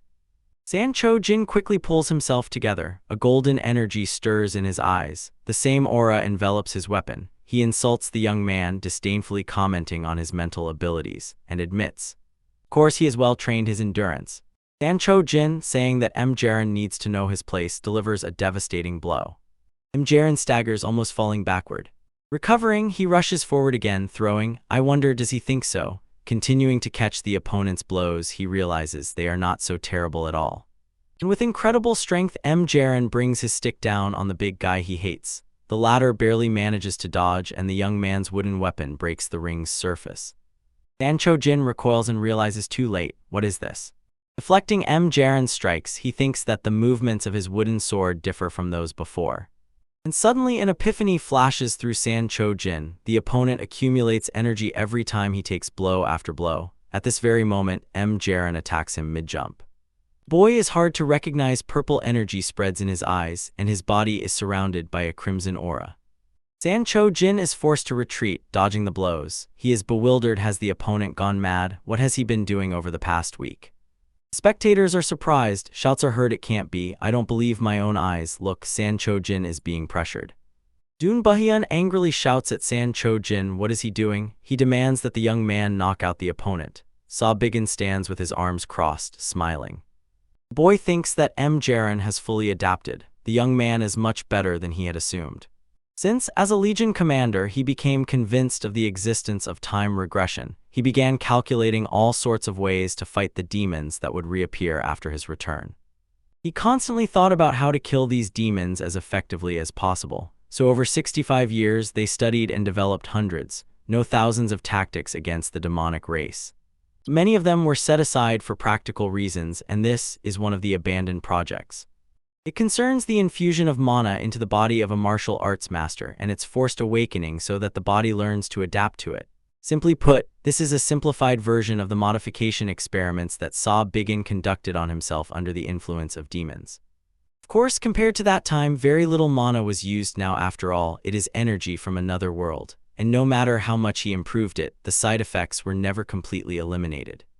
He himself writhed in agony for several days when he first reinfused it into himself after returning. But Jaren, a crazy kid, endured the entire process that Saw Biggin once suffered through. He managed to gather this power into his average energy core, and now the results speak for themselves. His strength, reflexes, and blood circulation intensified. At that very moment, the young man swiftly attacks the opponent again. Saw Biggin notes that his middle energy core has especially strengthened. Likewise, endurance, cardiopulmonary power, and recovery ability have significantly increased. Sancho Jin, mentally darkening the opponent, continues to dodge the blows tirelessly. How much longer is he going to keep swinging the sword? He shouts enough and rushes to the technique, heavenly art of the shining sword of the sun and moon. He uses the 7th tactic, thundercloud chase, and shouts to the opponent, "Just fall and lie on your back." Sancho Jin humiliates Jaren. For Sancho Jin, who always won every duel relying on his incredible strength, this situation is like a nightmare come true. Jaren throws his hand forward. The young man grabs the opponent's hand, in which he is gripping a wooden sword. Grinning maliciously, Jaren, looking him straight in the eyes, says, "Got you." He forcefully pushes Sancho Jin away, literally hurls him away from himself. Green-haired big guy falls face down. Groaning, Sancho Jin tries to lift his head. Jaren, towering over him, asks, "Why are you lying down? Have you already given up because of such nonsense?" He disdainfully adds, "Genius of the White Tiger School." Big guy literally grits his teeth. That's how anger takes hold. Trying to get up, he demands that the young man be silent, and calls Jaren a coward, someone who knows nothing about honor. Pointing a finger at him, Sancho Jin says if this were a real sword fight, he would have long ago bitten through his throat. The young man listens with a very skeptical expression, resting the stick on his shoulder. He slowly raises his weapon and says that San Cho Jin is right here. Raising the stick above his head, Jaren says, "But what can you do? This is a duel without blades." The big guy kneeling in front of him watches his actions. San Cho Jin cannot hold back a scream, realizing what is about to happen. At that moment, the young man forcefully lowers the stick. Spectators freeze and watch the duel without taking their eyes off. Jaren freezes with the stick in his hands in front of the opponent, who is kneeling. His stick stopped a few millimeters from San Cho Jin's head, who is confused and depressed. Jaren seems stunned himself by what happened. A shout is heard enough, the boy glances in the direction from which it comes. Dan Pilji announces the duel is over, so the winner of the first duel. The senior swordsmanship instructor announces Jaren as the winner. The young man seems unable to fully believe he has won. Dun Bahian clutches his head. Sa Bigin remains completely calm. Stunned students whisper among themselves, what did they just see? How can this even happen? San Cho Jin. Jaren stands in the ring, clutching a stick in his hands. Their words reach his ears. Could it really be so? He lost to the very opponent he had smashed to pieces several times in the past. The boy himself cannot believe his victory. Jaren looks confusedly at the stick in his hands. Did he win? Really? In the mentions of the moment of the clash, the boy hesitates with the question, did he defeat San Cho Jin? He watches with his eyes the people carrying his opponent on a stretcher. Tears flow from the eyes of San Cho Jin. He is more stunned by his defeat than anyone else. Jaren throws his hand up, gripping the stick above his head, and starts laughing. The young man laughs triumphantly and shouts that he won. He really won. Wow. Jaren shouts to the crowd, did they see? He hopes everyone was watching closely. He defeated San Cho Jin. One of the cadets standing in the crowd asks, is he suddenly like this? The guy next to him says maybe he went crazy after all the blows to the head. Meanwhile, Jaren continues shouting that he defeated San Cho Jin. The boy tries to finish saying that those bastards who were sneering behind his back, but a lump gets stuck in his throat and doesn't let him continue. He starts coughing, covering his mouth with his hands. He took his hand away from his mouth and now looks at it in surprise. The palm of the young man suddenly became covered with blood. Jaren looks at his hand in confusion and from his lips bursts out, "Oh damn it." He bends over in pain, muttering what a misfortune. From the palms pressed to his back, a generous stream of purple energy flows. In the room, Sa Bigin, sitting on the mat behind Jaren, who meditates in the lotus position, pours his power into him. The young man's hands and right forearm are bandaged. The boy says he did everything possible to tame the turbulent flow of energy inside the energy core, and Sa Bigin thinks, to be precise, he only managed to calm the mana. Rising from the mat, the instructor says the boy needs rest. He orders him under no circumstances to use internal energy, at least for the next few days. Jaren, sighing, replies, understood. Cho Muntak, standing aside, asks will he just ignore this, not paying attention. He adds the last time he saw Jaren working with the energy flow, it seemed he was in agony. He was literally vomiting blood, and he fainted only from a very small amount of generated energy. Gloomily looking at the instructor, Cho Muntak says, just don't tell me he taught him some occult techniques. Jaren interrupts him enough. Turning his head to his friend, he says he knew what he was getting into. He knew, if he used too much internal energy, he would end up in such a state. The young man explains that he learned this martial art fully understanding the risks, so let him stop spouting such nonsense. A friend with a dissatisfied face listens to him. Cho Muntak sharply turns around and, clasping his hands behind his head, shows indifference with his entire appearance, heading to the exit, saying, all right, but only later if something goes wrong, let him not come to him. Sa Bihan, seeing him off with his gaze, says of course it's great that he cares about his friend, but there is something he really should take care of. Smirking maliciously, the instructor adds, Cho Muntak, of course, understands that the next one is him. Does he consider himself a great warrior if he constantly refuses to train? Sa Bigin throws a knife at the young man's back. Is he sure he has everything under control? Without looking back, Cho Muntak replies, actually, he has a plan. As soon as the match begins, he will refuse the right to participate and leave the arena. He is sure there is no point in struggling in a fight whose outcome he knows perfectly well. It is simply foolishness. On the ring stand the current participants facing each other. Dan Piljai raises his hand attention. He says, after the victory of the Special Forces class in the first match, they move on to the second match of the qualifying tournament. The senior swordsmanship instructor announces that Cho Muntak will perform from the Special Forces class. And he says his opponent. After a short pause, the man loudly announces at the top of his voice, "Mock Danhwa from the Flying Dragon class." Girl's friends chant her name and pick it up with loud shouts. The opponents stand facing each other, clutching sticks in their hands. The girl's supporters continue to shout her name. Cho Muntak thinks that the spectators do not necessarily have to shout her name so often. She does not need any effective appearance, it is enough just to quietly enter the arena. Her mere presence already cuts into the skin like something sharp and hard. There is no open spot in her stance. This is what it means to face one of the representatives of the Mock clan. Although she is a freshman, the gap in strength is clearly felt. This fact cannot be disputed. Cho Muntak feels as if standing before a monolithic wall. Ordinary people without talent and noble origin can only adapt to survive. The boy thinks it is still too much of a pity to give up at the moment the match has just begun. He decides to pretend to be fighting somewhere. He does this for Jaran just to maintain the appearance of resistance. Mock Danhwa and Cho Muntak stand opposite each other, waiting for the signal to start the match. Dents and bloody spots remain visible on the platform from the previous fight. Details of the fight between Jaran and San Cho Jin come to the young man's memory. He recalls how his comrade desperately broke through the opponent's attacks. He remembered Jaran's stubborn facial expression when blows rained down on him. Cho Muntak decides to try fighting Mock Danhwa. Dan Pilji loudly proclaims the second match of the qualifying tournament begins. Mock Danhwa rushes forward so swiftly that Cho Muntak can't even keep track of her movements. A moment and she is already behind the young man. He doesn't even have time to realize what happened. A blow to the back lifts the young man's body into the air and, tumbling, he flies to the opposite corner of the ring. Mock Danhwa gracefully turns toward the direction her opponent flew and holds out her stick in front of her, signaling that she is ready to continue the fight. Cho Muntak lies motionless on the ring face down. Unbahian triumphs. "Oh yes, this is how it should be." Saw Biggin silently watches the arena. From Tan Legion's lips slips Cho Muntak. Nin Soso, standing nearby, looks upset and wary. Cho Muntak does not hurry to get up, continues to lie motionless on the ring. Scenes of Jaran's training flash through his mind. The young man arches painfully and shudders all over. Curses burst from Jaran's lips. Cho Muntak, calling his friend a fool, shouts he told him to stop. He shouts that this is not an ordinary internal energy training, that charlatan Saw Biggin probably deceived him. Standing over his friend curled up on the ground, Cho Muntak says anxiously, why is he going so far? It's not the first time he has lost to San Cho Jin. He says that he might just swallow his pride again like before. From Jaran's mouth comes, "What?" He tells Cho Muntak, does he think he is a loser who doesn't care? Does he think that having lost 8 times in a row, one more defeat means nothing to him, because he is used to it? Cho Muntak, sweating, says that he did not mean that.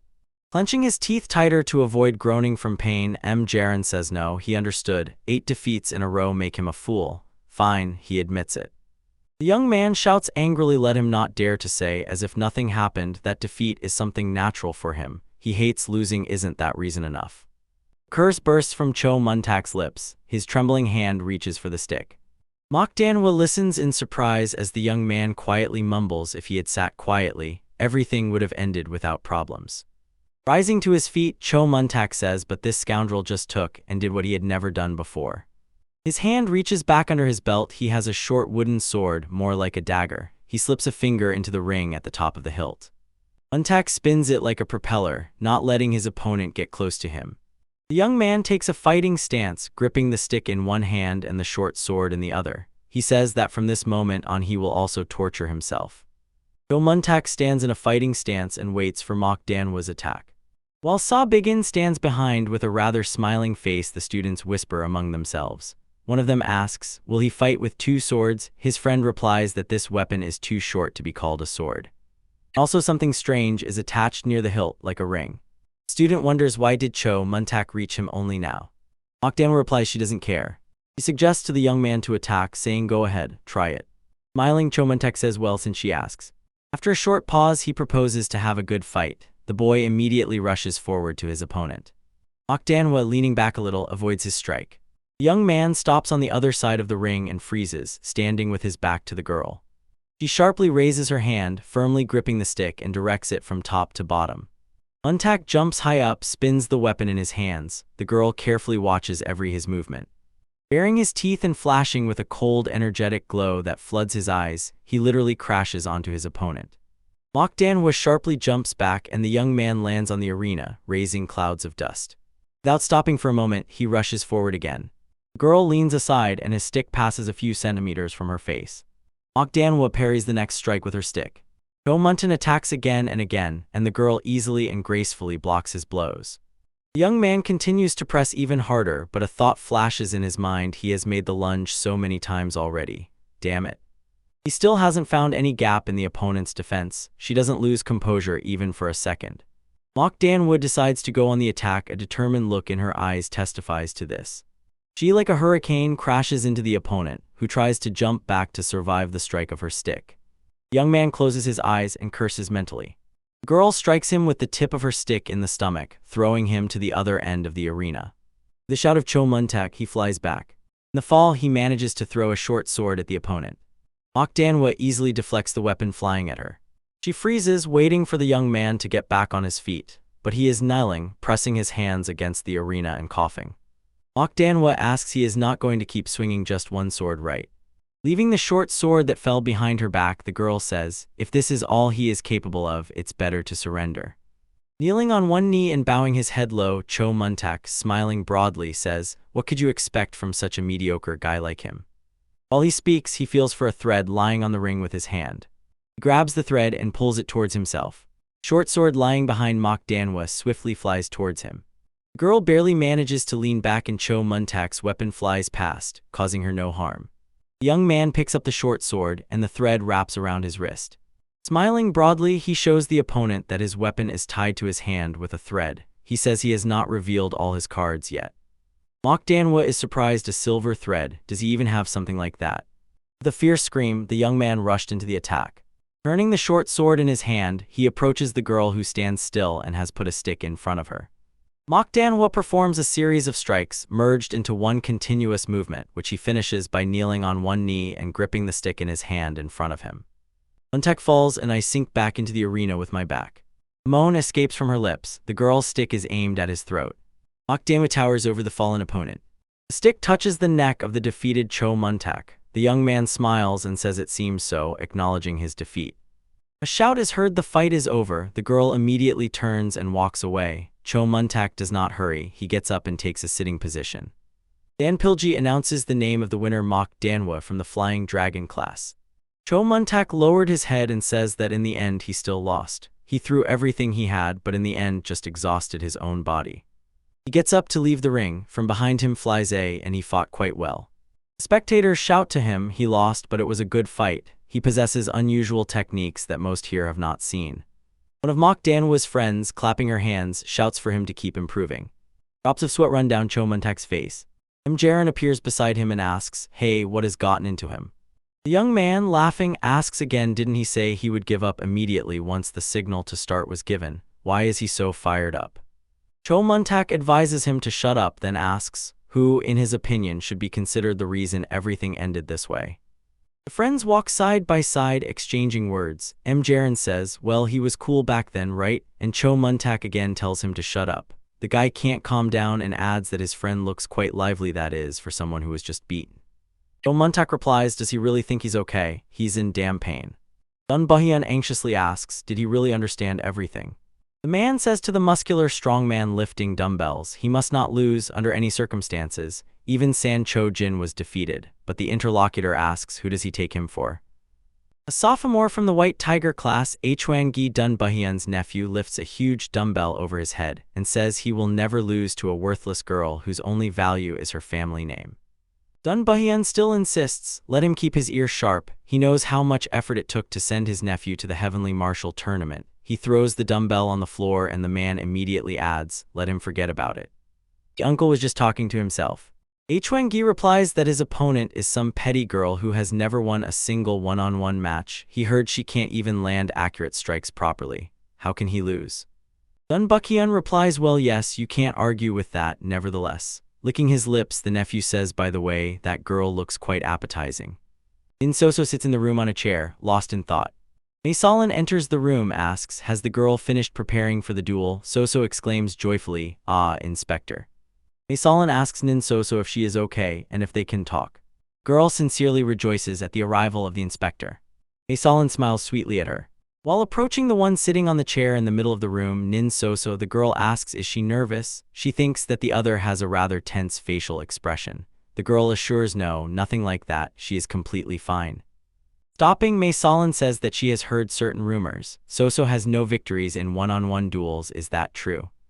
The girl adds that after watching her, she wants to tell her something. Mei Solin believes that the concentration of internal energy in her body and her movements themselves are much better than most academy students. Trying to be kind, Mei Solin asks maybe there is some reason that Soso cannot tell others. Stammering, the girl admits yes, there is. Little shyly, Nin Soso says that taking hits is very painful. Mei Solin leans toward the girl, and confusion and sympathy flash in her eyes. He clarifies, is Soso talking about something specific? Carefully turning her face away, the girl tells that since she was 6 years old, her grandfather took care of her training, and she had to endure stick blows from morning till night. With trembling, she recalls her training under the old man's supervision. The girl says he beat her until bumps appeared, so her body ached every day. Mei Solin exclaims that's why she always tried to avoid blows, but why does she never hit back? The student explains if she hits, it will hurt them too, right? Mei Solin grabs her head with her hand, thinking, what kind of child is this? She has no idea what martial arts are. The girl looks intently at Nin Soso. A hand decisively falls on the girl's shoulder. Mei Solin says that Soso misunderstood something. He asks to listen carefully to what she will tell her. Actually, command sounds to positions. In the ring stand face to face the giant Huanggi and the tiny delicate Soso. Dan Pilji announces that they are moving on to the third match. Bigan is watching the ring attentively. Zanpilji announces from the side of the initial candidates selected to participate in the Heavenly Tournament, the second-year student from the White Tiger class, Huanggi. Burly guy with a smug smile shows the audience impressive muscles.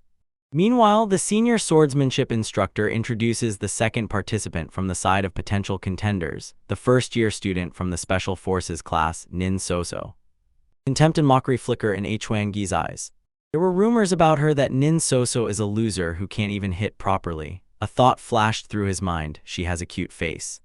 Licking his upper lip, he thinks it will be fun. The order sounded, let's start the duel.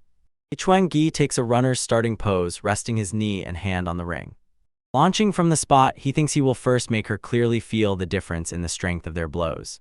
Nin Soso jerked sideways, and Huanggi's hand hit empty air. Catching the scent of his body, the girl wrinkled her nose in disgust. Huanggi sighed disappointedly several times because of his failure. I bring my hand forward for a strike, he says it dodges quite well. Girl crouches and the strong man's hand rushes over her head. Nin Soso brings her palms together, focusing inner energy for the strike. She recalls how Mei Solin, entering her room before the match, said she misunderstood something. The girl said that her opponent Huanggi actually likes receiving strikes. Nin Soso freezes upon hearing her words. Mei Solin asked Huanggi from Shanxi, right? Then she added that the martial art he uses is the golden energy development technique, and his main fist technique is the wild tiger fist strike. The girl agrees it seems so. The interlocutor, raising her index finger to her lips, asks does Soso know that the martial arts masters of the Huang clan from Shanxi undergo a special training program. They strive to turn pain into pleasure to reduce suffering during the match. Mei Solin says the more skilled the fighter, the more he likes to take hits. Soso asks really, and the girl, knowing perfectly well that her words are a lie, confidently replies, of course. The girl is curious, but how does she know that? Mei Solin asks has she forgotten that before her is an inspector from the Orthodox Alliance? That was another lie, but Soso believed her, although a shadow of doubt still remained. Feeling this, the girl said all right if she still doesn't believe her. While the opponent raises his hand to strike, Nin Soso concentrates energy between her palms. She sharply thrusts her hands forward, palms sideways at Huanggi. She hits him with all her strength. The blow lands on the opponent's chest and throws him far back. Falling onto the arena with all his considerable weight, Huanggi flies face down. Silence falls, Nin Soso freezes with her hands stretched forward and her opponent kneels, face pressed into the ring. Han Lijun, like the other students, is overwhelmed, even his mouth involuntarily opens in surprise. Dong Bahian cannot believe his eyes, Saw Bigan laughs sincerely. Nin Soso stands in the arena with frightened eyes and holds her hands stretched forward. Finally, the girl exhales. He looks at the opponent with curiosity. Huanggi, pressing his hand to his chest, tries to catch his breath and stand up. From his lips escapes, damn it. Nin Soso looks worried. The girl thinks the opponent does not seem like someone who enjoys. Then she remembers Mei Solin's advice. The inspector said, "Ask directly head-on if doubts arise." The girl calls out to the strong man, "Hey, Hwan-gi." Clenching from pain, he looks at her attentively and questioningly. Today Soso, as a diligent student, tries to do everything as Mei Solin advised her. Smiling, she asks, "Wasn't it painful for Hwan-gi?" Mei Solin tells the student, if she doesn't believe her, let her lightly hit the opponent and then ask if it hurts him. Soso looks at the girl in surprise, but her authority does not allow the student to disbelieve her words. Meanwhile, the inspector explains to her, if the opponent says it hurts and asks her to stop, it means she was wrong. But if he rushes towards the girl without answering, it means he likes getting hit. Hwan-gi cannot believe his ears. He asks, "What did she just say?" Nin Soso, diligently following Mei Solin's instructions, mumbles, "Well, maybe when she hit him, it did hurt." Hwan-gi loses his composure from rage. He showers the opponent with insults, not choosing his words. He says that he intended moderately to enjoy with her and finish the match without injury to her, but how dare she mock him? The young man literally tears upward and rushes into attack. He showers with humiliations and threats, not choosing his words. Nin Soso's eyes burns delight. She thinks everything is exactly as the inspector said. Fiercely flashing his eyes, Hwan-gi reaches out to her in a jump. The girl rejoices. He really likes it when he is hit. Soso throws her fist forward and hits the opponent in the chest with a heavy blow. The girl almost glows with joy. She feels incredible relief from being able to bring joy to Hwan-gi and show her skills. To a friend, the girl who is laughing slaps the opponent in the face with her hand. The spectators watch what is happening, holding their breath. Meanwhile, Nin Soso happily delivers a kick to the opponent, who falls onto the ring. She looks happy. Sanpilji is shocked. He barely even opens his mouth in surprise. Watching how the delicate girl with a joyful smile hits the strong man lying on the ground, he says that every strike contains all the fundamental principles of martial arts. How did such a gifted child end up in the special purpose class? Chan Semyon explains that the girl is the granddaughter of Nin Ch Hall Aka, the Iron Fist who tears the heavens. Until recently, she flatly refused to fight with other cadets. Sanpilji, looking distrustfully at the deputy master, asks, does he mean that she changed after joining the special purpose class? Chan Semyon blushes and does not know what to answer. The senior sword technique instructor says thoughtfully, after all, it was not for nothing that he decided to visit the academy to check how things are going here. Looking at Sabigan, he adds, the one who could not use internal energy received such a gift of fate. Sanpilji says he does not think this is a mere coincidence. At this time, Sabigan thinks that before his return to the past, the girl did not particularly show herself or demonstrate such outstanding abilities. Watching with what joy Soso finishes off the opponent, even one who no longer tries to resist the boy still continues to ponder. He did not even know that she was also quite crazy. He recalls how Mei Solin entered the waiting room before the match, but what exactly did she say to Nin Soso if she changed so drastically? Smiling, he thinks that something else is more important now. Dunbuchian desperately grabs his head. Tears appear in his eyes. The man does not believe what is happening. This simply cannot be. Sabigan, looking at Dunbuchian, is already laughing sincerely.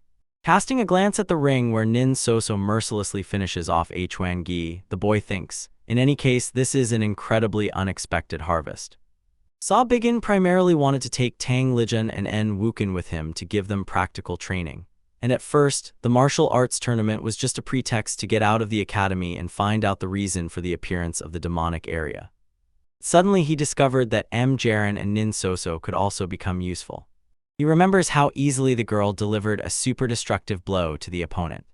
Sabigan decides that he should now revise his plans and slightly expand the range.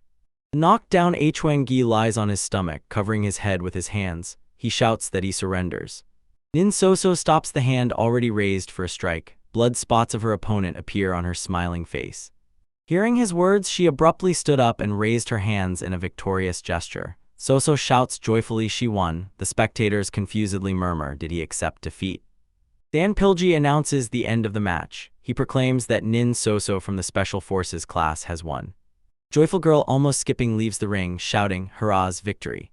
Hwan-gi, whose face and body show numerous abrasions and bruises, struggles to get up and sobs. He leaves the ring, bent double and barely dragging his legs. Han Litzjun and Jaron are impressed by the match result.